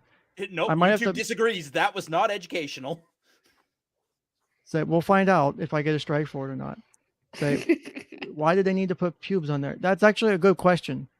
You would think I thought the same thing. it might be more maybe appropriate. it's a trap. Maybe it's a trap because if any of the boys are like, "Hey, I've seen that before," then you're like, Well, that would be a good way to out whether there's abuse going on. But I mean, it's a good point. Is that you would think it would be more appropriate because I've seen different levels of, because I've had to look this up for different clients before, because I've had to teach some of the stuff to clients before at the request of the parents and stuff for things to address the concerns of abuse and stuff. And it's easy to do. It's definitely not the easiest thing to do, especially when you're dealing with this age group. It wasn't that difficult. It wasn't as difficult as I thought it was going to be. I thought I was going to fuck it up. I ended up doing okay. But I've seen better graphics than that. I've seen more, like if we go back to a couple episodes ago, or a few episodes ago when we did the Tanner scale stuff for the new SOCV8, we were talking about the development of the body and the puberty. Like you would think you would want more Tanner scale, like Tanner stage 1 stuff that has no pubic hair, that you don't have the onset of penile growth or changes in vaginal or vulva development. Like you would think that would be more appropriate and it would make more sense. And then you could have either not necessarily this age group, but maybe have 2 different images. So hey, here's what yours likely looks like, and here's your body to get a better understanding of it. And then here's what you could expect as you start to go through puberty, because there's part of this curriculum, I think, starting around this age group, is preparing for puberty as part of the curriculum. What to do, how to maintain hygiene, what to, what I think, hold on, let me see if I can find it. again, 8-year-olds. I mean, you can start going through puberty at a young age. Okay, then you address that one specifically. 9 years old, you can start your period. No. Well, Yeah, absolutely, all, you can. Do not make me pull yes, up the no, stats. No, I know. because girls start 2 years earlier than boys on average. Boys start around 11, 10 or 11, depending. Sometimes later. And it is getting younger. It has been getting statistically younger. There is research to back that up. I've seen that. Yes, that's concerning. I'm not disagreeing. But also, these are not segregated lessons. They have boys and girls look at both pictures, right? Why does that matter? Because if it's 2 years sooner, then take the girls out and say, look, at the earliest that this can happen is age 9. So at age 9, we're going to tell you this stuff. For boys, the earliest is usually age 11. So, hey, you get 2 more years. Or, I remember they did that when I was a kid. And I can see the flaws in that argument with teaching one side over the other side, but still segregate them and say, look, you're 9. Here's what's going to happen at 11. You're 9. Here's what's going to happen starting next month. But definitely segregate them. God damn. Flip that. Well, okay, so I've always been in favor of segregation. I know, Tim. That's the scary part. So why do you need to teach it segregated? Would be my question. Like, justify the teaching of it segregated. Why can't I just teach it like any other? Because you're learning about yourself. So it goes back to the example of context specific. Again, because we're doing this for efficiency, we've lost the context. So we're not trying to bombard kids with information that's going to confuse, scare, and or embarrass them. I agree with that. I don't like the idea of bombarding kids with that stuff, confused, scared, and embarrassed. I think that's really mindfully said. They can handle their own bodies because it's something that's relatable. Now, Ken, would you be opposed to the teacher pulling one of the boys up, dropping his pants, and saying, "Okay, here's an anatomy lesson"? I mean, I think I don't need to make that. I think that's kind of an obvious thing. Exactly. But could you use a demonstration? Like, could you do so? For example, if you wanted to get, not saying this is something that would make sense. Parents can absolutely do that. Hey, can parents do that? Should they do that? These are your body parts. Right? I'm not saying that this shouldn't be something that's taught at home. Are you saying that parents should be like, okay, drop trowel and let's point these out. Let me use a fucking pointing stick and like, let me point to it like the little fucking stick that you like a fucking antenna on an old radio. Let me pull the stick out. Okay, this right here is your vagina, and let's do it that way. Ken, you've clearly never had your little cousin come out of the bath and like pull his balls out and be like, "Hey, what are these things?" Listen, my childhood was full of shit like that. I've had plenty of examples of that. I got books of that shit. Yeah, context specific. So when that happens, the mother says, "All right, I guess we're doing this. Here's the names for everything, right?" And it's done on your own body because that's what you're familiar and comfortable with. When you start showing other people's bodies, that's where the discomfort emerges. And that's a perfectly normal and natural reaction. Well, so for example, if we're talking about hitting people, I got a great thought experiment for you. Could you pull an English translation of the Norwegian primary school sex ed? I have no idea why. Because I am curious to see how a very sexually liberated country teaches this stuff. It's actually a good idea. If you find it, if someone finds it, fucking send it to me. I will fucking do the shit. Belgium would be another good one. Belgium or Denmark are pretty sexually liberal. All right, so I'm in grade 4 now, or is it? Yeah, I'm on grade 4 now in a different thing. That's around 10 years old then. Yeah, so Making Sense of Puberty is a document I have. And so it's like 30 pages, but a lot of the pages are like handouts of like changes that can happen, and I guess you're supposed to do an activity with it. Don't even get me started with the books. It's just words. It's just words on it. But for example, if we get down here to where to go, where to go? So physical changes, you have, and it has different explanations. You have get taller, grow breasts, weight gain, and so like grow breasts. It's normal for one breast to be slightly larger than the other. So see, this is the part where the boys should learn about this, about their options. Because there's physical changes in the girls that they will start seeing, and they're probably going to be curious about it. Well, the thing this is the moment where it crosses over. So what? Now grade 4, we can do it together. Because now the girls are in grade 4. You are 9. 9 or 10, 10, 11. 10. 10, 9 to like 10. 9, 10, 11, depending on your age and when you get to school. 11 would be 4. unless you were held back like 2 years. Again, it's somewhere. It's usually plus or minus 1. I've seen. It depends. Depends on So, when your birthday is. yeah. So 9 and 10. Is that when the breasts normally develop? I thought that was later. Sometimes they do. I actually have a really good thing for this.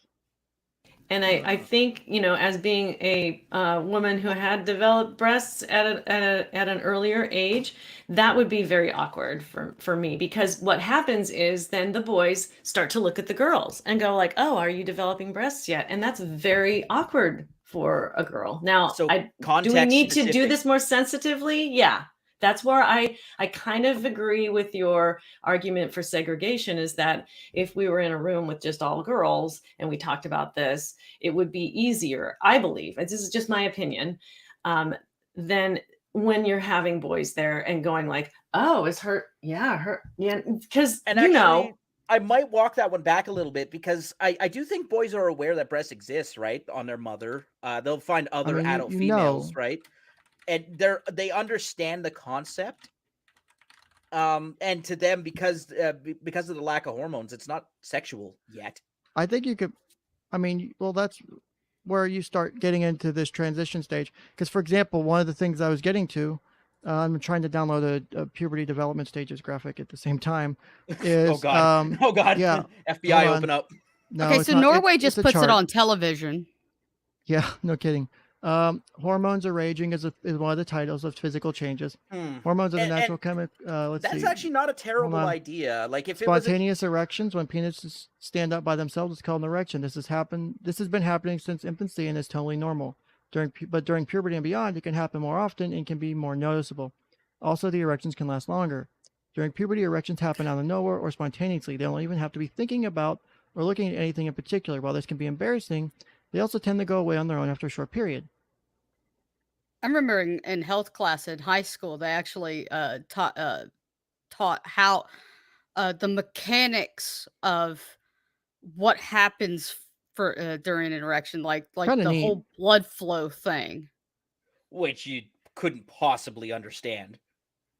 No, I was a teenager. It was high school.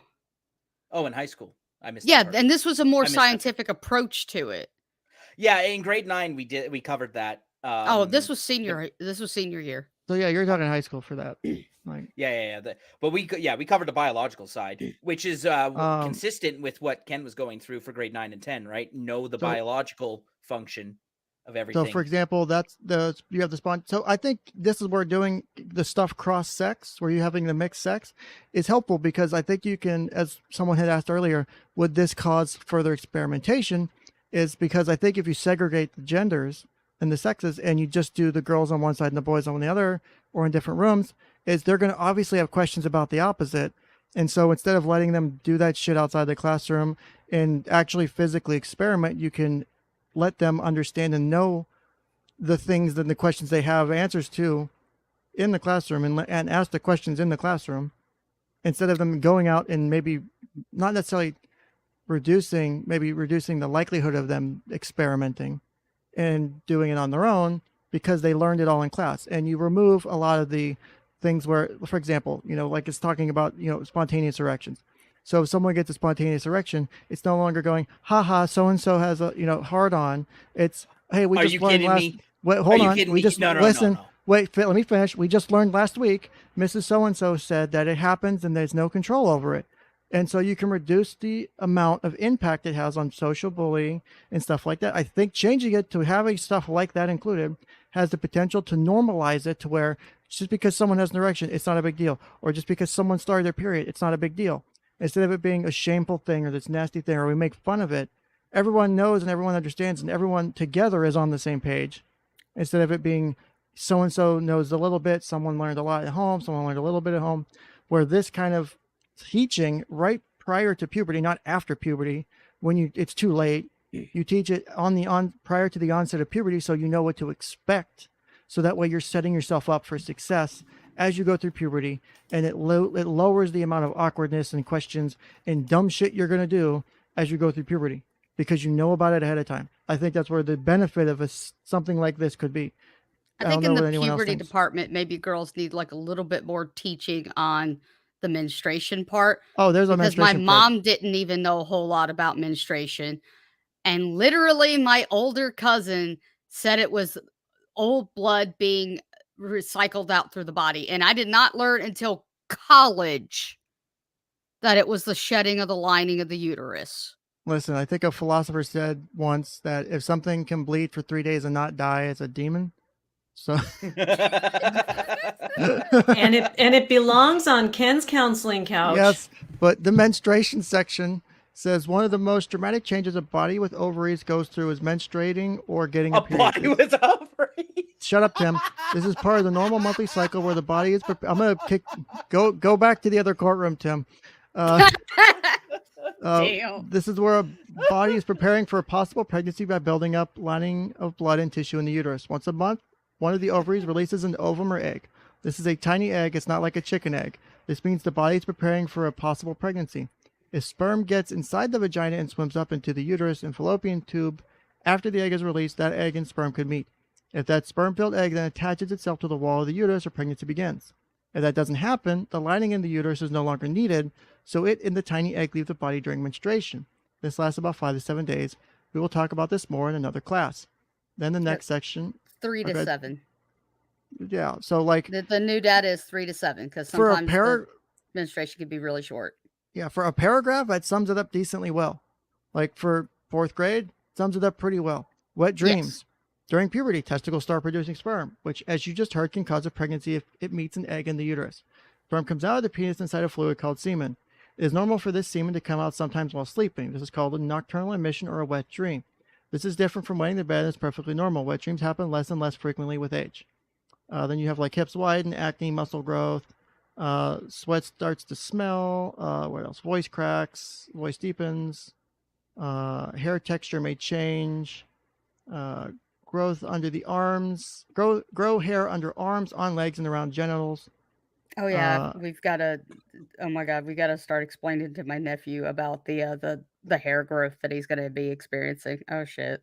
Janobas, just take a drink for that voice. I know don't know I'm if you so want thirsty right now. unsolicited advice, Twisted, but just it's not. You're making it a bigger deal than he will. Yes, I know, but it's Okay, awkward. okay. That's I know. that's Yes, the thing. yes, it's it is. awkward. Yes, Oh, it is. You will but it make it a doesn't have bigger to deal be. than he does It doesn't because have to be it's so awkward. gradual that the boy we don't notice. It just Your thing is Sort of, making him sort of. It understand that depends. he has to shower. yes, that that is people- the most so- important part. because but also he not can't take be 30 minutes stinky. in the shower. So that's actually a His great mom point takes for the 30 next minutes thing. in the shower. Who cares? So this is where I think like part of this thing I was reading, I haven't put it on screen yet, but I'm going to pull it up now, is open with, God damn it, it said open with system viewer. But it talks about plans for things to do for your body. It's for going through puberty. So, God damn it. Could we skip this part? Just go back to the rageathon that's going to. I think this is just as educational. I don't care about the education. I care. About I know the you rage. don't. I know you don't. So hold on. Let me Well, pull that's this what's down. because you're a very what- simple-minded person, Tim. No, What's the it's rageathon? not. This is entertainment Burn. for me. This is not. I'm not learning anything here. This Well, is. I know you're entertainment. not. Like, That's well, what's the rageathon though? well, he was getting Oh, mad no, at the once they get down diagrams to of gender the, identity. I got So it. you're- Okay. So you're that's coming up, I think, in either grade 4 or 5. I don't Well, remember. can I Now- just make a suggestion here? I mean, this is how I learned about and this is great because it's kind of bibliotherapy, and I know that as therapists we put that out there, like read a book. And the Judy Blume books, I don't know if they're a little out of date now, but that's where I ended up reading about not only the change that goes through a female body, but also male body as well. She wrote a book about each of them, and they were stories. And they taught me a lot, and it saved me a lot of wondering what the heck was going on. I was more sensitive to the fact that, maybe if a guy has like his books against his stomach area, that possibly something could be going on, and not to shame him. It was really good to just read a book about those things. If they're still out there, the one book is called "Are You There, God? It's Me, Margaret," and that was by Judy Blume. And then the other one, I do not remember the one about the boy. This But one here, very this good. handout, I think is kind of like, I think this is where doing an approach like this, instead of it being, especially because again, grade 4, so normal then, because I think my sex ed in Pennsylvania where I went to school was grade 7. So we didn't touch on it until early, or it was like grade 7 or 8 when we touched on sex ed, and like anything. Like Honestly, nothing if this was real sex ed, Ken, rather than asking, if someone gets a spontaneous erection in front of other people, I think the answer they're looking for is like, don't call attention to it. No, teach them how to fuck to hide it. Do not, because every kid's tried this and every kid knows it fails. Read the thing. You bend over forwards in your chair. Write 1 or 2 ways you think you can try managing it. If it doesn't apply to you or your body, write down what you think another person can do. You'll be sharing this with one other student, so be sure to write things down you're okay with another person knowing.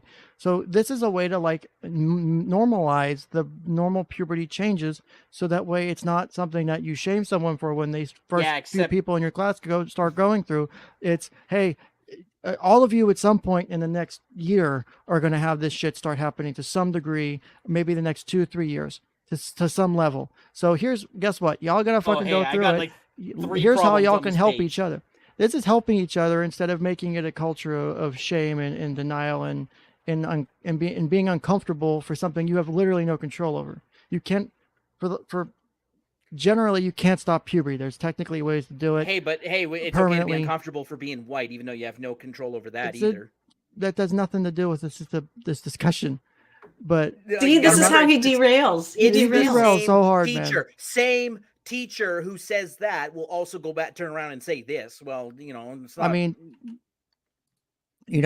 so is that a problem? Yes. Should the teachers be bringing that shit up if it's not part of the curriculum, and if it's not done properly? I don't want them to do it. It's almost part of the curriculum too. Then this happens. I feel, and so this is the next handout. For each social or emotional change of puberty listed below, write down 1 or 2 ways you can try to think of managing it. I feel insecure because other kids are changing before I am. Oh, that happens all the fucking time. I can try this. I have mood swings. I feel really anxious. I feel like I can't say no when a friend pressures me to do something I don't want to do. Oh, look at all this shit that I've been mentioning the whole fucking way along the way. Hey, wait a second. If an 8-year-old's having mood swings, isn't that bipolarism? No. 8? No. 8, 9. We're on to 10-year-olds now. Diagnosing bipolar in children is difficult. It's something you rarely do. Like I have a whole book I bought on diagnosing bipolar because fully until like teenagers. Yeah. It can just be puberty and personality. Well, go up. You're not very funny, Tim. Yeah, be quiet. Oh, Judy. It's not Tracy. I found the Judy Bloom book. Wow. Oh, okay. What's that? You called her Judy. Did it in chat. Okay. Judy Bloom. Yeah. It's in a private chat. Yeah. Anyways, Ken, go back to that first handout that you had with the hey, for this, try this. First of all, I know that teaching about spontaneous erections does not stop girls from being like, oh, that guy's got a boner. No, it doesn't. But because everyone now is on the same page and everyone knows, because again, kids it doesn't change biology. Doesn't change I never said it changed the biology. I said it can change the or that women are in the vicious classroom and in the school. Mock everything. Yes, that too. It does not change that. It but also the thing doesn't is change bullying, the nature of bullying, because one it's person can have a crease in their pants.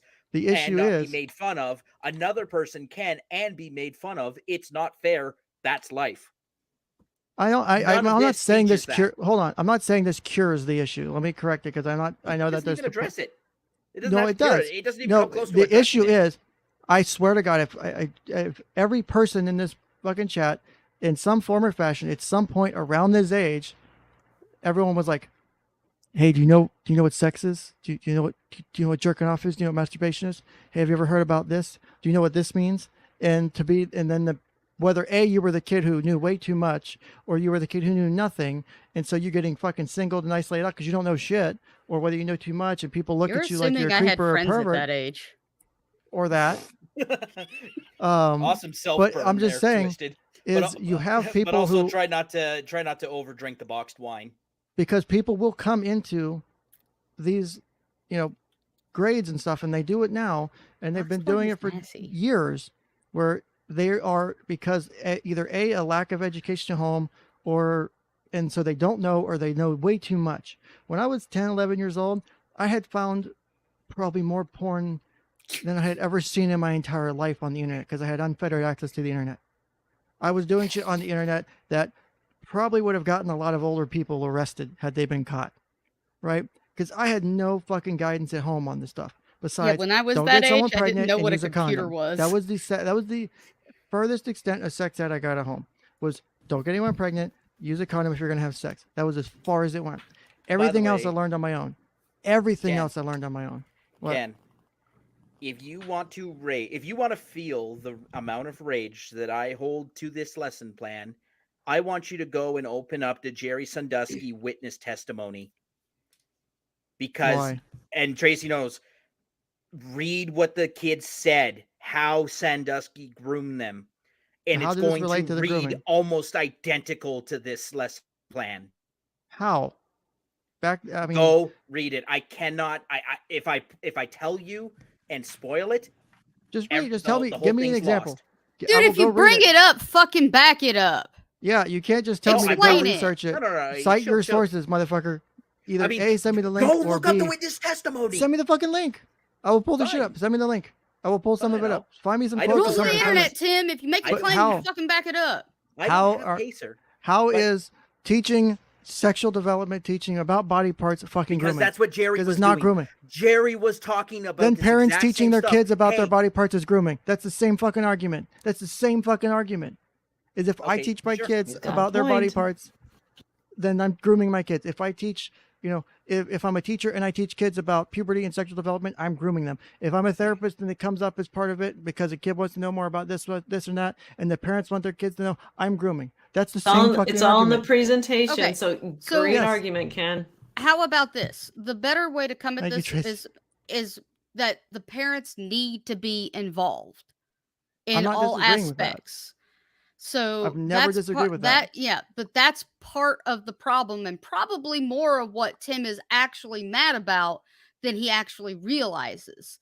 Is that the This is lesson definitely plan his here, and self-diagnosis this is something that educators online have been expressing, is that they don't want the parents interfering with what they do in the classroom. But the problem is, when you have things like this, the parents need to be involved at all levels, or you get something like the Sandusky thing, It's because you need to have the parents It's a little involved. misaligned with values, right? Because the teachers and the parents want totally opposite things from one another.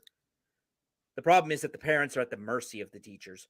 No, And they shouldn't be. So some of the language, and man, Ken, do you ever wish you could unread something? Because No. Sandusky actually talked to boys about spontaneous erections, Okay. I've talked and to that clients is about how spontaneous he erections. and that was how he was able to then proceed beyond the barrier. So does that automatically make a grooming in every case? Because that's the argument I feel like you're presenting. And I'm not. That's not the argument. I'm just I'm saying is making, that's how it but feels like it's coming off. And it needs to be clarified, I would ask.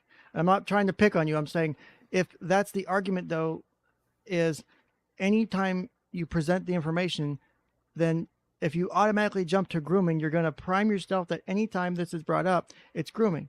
If for except in Jerry someone Sandusky's case, it actually was grooming, and he did molest kids. Yeah, Yeah, so well, it maybe happens. we're grooming right now just by talking about it, right? Yeah, I mean, I we're grooming. really hope no one everyone under who's the age of watching 18 is watching this stream. No one under the age of 18 should be watching this stream. No, it's not. This is I not an purposely- educational stream. I purposely is- mark my videos not for kids. One, because you can't comment if you do it, and you can't use it in minimized mode. You can't watch in minimized mode or with the screen off, or it's stupid. And two, because I don't want it to accidentally end up on YouTube Kids. Yeah, but And- kids find this stuff anyway, right? the So thing is, I kids mean, are we gonna could find be this shit accused of anyway. Oh, it. they will. I mean, I do want. Go ahead, Can I just Tracy. ask Tim? okay, Can I so- ask Tim just one question here? You talked about values. So, what do you think the overarching value of? I mean, we're having this big discussion about like what's appropriate to do sex ed wise in schools, and what's appropriate for parents to do. What we need to know. What do kids need to know at certain ages? So, what do you think values are at play here? Since you had mentioned values. Perfect. I am so happy you asked that, because that is the debate of progressivism versus traditionalism. So traditionalism, in the way that we've approached parenting in the past, is the correct way to raise children. The progressive way of raising children is how you end up with all these grapes, mass shootings. Oh, I completely disagree with that, man. And a That's society a bad that argument. has given into the gynocentric simp culture that places a woman's body on a pedestal and nothing else about her. That one that's removed and abdicated personal responsibility from the individual and put it on the collective. That is the value. I'll simplify it for you. We want kids to know what they need to know, and we need to have them safe. That's the goal. Yeah, that's like the 90s censorship argument, right? Will someone please think of the children? What's wrong with that? Nothing. Fucking D&D is I rest satanic. my case. I rest my case. D&D is satanic. Censor the fuck out of it. Get No porn off way. TV. I love D&D. All right. It's Satanism. Fuck you, buddy. Take violence out of video games. So I have to hand these. So there's like 8 people left watching at this point. I think we've scared everyone away. I need to hand You're out at least welcome. a few of these giveaways. If you want to be part of the giveaway for 3 months of my locals, do in chat type hashtag or a pound symbol, how show your age. Hashtag Tim was diagnosed. Hashtag Tim was diagnosed to be entered into the giveaway. And I will do the giveaway here in a second. Hold on. Wait, don't do it yet. Tim was diagnosed. I gotta start collecting comments for it. Tim's disqualified anyway. You gotta now enter. Mods are disqualified. Mods are disqualified. Well, if you're not on locals technically, and you I'm want not on on your locals currently. I enter probably it, was and gonna buy. there's a giveaway. You gotta do hashtag Tim was diagnosed to be entered. It only works in the YouTube chat though. I don't have it working on the Rumbles chat and stuff. Oh yeah, what is your viewership on Rumbles right now? Because Right now I've got 7 watching on Rumble, and Odysee has, I think, just me. 1 currently watching. So, and no live, and only Ashhole saying Odysee represent a while ago. So, but yeah, so it's not Odyssey bad. didn't represent very well, did it? Odysee did not come prepared, and I'll I give put away my a couple. hashtag in there, Ken. I won't give away since I don't think there's enough people to give away all 5. But if there's enough people, again, hashtag Tim was diagnosed in the chat to be entered into the giveaway, and I will give away some of these, and we'll do that. And you'll have to email me. I need you to use it today though, because I got to cash the. I think it's the way it works because I'm trying. It's either this. I either give away some free subscriptions, or I cash in my locals coins and don't do anything with it. I figured it'd be nice and at least give away some subscriptions to my locals. So, depending. So, apparently no one's entering the fucking giveaway. So, okay. I'll just catch my locals all coins that's in left here. are mods. Okay. Fuck it, mods. Hey, They you're a don't mod- do bloody all right. mods. I put If you're- pound me too. Can I win? I'll do that tomorrow. But I mean, it's like I thought it might be a way to help bring in viewers.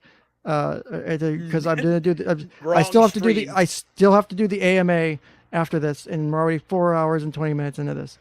So, Wrong stream to do this Yeah. for, Ken. No, Hey guys, we've been talking about kids But and it sex was- for the last 3 right. hours. Here's a giveaway. So it was the end of the giveaway, or it was so it's the end of the stream now, and I completely I might just cash out the coins and we'll do something else because I don't know if Yeah, anyone's locals gonna. just needs to give you the opportunity to gift people subs because that's You just can. That's what I'm can, trying but to they do. can't already currently non-new have, people. Non-new people. I don't know if you can give it to old people or not.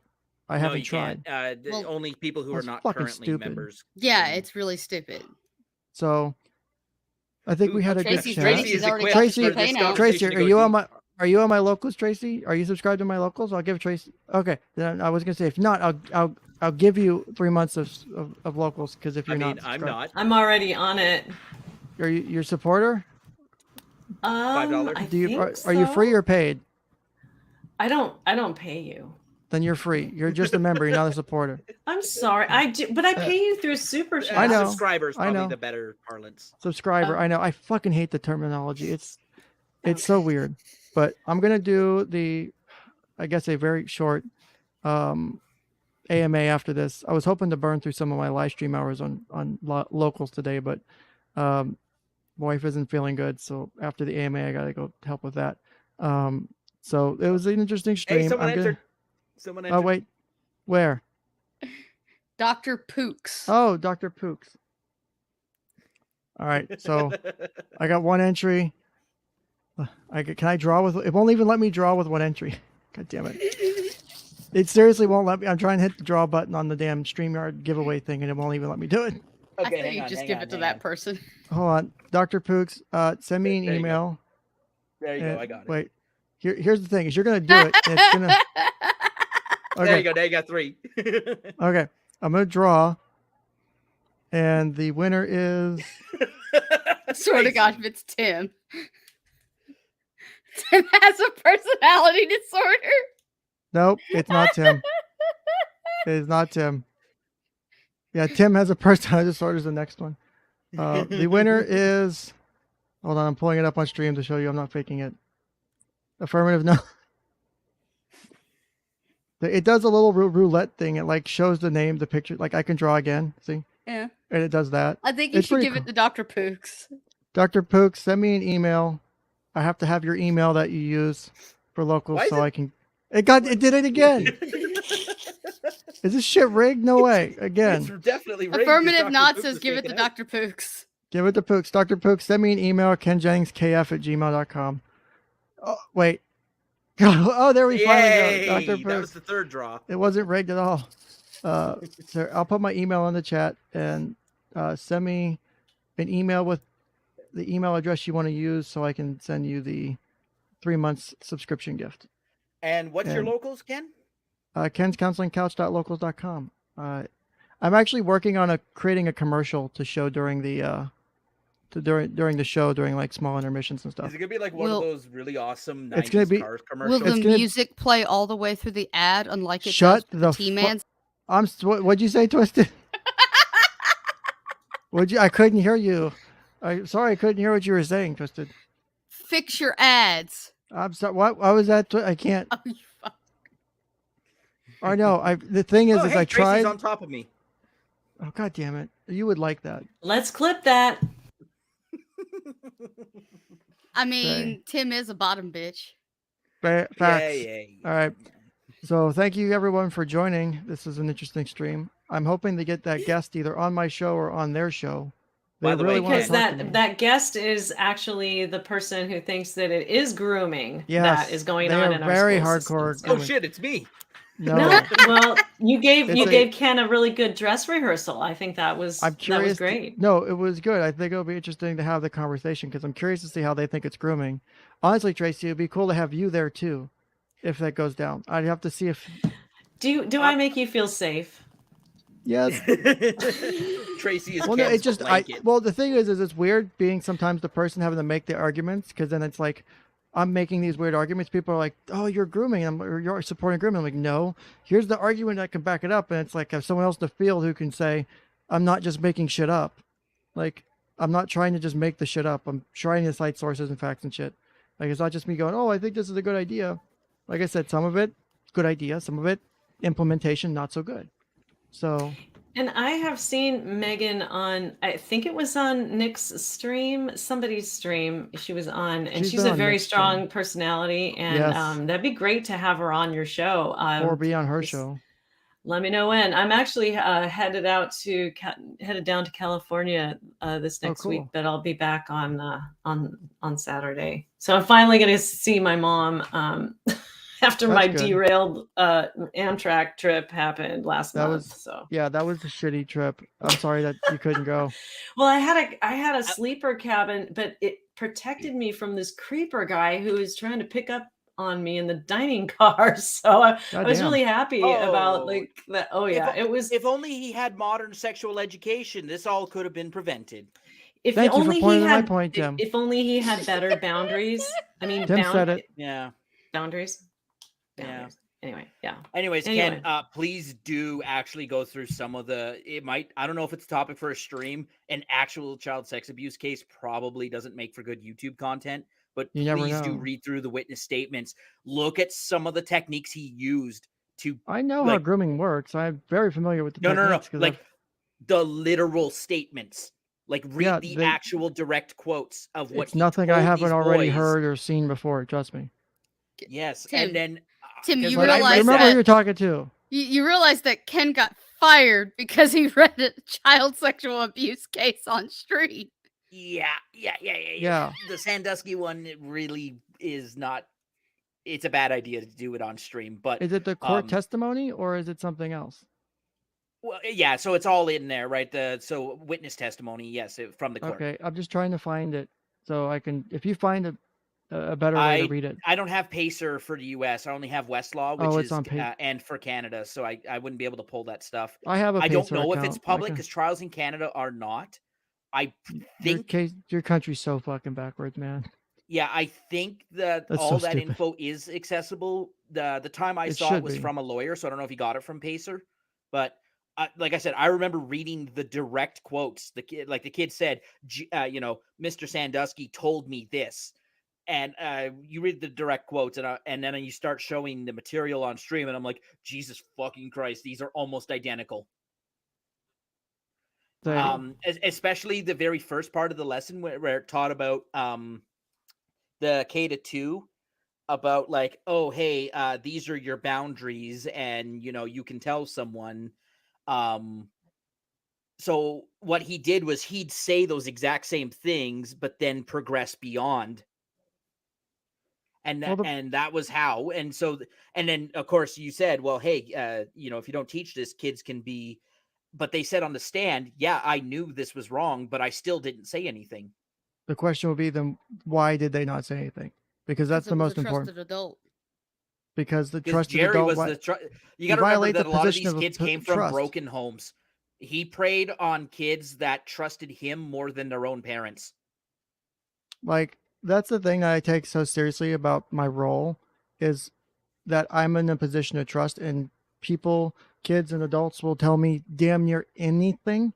And it's something I truly respect. Like, no matter what, I will always put that first. Like I've already said before, I'll sit in jail for contempt before I give up shit that I don't have to give up because it's not important. I would rather do it because some shit's not worth bringing up regardless of the issue. I'll sit in jail. I don't care. Sometimes it's not worth bringing up. Ken, if you look, I had a legit monitor rage punch moment. If you want one too, read the witness testimony from the assistant who caught Jerry in the shower with an underage boy and said nothing about it. I mean, it probably wouldn't cause the same reaction because, like, I can read this shit and not get bothered by it. Don't punch your monitor, Ken, because I'm not sure you can afford to get a new one. Tim probably can. not. I don't know why you think I have money. I mean, look, I'm wearing a nice suit in that picture, but it is hand drawn. But you have that little slight cray-cray look in your eyes, though. I'm not sure what to interpret. That's a Canadian thing. They're all cray-cray. And it looks like he's going to take a hostage here. There's a fucking whoever wrote this. Oh, speaking of who wrote this, the curriculum, there was a huge thing in Ontario about this. What the fuck is his name? Benjamin. Fuck, I forget. Right, he actually was a pedophile. He was a consultant hired by the Ontario government to rewrite the sex ed curriculum for the province of Ontario. He was convicted for grooming and arranging to abuse two underage girls. Thankfully, he was talking to a RCMP agent because he had like the time, location, money, everything was ready. And then when he went there, the police picked him up. I want to make here's one of the things that I'll mention is you brought up a point earlier, Tim, and it's something I truly want to do some research on, like actual scholarly research. Is we can identify who's offended, but we don't have a way to predict. Is one of the things I think is impacting that is we are only catching the people dumb enough to get caught. We're not catching the people who get away with it. And one of the things I think would be fascinating research, and I could do a whole stream or segment or whole fucking multiple streams on this, is my thoughts and ideas on doing research on like the dark web and talking to people who are actual abusers and how they do it and how they pull it off and the mindset of how they get away with it. Because understanding the mindset and understanding the behaviors would probably help A, identify more victims, B, help, not, because again, the problem with it is, and I don't know if you could get past an IRB, is because you're a mandated reporter and you're talking to people who are abusing, but you don't know who they are. It would be interesting to try and fucking do. But I don't think you need to use the dark web for that, Ken. You can, because there is a sex offender registry. But you would have to set up the research to where you have the guaranteed anonymity of the participants, because otherwise they're not going to tell you anything. And you need that to get the data.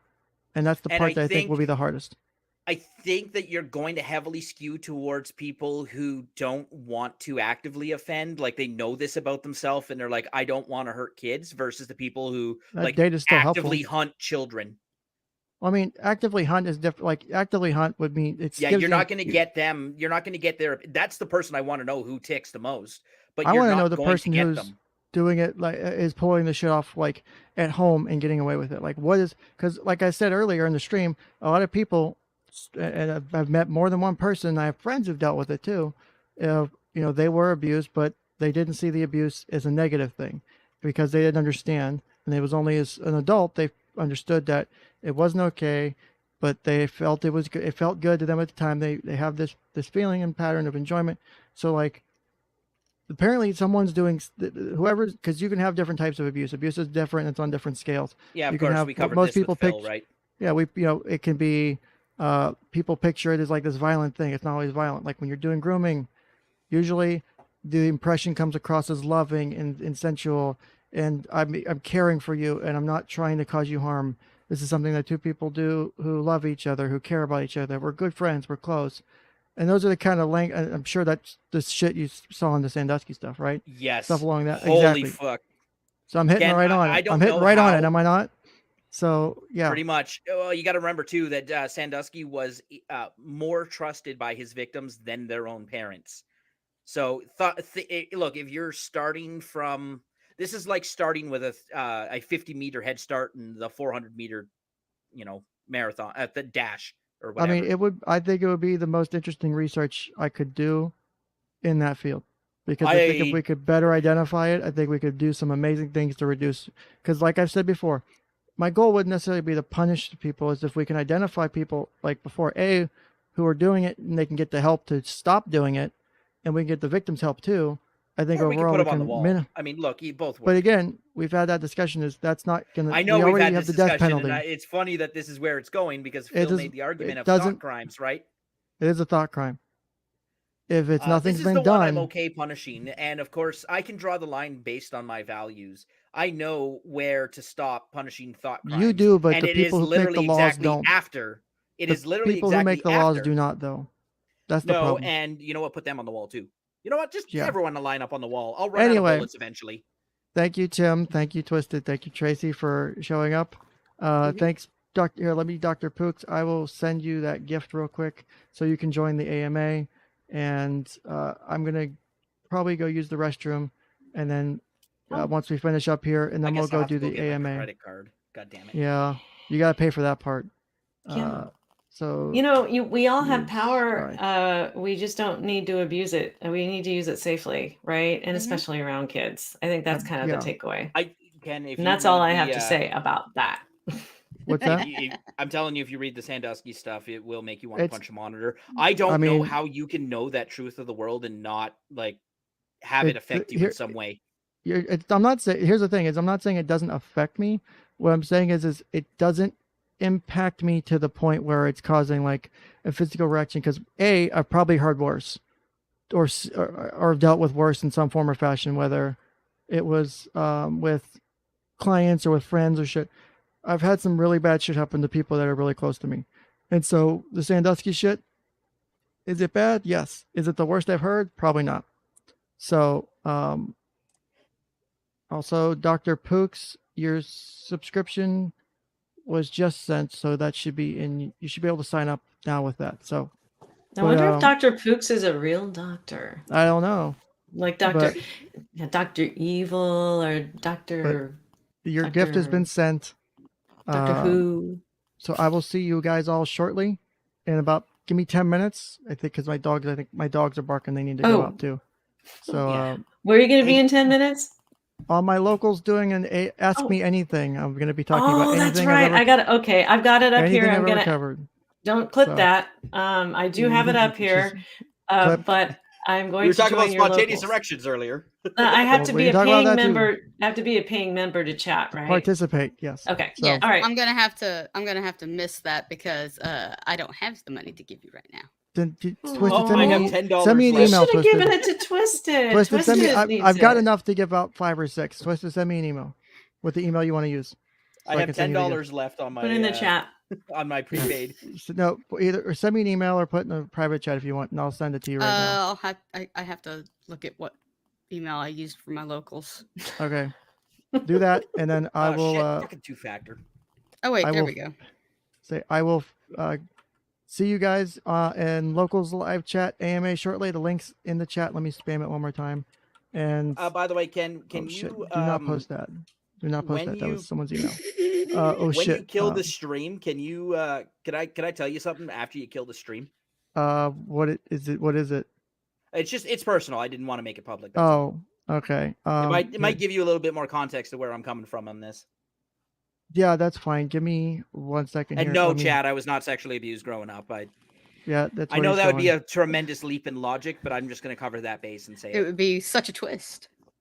Give Ken a chance to have a potty break, though, Tim. Yeah, My you gotta gosh. give Oh me a no, chance. it'll be quick. Gotta give him a It'll potty be very quick. Okay.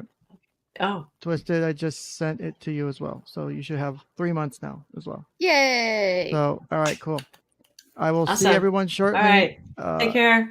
Outro. Take care and have a great day, everyone. Peace. You're destroying Fuck, wrong everything. one. Awesome. Wrong one.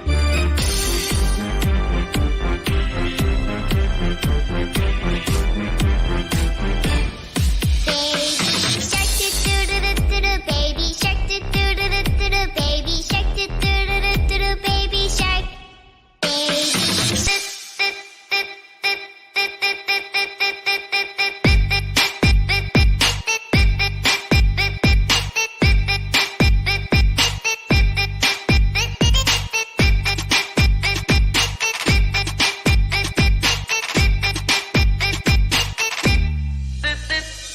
Buy it, fuse it, break it, fix it, crash it, change it, melt, upgrade it, charge it, point it, zoom it, press it, snap it, work it, quick erase it, slide it, get it, test it, save it.